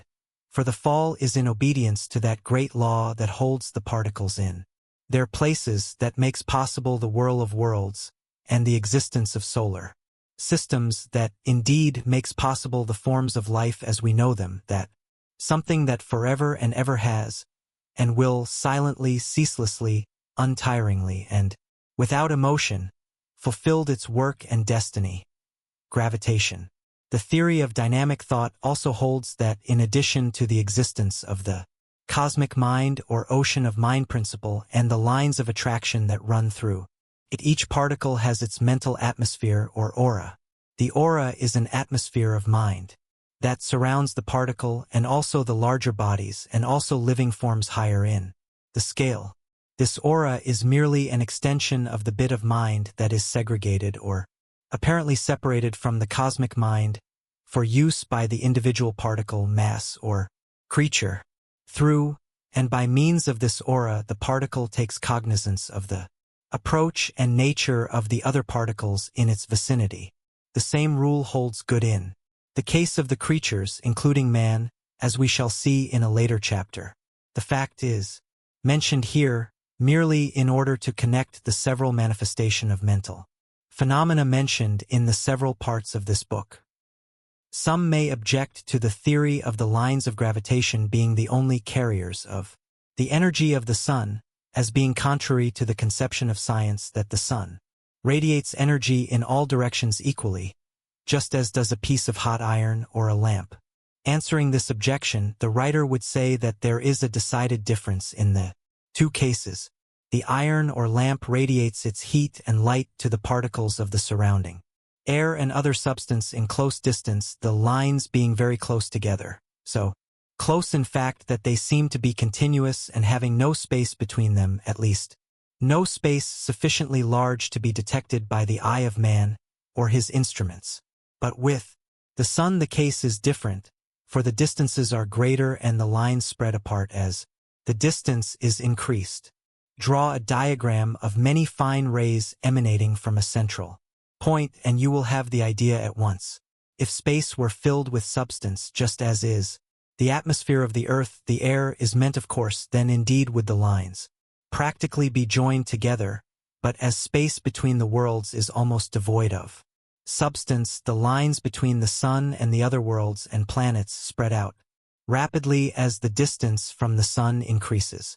To show how this objection is really an additional proof of the theory, the writer begs to call your attention to the fact that according to the calculations of the physicists in science, the sun's energy would have been exhausted in 20 million years, granting that it was dispersed equally in all directions during that time. But note this, science in its other branches, namely in geology, etc., holds that the sun already has been throwing out energy for 500 million or more years, and seems able to stand the strain for many millions of years more. Thus science is arrayed against science. Does not this theory harmonize the two, by showing that the sun does not emanate energy in all directions equally and at all times, but on the contrary radiates energy only along the lines of gravitation, and in proportion to the relative distances and sizes of the bodies to whom such energy is radiated? The writer need scarcely state that in the short space at his disposal, in the pages of this book, he has been able merely to outline his theory of dynamic force as applied to the inorganic world. The patience of the average reader has limits, and he must pass on to other features of the workings of the theory, namely the mental life of man, in which the same laws are manifested, but he feels that those interested in the phases of the subject touched upon may explain for themselves the missing details by reference to the teachings of modern science on the subjects of physics, remembering always to substitute the theory of dynamic thought for the ether theory that modern science borrows from Aristotle as a temporary makeshift. The writer believes that this theory will account for many of the missing links in physics, a broad statement he knows, and one either extremely impudent or superbly confident, according to the viewpoint of the critic. The writer may be able to throw a little additional light, probably, upon the question of the relation between gravitation and the excitement waves of radiant energy. Without Attempting to go into details, he wishes to suggest that in view of the fact that the particles are connected by the lines of gravitation, any great, extended, and rapid disturbance of a number of particles would cause a series of undulating or wave-like movements in the lines, which might be spoken of as waves of agitation or unrest in the lines of gravitation. This agitation or unrest, of course, would be thus communicated to all other particles toward whom lines extended. The intensity or effect of such agitation or unrest depending upon the relative distances and the number of particles involved. We may easily imagine how the intense and high rate of vibration among the particles of the sun, manifesting as intense heat, would cause a like high degree of agitation or unrest among the lines of gravitation, the lines dancing backward and forward, around and about, following the movements of the particles, and thus producing waves of gravitational agitation and unrest, which when communicated to the particles of the earth, would produce a similar excitement among the particles of the latter. In the same way, the sunspots and consequent terrestrial electrical disturbance may be explained. While not absolutely tying himself to this particular conception of the details of the workings of the law, the writer feels free to say that he considers it a very reasonable idea, and one that in all probability will be found to come nearer to explaining the phenomena than any other hypothesis. It certainly coincides with the undulatory wave theory of science. The idea is but crudely expressed here for lack of space, it being impossible to attempt to go into details, the mere mention of general principles being all that is possible at this time and place. And now, for a few additional words on the subject of our theory that in place of the hypothetical ether of science, a substance that is not substance, there exists a great ocean of cosmic mind. The idea is not without corroborative proof in the direction of the thought of advanced thinkers even among the ranks of science. While science has accustomed the public to the idea that in the universal ether might be found the origin of matter, the essence of energy, the secret of motion, it has not spoken of mind in connection with this universal something. But the idea is not altogether new, and some daring scientific thinkers have placed themselves on record regarding same. Let us quote from a few of them, it will make smoother our path. Edward Drinker Cope, in several of his writings, hinted at the idea that the basis of life and consciousness lay back of the atoms and might be found in the universal ether. Dalbert says, possibly the ether may be the medium through which mind and matter react. Hemstreet says, mind in the ether is no more unnatural than mind in flesh and blood. Stockwell says, the ether is coming to be apprehended as an immaterial, superphysical substance, filling all space, carrying in its infinite throbbing bosom the specks of aggregated dynamic force called worlds. It embodies the ultimate spiritual principle and represents the unity of those forces and energies from which spring, as their source, all phenomena, physical, mental, and spiritual, as they are known to man. Dalbert speaks of the ether as a substance, which, besides the function of energy and motion, has other inherent properties out of which could emerge, under proper circumstances, other phenomena such as life or mind or whatever may be in the substratum. Newton spoke of it as a subtle spirit or immaterial substance. Dalbert says, the ether, the properties of which we vainly strive to interpret in the terms of matter, the undiscovered properties of which ought to warn every one against the danger of strongly asserting what is possible and what is impossible in the nature of things. Stockwell says that the ether is not matter in any of its forms. Practically all scientists are agreed. Dalbert, again, says, if the ether that fills all space is not atomic in structure, presents no friction to bodies moving through it, and is not subject to the law of gravitation, it does not seem proper to call it matter. One might speak of it as a substance, if he wants another name for it.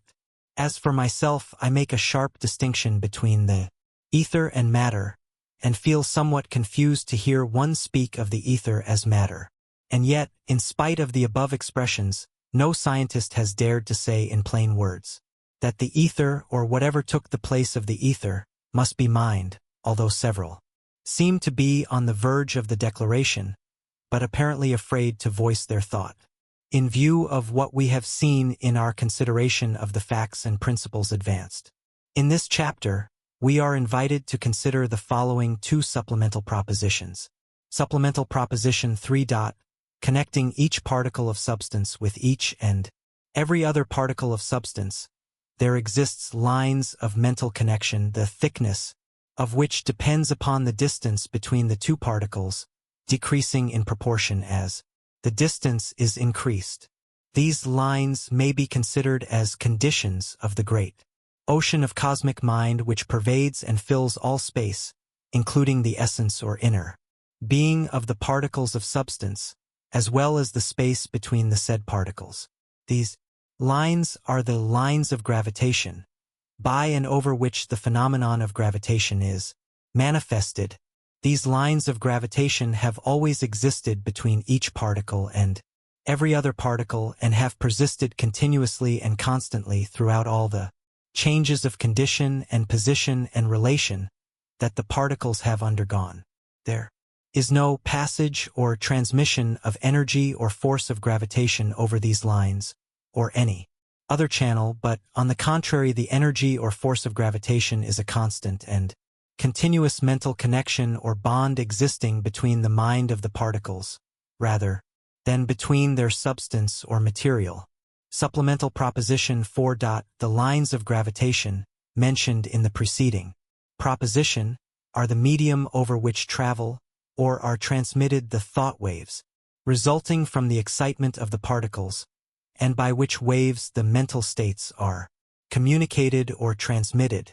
The same medium transmits or carries the mental force of attraction, cohesion, chemical affinity, etc., evidencing in the relation of the particles to each other. Thus gravitation not only performs its own work, but also acts as a common carrier for the waves of excitement, manifesting as radiant energy, and the waves of desire force manifesting as attractive energy. And here the writer rests his case in the action in the forum of advanced thought, entitled The Theory of Dynamic Thought versus the Theory of Aristotle's Ether, in which he appears for the plaintiff. He begs that you, the members of the jury, will give to the evidence and argument due consideration to the end that you may render a just verdict. Chapter 14. The Mystery of Mind.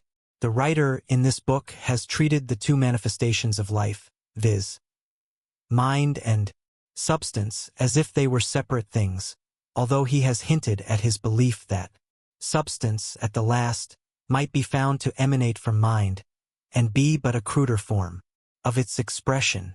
The better way to express the thought would be to say that he believes that both substance and mind as we know it are but expressions of a form of mind as much higher than that which we know as mind, as the latter is higher than substance. But he does not intend to follow up this belief in this book as the field of the work lies along other lines. The idea is mentioned here merely for the purpose of giving a clue to those who might be interested in the conclusions of the writer regarding this more remote regions of the general subject. The writer agrees with the ancient occult teachings regarding the existence of the cosmic mind as he has stated in the last chapter. This cosmic mind, he believes, is independent of substance. In fact, it is the mother of substance, and its twin brother, mind as we know it. Mind as we know it and substance are always found in connection with other.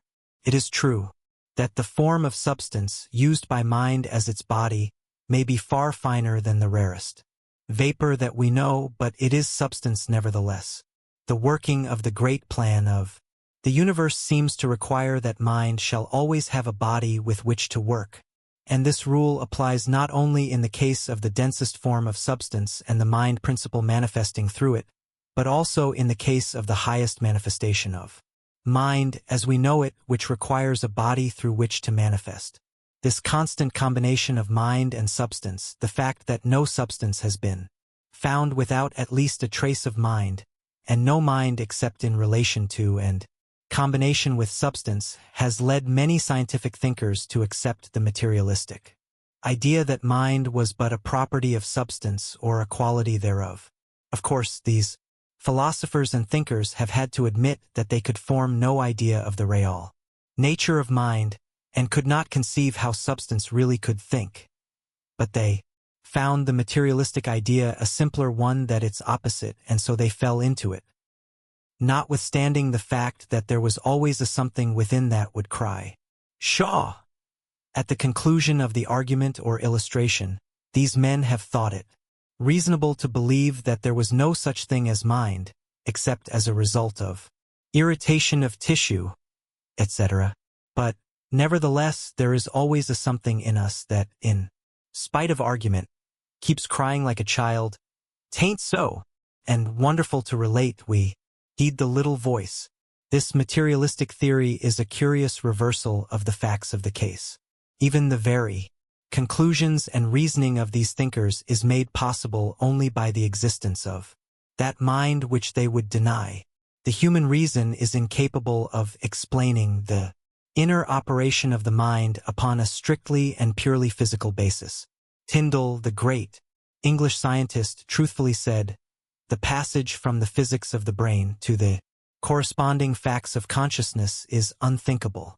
Granted that a definite thought and a definite molecular action of the brain occur simultaneously, we do not possess the intellectual organ, nor apparently any rudiment of the organ, which would enable us to pass by a process of reasoning from the one phenomenon to the other." The materialist is prone to an attempt to rout the advocates of mind with a demand for an answer to the question, "What is mind?" The best answer to that question lies along the proverbial Irishman's lines of answering a question by asking another one, resulting in the answering question, "What is matter?"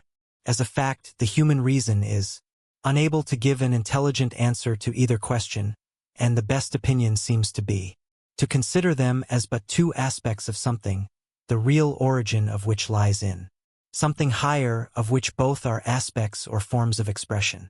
The occult teaching with which the writer agrees is that the mind inherent in any portion of substance, from the corpuscle up to the brain of man, is but a segregated or apparently separated portion of the universal mind principle or cosmic mind. This fragment of mind is always connected with substance, and, in fact, it is believed that it is separated from the universal mind and the other separate minds by a film of the rarest substance, so fine as to be scarcely distinguishable from mind. This separation is not a total separation, however, for the fragment of mind is in connection with all other fragments of mind by mental filaments, and besides is never out of touch with the cosmic mind. But, comparatively, the fragment of mind is apart from the rest, and we must consider it in this way, at least for the purpose of study, consideration, and illustration. It is like a drop in the ocean of mind, although connected in a way with every other drop and the ocean itself. The individual mind is not closely confined within the substance in which it abides, but extends beyond the physical limits of the substance, sometimes to a quite considerable distance. The aura, or egg-shaped projection or emanation of mind, surrounding each particle and each individual, is an instance of this. In addition to the aura, there is possibly an extension of mind to a considerable distance beyond the immediate vicinity of the physical limits, the connection, however, never being broken during the life term. Mental influence at a distance, however, does not always require the above-mentioned projection of the mind. Thought waves often answer the purpose, and, besides, there is such a thing as the imparting of mental vibrations to the small particles of substances with which the atmosphere is filled, which vibrations continue for quite a time, often for a long period after the presence of the individual producing them. These matters shall be discussed in later chapters of this book. The mind of man is a far more complex thing that is generally imagined by the average man, not only in its varied manifestation of consciousness, but its great region of below consciousness or infraconsciousness, as it is called. It shall be the purpose of the sequel to this book now in preparation, which will be entitled The Wonders of the Mind, to describe these inner workings and to point out methods of utilizing the same. Our next chapter, entitled The Finer Forces of the Mind, will lead us into this field. Chapter 15. The Finer Forces of the Mind.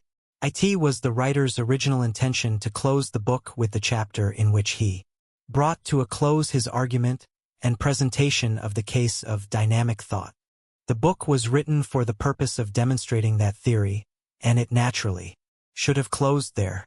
The writer has in simultaneous course of preparation a companion book entitled The Wonders of the Mind, in which, in addition to information and instruction regarding the latent powers and hidden regions of the mind, including an investigation of the infraconscious and ultraconscious regions, automatic thinking, occult systems of mentation, mental development, and unfoldment, etc., he purposes taking up the subject of dynamic thought from the mental plane of man, and he thought it better to keep the two branches of the subject separate and apart. But, notwithstanding the above facts, he feels that he cannot close the present book, the consideration of the present phase of the subject, without at least a passing reference to the fact that dynamic thought is fully operative on the plane of human mentation as on the plane of atomic mentation. In fact, man has the same power, potentially, that is possessed by the atom, only refined to a degree corresponding to the development of man as compared to that of the atom. The power is raised to a higher plane of mentation, but is fully operative.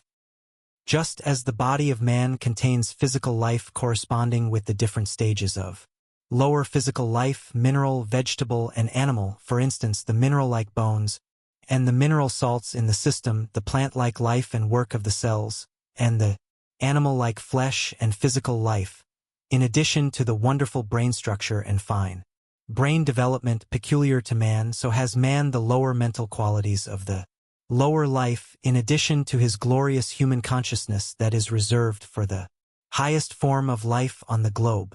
In his mental regions, man has the power of the atom of attracting particles of substance to him, that he may combine it with other substances in building up his body. Then he has the plant-like cell mentation that does the building up work and repairs wounds and damaged parts, etc.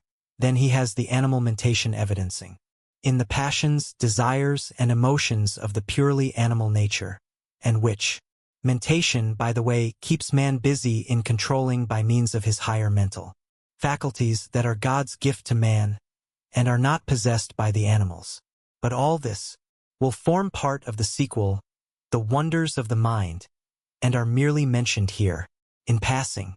And, just as man is enabled to use elementary the physical qualities that he finds in his body, and to turn same to good account in living his human life, so does man, consciously or unconsciously, make use of these elementary mental powers in his everyday mental life.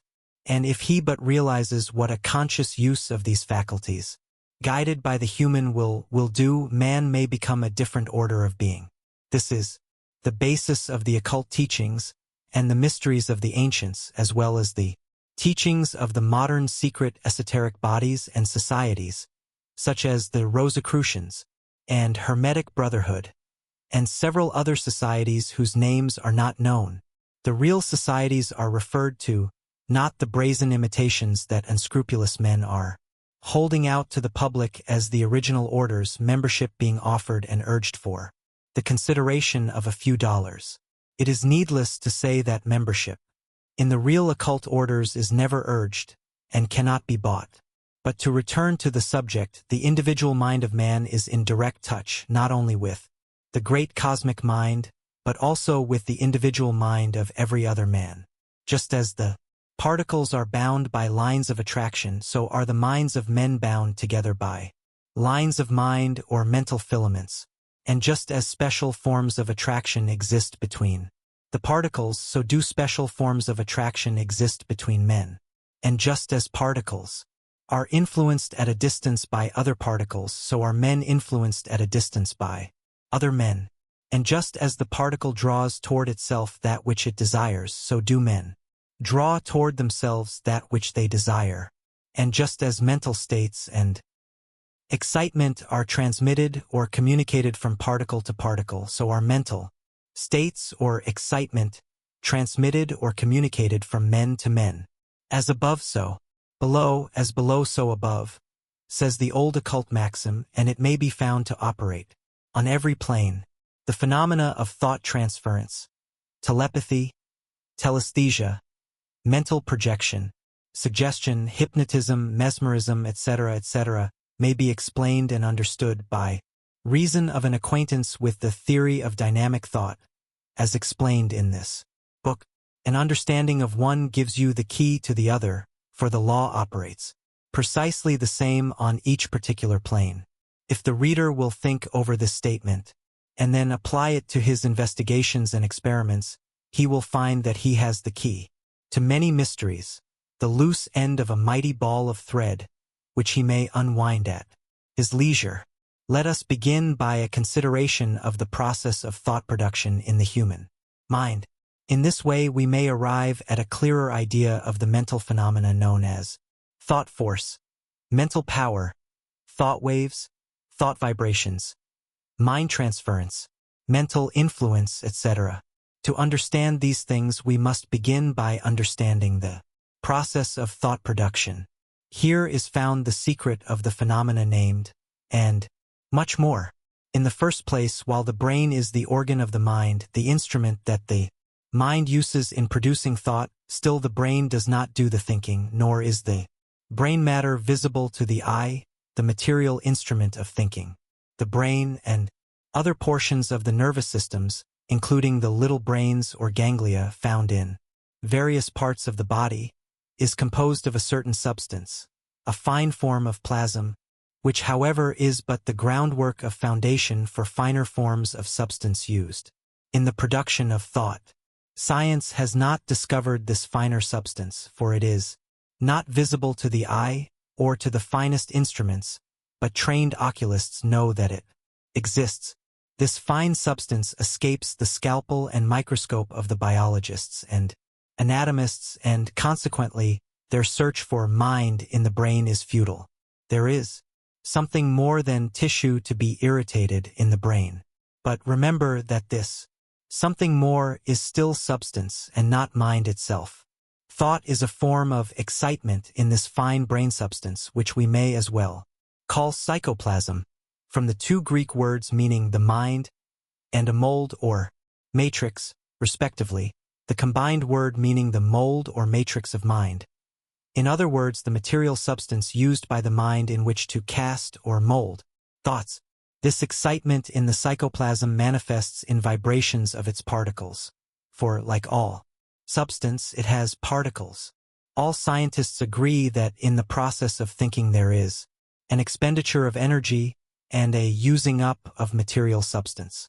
Just how this is affected they do not know, but their experiments have shown that there is energy manifested and used, and also substance consumed. The secret of the production of thought does not lie in the brain or nervous system, which are but the material substratum upon which the mind works, and which it uses as a mold or matrix for the production of thought. Thought is the product of mind, directing force upon substance in the shape of psychoplasm. And energy is manifested in the production of thought just as much as in the operation of the law of attraction, or chemical action. What force and energy, may be asked? The answer is mental force. But although the answer stares them right in the face, scientists deny that mind contains force or energy within itself, and persist in thinking of force as a mechanical thing, or as necessarily derived from the common forms of energy, such as heat, light, or electricity. They ignore the fact that mind has a finer force which it uses to perform its work. How do the atoms attract each other and move together?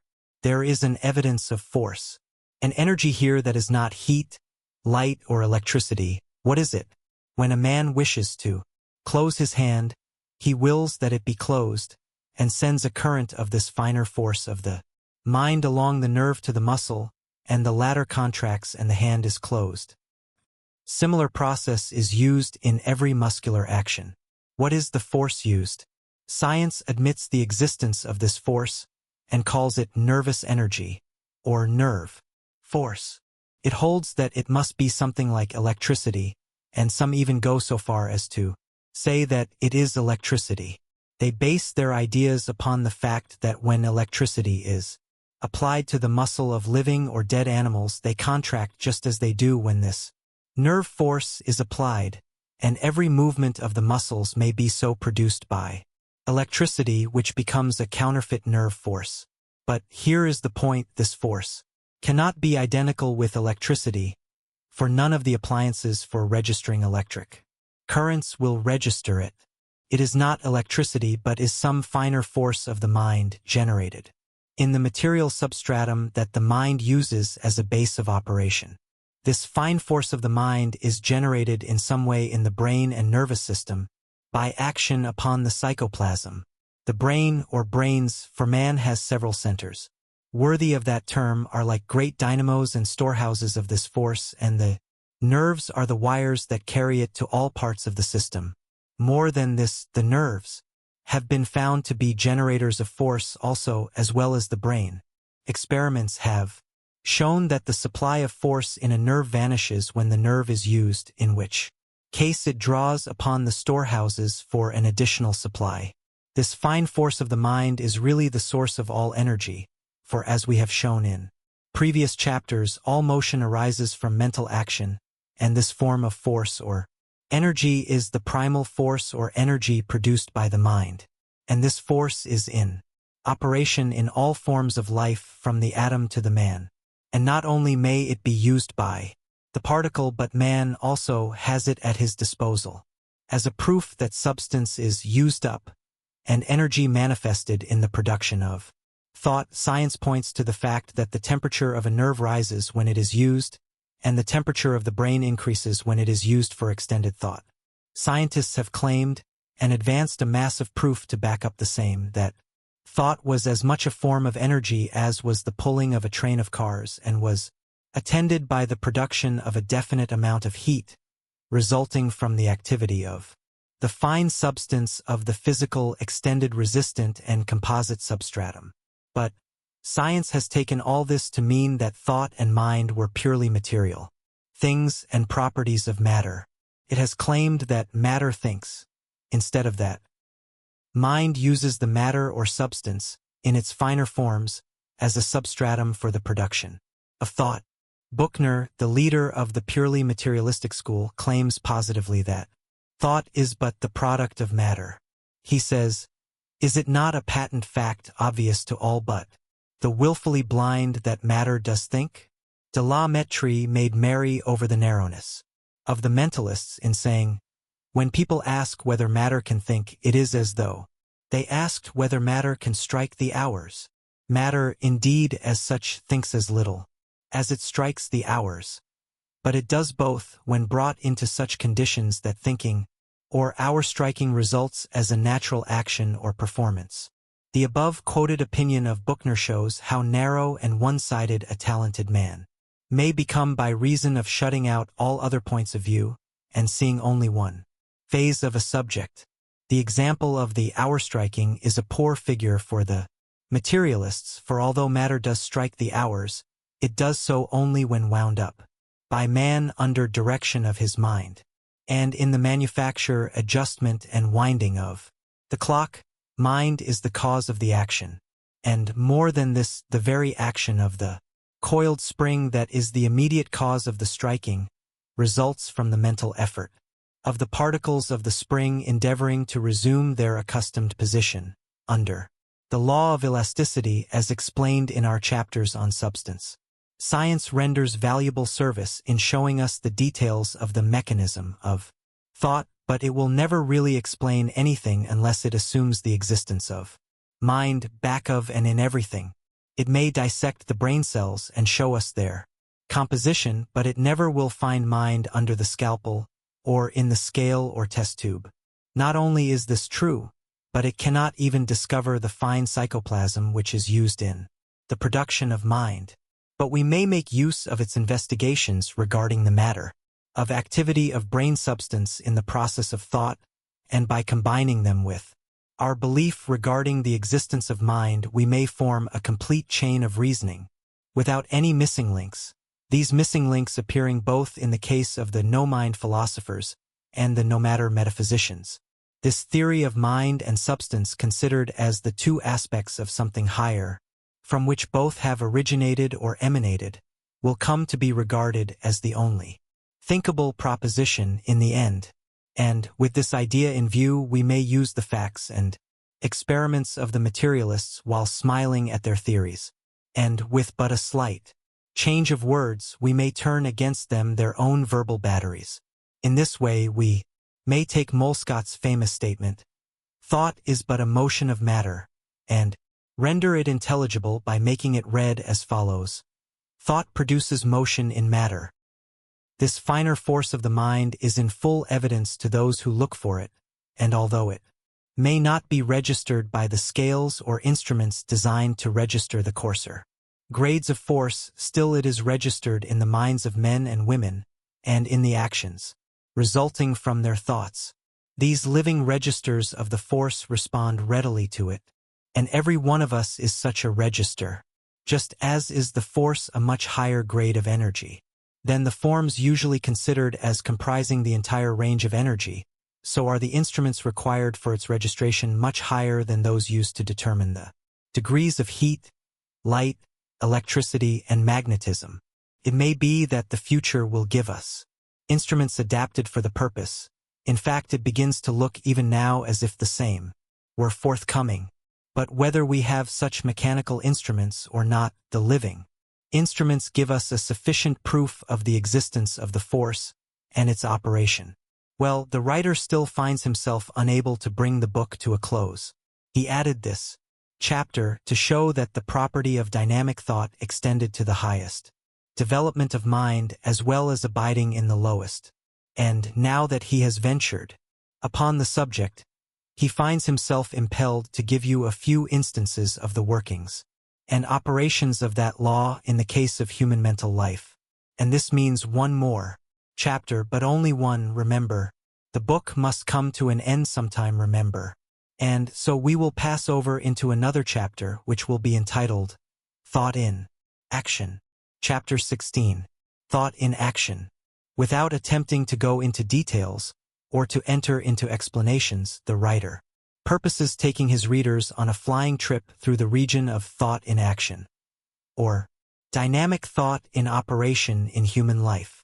The details of this fascinating region must be left for another and more extended visit in our next book before mentioned, which will be called The Wonders of the Mind. But he thinks that even this flying trip will prove of interest and instruction. Let us start with a hasty look at man himself, not to speak of his 7 planes of mind, which belongs to the next visit. We find him a very interesting object.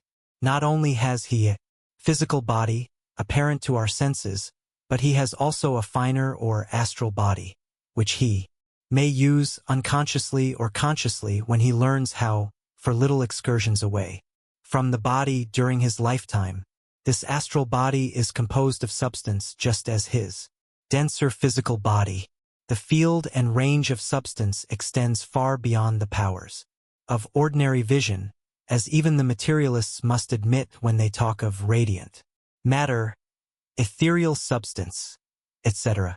Then he has currents of fine force coursing through his nervous system, which may be seen by those possessing astral vision.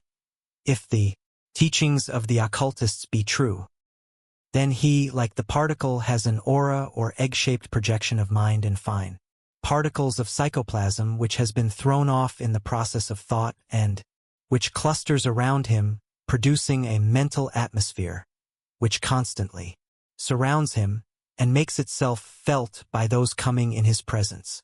Those who read these words may remember readily the feeling they have experienced when coming in contact with certain people, how some radiated an atmosphere of cheerfulness, brightness, etc., while others radiated the very opposite. Some radiate a feeling of energy, activity, etc., while others manifest just the reverse. Many likes and dislikes between people meeting for the first time arise in this way, each finding in the mental atmosphere of the other some inharmonious element. These radiations are perceived by others coming into their range.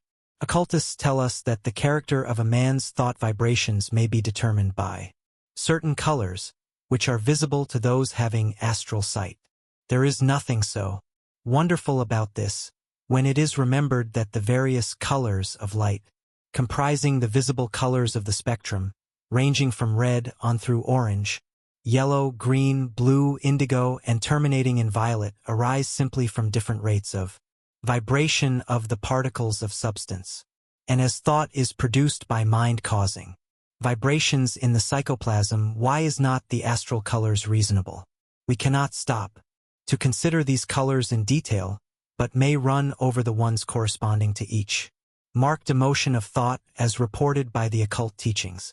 For instance, the shade of the thought manifesting in physical or organic functions is of a colorless white or color of clear water, and the color of the thought manifesting in fine force or vital energy is that of air, heated air arising from a furnace or heated ground when it emerges from the body, although of a faint pink when in the body itself. Black represents hate, malice, etc. Gray, bright shade, represents selfishness, while gray of a dark dull shade represents fear. Green represents jealousy, deceit, treachery, and similar emotions, ranging from the dull shades which characterize the lower and cruder forms, to the bright shades which characterize the finer or more delicate forms of tact, politeness, diplomacy, etc.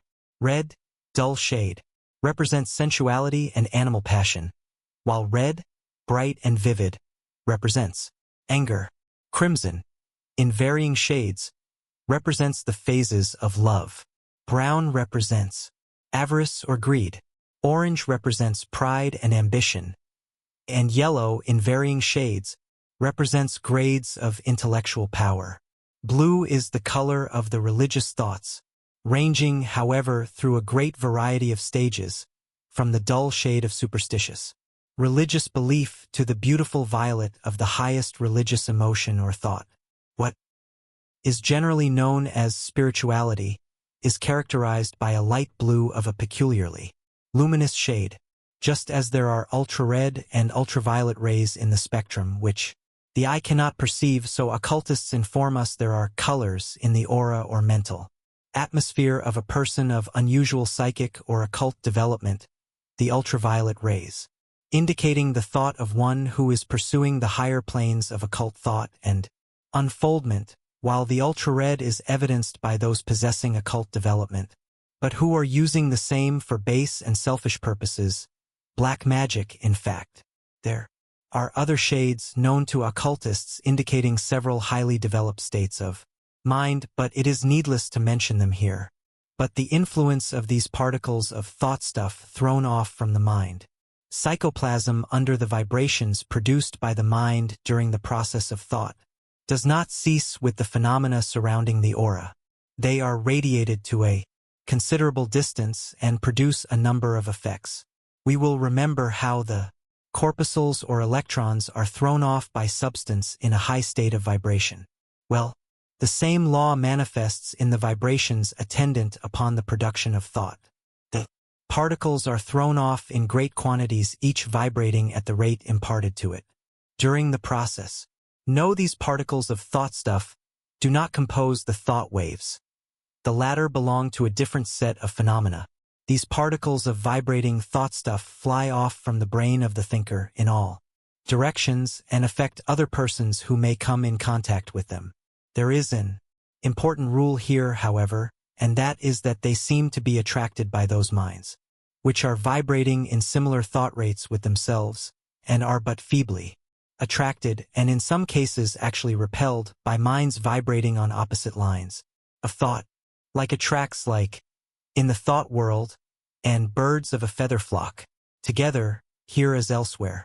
Some of these particles of thought stuff are still in existence and vibrating, which proceeded from the minds of persons long since dead, the same being emitted or thrown off during the lifetime of the persons, however, just as a distant star which was destroyed hundreds of years ago may have emitted rays which are only now reaching our vision years after the destruction of the star which emitted them, and just as an odor will remain in a room after the object causing it has departed, the particles still remaining and vibrating, and just as a stove removed from a room may leave heat, vibrations behind it, so do these particles persist, vibrate, and influence other minds, long after the person who caused them may have passed out of the body. In this way, rooms, houses, neighborhoods, and localities may vibrate with the thoughts of people who lived there long ago but who have since passed away or removed. These vibrations affect people living in these places to a greater or lesser extent, depending upon circumstances, but they may always be counteracted or changed, if they are of undesirable nature, by setting upon positive vibrations on a different plane of mind or character of thought. The mind of a thinker is constantly emitting or throwing off these particles of thought stuff, the distance and rate of speed to and by which they travel being determined by the force used in their production, there being a great difference between the thought of a vigorous thinker and that emanating from a weak, listless mind. These projections of thought stuff have a tendency to mingle with others of a corresponding rate of vibration, depending upon the character of the thought. Some remain around the places where they were emitted, while others float off like clouds and obey the law of attraction which draws them to persons thinking along similar lines.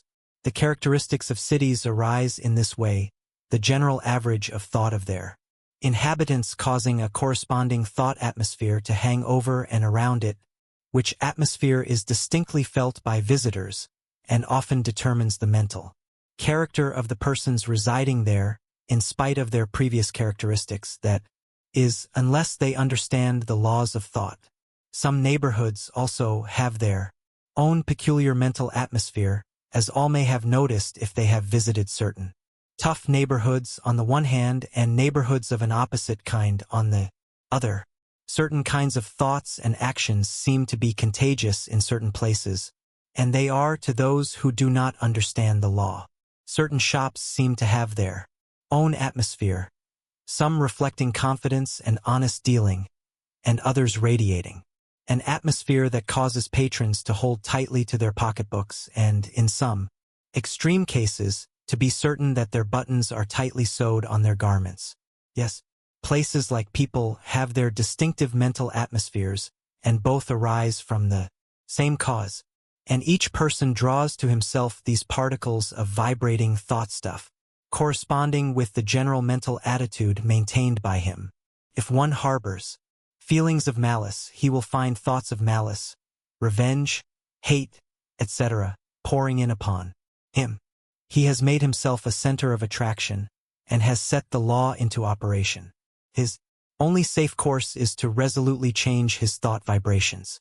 A most remarkable form of these particles of thought stuff is evidenced in the case of what are known among occultists as thought forms, which are aggregations of particles of thought stuff energized by intense and positive thought, and which are sent out with such intensity and positiveness that they are almost vitalized and manifest almost the same degree of mental influence that would be manifested by the sender if he were present where they are.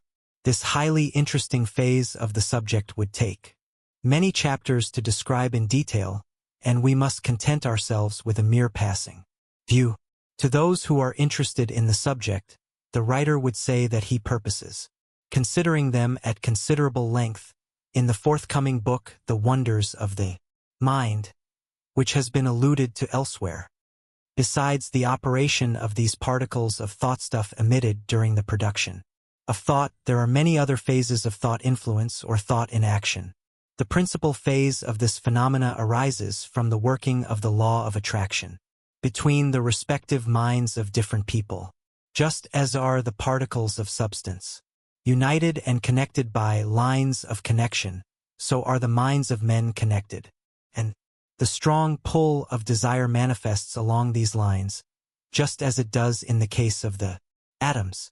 There has been much written of recent years regarding this drawing power of the mind, and although some of what has been written is the veriest rubbish and nonsense, yet under it all there remains a strong, substantial substratum of fact and truth. Men do attract success and failure to them. People do attract things to them.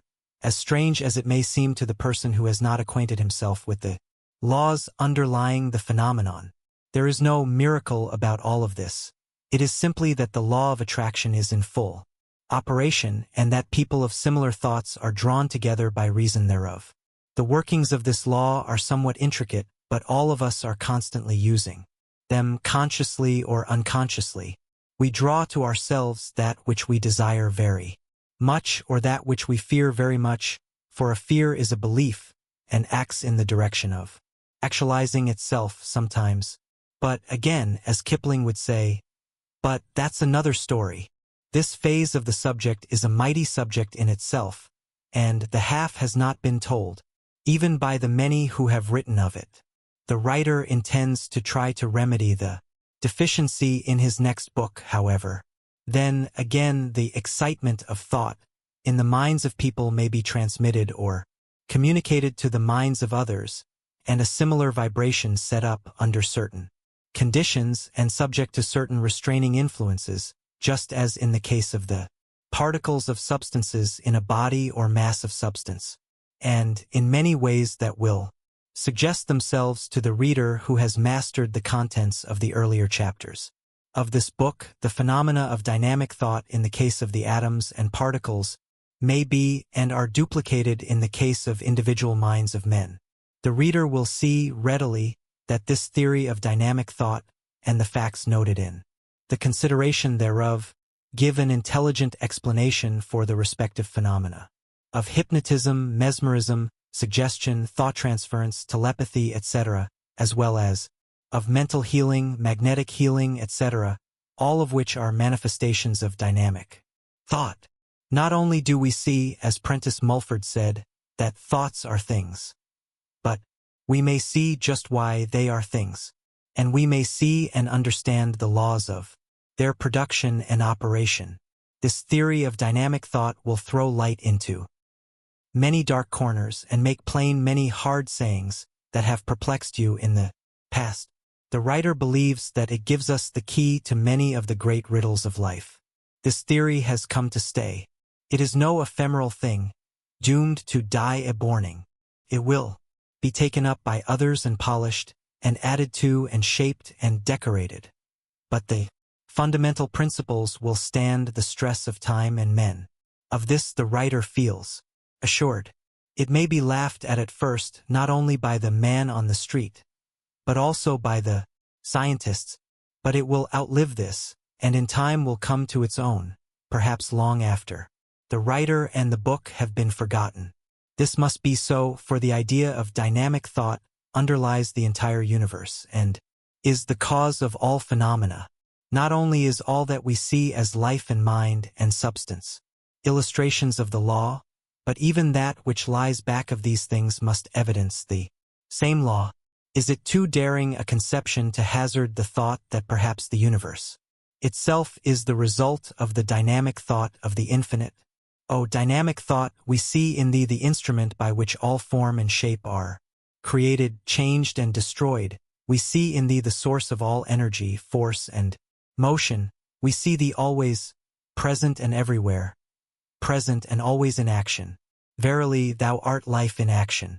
Thou art the embodiment of action and motion, of which Zittel hath said, wherever our eyes dwell on the universe, whithersoever we are carried in the flight of thought, everywhere we find motion. Suns, planets, worlds, bodies, atoms, and particles move and act at thy bidding. Amidst all the change of substance, among the play of forces, and among and amidst all that results therefrom, there art thou, unchanged and constant, as though fresh from the hand of the infinite. Thou hast maintained thy vigor and strength and power throughout the eons of time, and, likewise, space has no terrors for thee, for thou hast mastered it. Thou art a symbol of the power of the infinite. Thou art its message to doubting man. Let us close this book with the thought of the greatness of this thing that we call dynamic thought, which, great as it is but as the shadow of the absolute power of the infinite one, which is the causeless cause and the causer of causes. And in thus parting company, reader, let us murmur the words of the German poet who has sung, "Dost thou ask for rest? See then how foolish is thy desire. The stern yoke of motion holds in harness the whole universe. Nowhere in this age canst thou ever find rest, and no power can deliver thee from the doom of activity. Rest is not to be found either in heaven or on earth, and from death and dying break forth new growth, new birth. All the life of nature is an ocean of activity. Following on her footsteps, without ceasing, thou must march forward with the whole. Even the dark portal of death gives thee no rest, and out of thy coffin will spring blossoms of a new life.